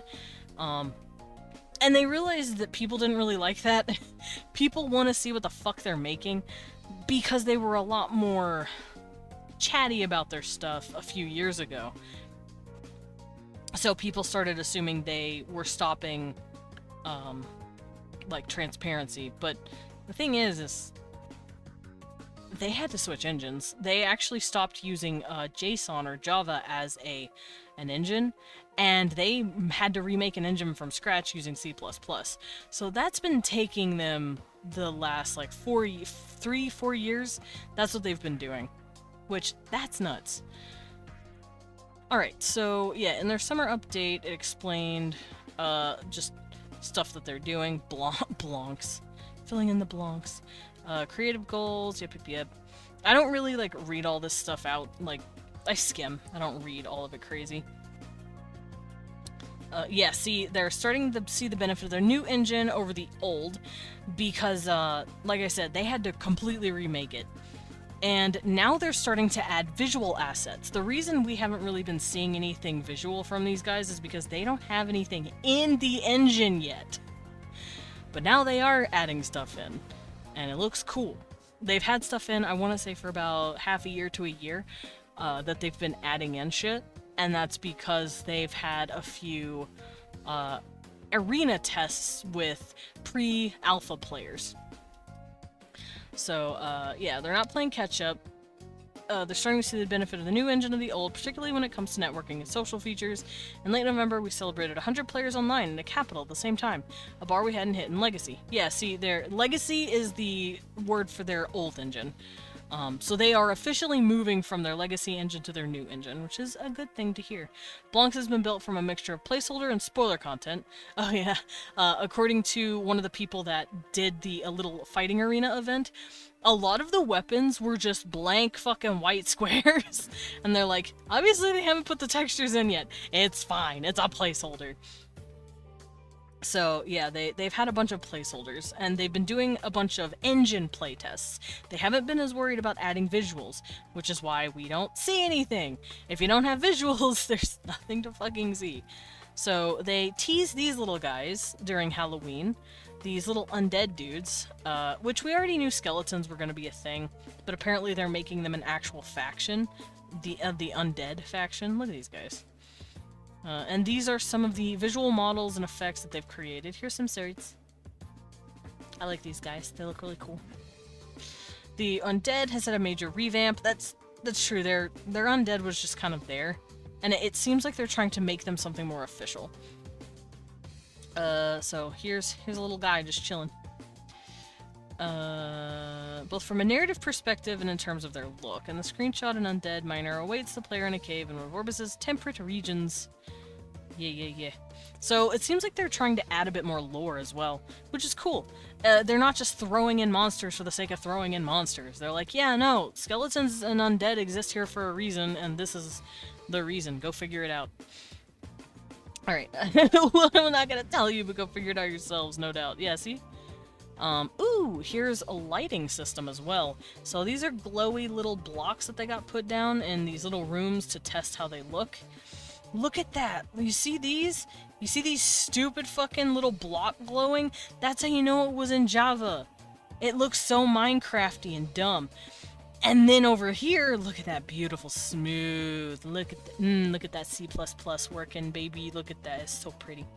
So yeah, you can definitely see a difference in the lighting as well. Over here is their Java legacy engine, and over here is their new engine in C++, and it looks so much better. This is the stuff that I like seeing. I love seeing the changes. Yeah, the dynamic lighting capabilities are much improved in the new engine, allowing for softer transitions and more striking colors during the day. Oh yeah, that's right. See, this is more blue, and this one is not. This one's just kind of glowy. Oh, you can also see it back here in the green. The green and the pink, they're not nearly as, like, glowy. Well, back here, it's so obvious. It's really pretty. Here's an example of what the new engine now allows our artists and builders to achieve. Oh, right. Oh, let me mute that. This is a house you can build in the game. It looks very good. Very good. So we've got chairs, 2 little mushrooms, and a fireplace for some reason. Got a little bush and a plant. Got our windows here. Here's more tables. Ooh, look at those windows. I like the different windows. Very pretty. The lamps are also pretty. Here's a kitchen.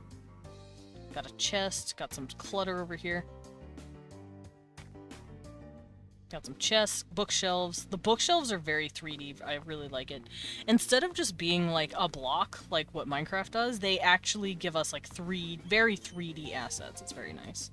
There's the bookshelves again. Oh wait, I think that's just a fire, not a mushroom. Give me a sec.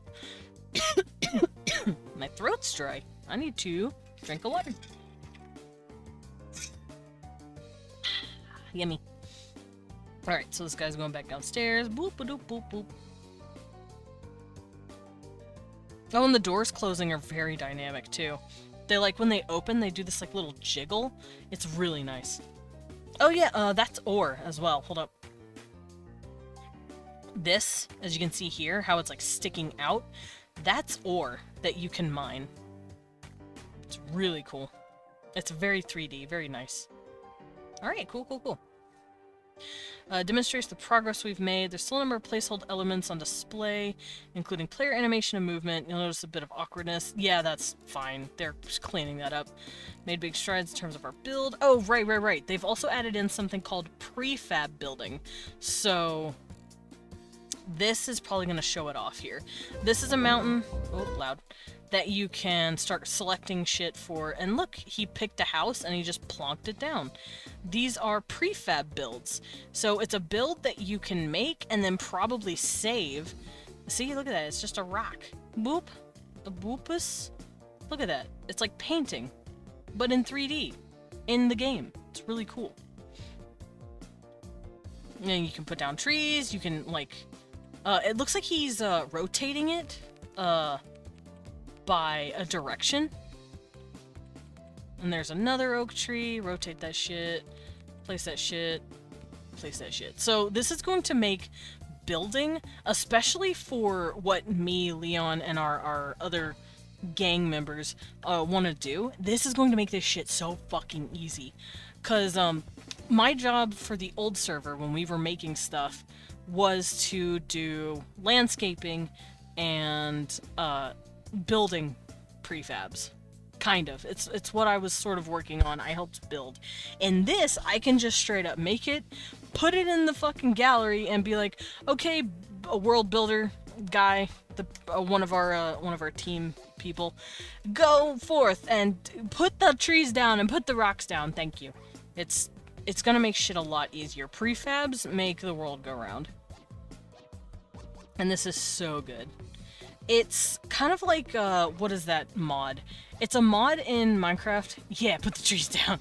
Yeah. Medic said, yeah. Give me them trees. I'm gonna cut them. Medic, you don't need to cut down all the trees. I'm trying to adjust my blanket, sorry. It's hot now, or it's a little warm now, so I don't want the blanket on me. Get it off. But yeah, this creator... Oh, I thought I got my cat. This prefab creator thing is so good. It makes me very happy. So I can just design trees and then force our builder to put it all down. So yeah, like I said, it reminds me a lot of the this one mod or plugin. I think it's a plugin for Minecraft where you like can copy and paste certain spaces of blocks. But it's built in. You don't have to do anything stupid in order to get it into the game. It's really good. Alright, so happy to see creator outreach. Yeah. Speaking of 25. Okay, so here's what the guy and game director John Hendricks says about 2025, sorry. It has been an incredible year, but I always say that. What makes this year special is the confidence Blancs has given us to go into 2025. It feels great to be at a point where we can start using our new engine for what it is meant for, making Hightail. So basically they are pulling in everything. I've spoken before about how we've been using our time waiting on the new engine for much needed tool development, creative explorations, gameplay, and UX designs and prototypes. Whether we can do to get ready for what comes next, but in my opinion, the most critical things we've been working on have been our team and our processes. I'm proud to say that not only is our engine more capable than before, so is our team. Basically, the engine is better than the old engine at this point in time. All they have to do is pull in all the visuals and probably do, like, animations, mechanics for mobs, probably, like behaviors. And probably have to add in effects, like also UI. They would probably have to add in certain UI. We're gonna need that capability in 2025. Job ahead is to bring gameplay and content over from our legacy engine, yeah, see right there, a process which is often referred to as porting, and get into playtesting as soon as possible. The first half of the year we'll see competitive and creative play take center stage to prepare for playtests in the second half of the year. At the time we'll be focused on adventure and social gameplay. Ooh. So yeah, they're starting to work on actual play mechanics now. We'll continue to move fundamental systems and features like tools, world gen, NPC behaviors, rendering, and personalization forward so they do not fall behind. Yeah, see? Boom. I already said that, kind of. Sweet. All right. So they've basically given us a roadmap for what they are doing. They're like, yo, engine done, engine finished, boom. We're getting visual assets in there. We've got our blocks down. We've got how the prefabs work, how the modeling works, boom, done. Now they're adding in all of the actual mobs, NPCs, playable, like, races, all that, as well as probably different mechanics for weapons, spells, you know, shit like that. Also, they said social interaction, so maybe they're gonna add, like, emotes to the characters? I don't know. But, yeah.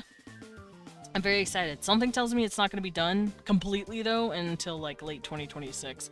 Which is a bummer, but if 2025 is what they're doing to pull that all in, it's nice to at least get a fucking window. So, with that, I think I'm gonna call it here. I did a lot of world building stuff, and now I talked over Hytale. Yeah. So let's find someone to raid. Who do I want to drop in on? Who do I want to drop in on? Who do I want to drop in on? I think it'll be a cat. You guys want to see a cat? He's pretty cute, actually. I don't know if you're ready for the cat. Alright. Let's go raid Tayo. He's very cute. But yeah, I will see you guys tomorrow. I'm gonna try and play more Marvel Rivals. Because that shit fun. I want to get better at it. And I want all the fucking drops. I want the Twitch drops, damn it. So grab your messages. We're gonna drop in on Tayo, and I will see you guys later. Blah blah blah, the cafe is closing. Goodbye, everybody.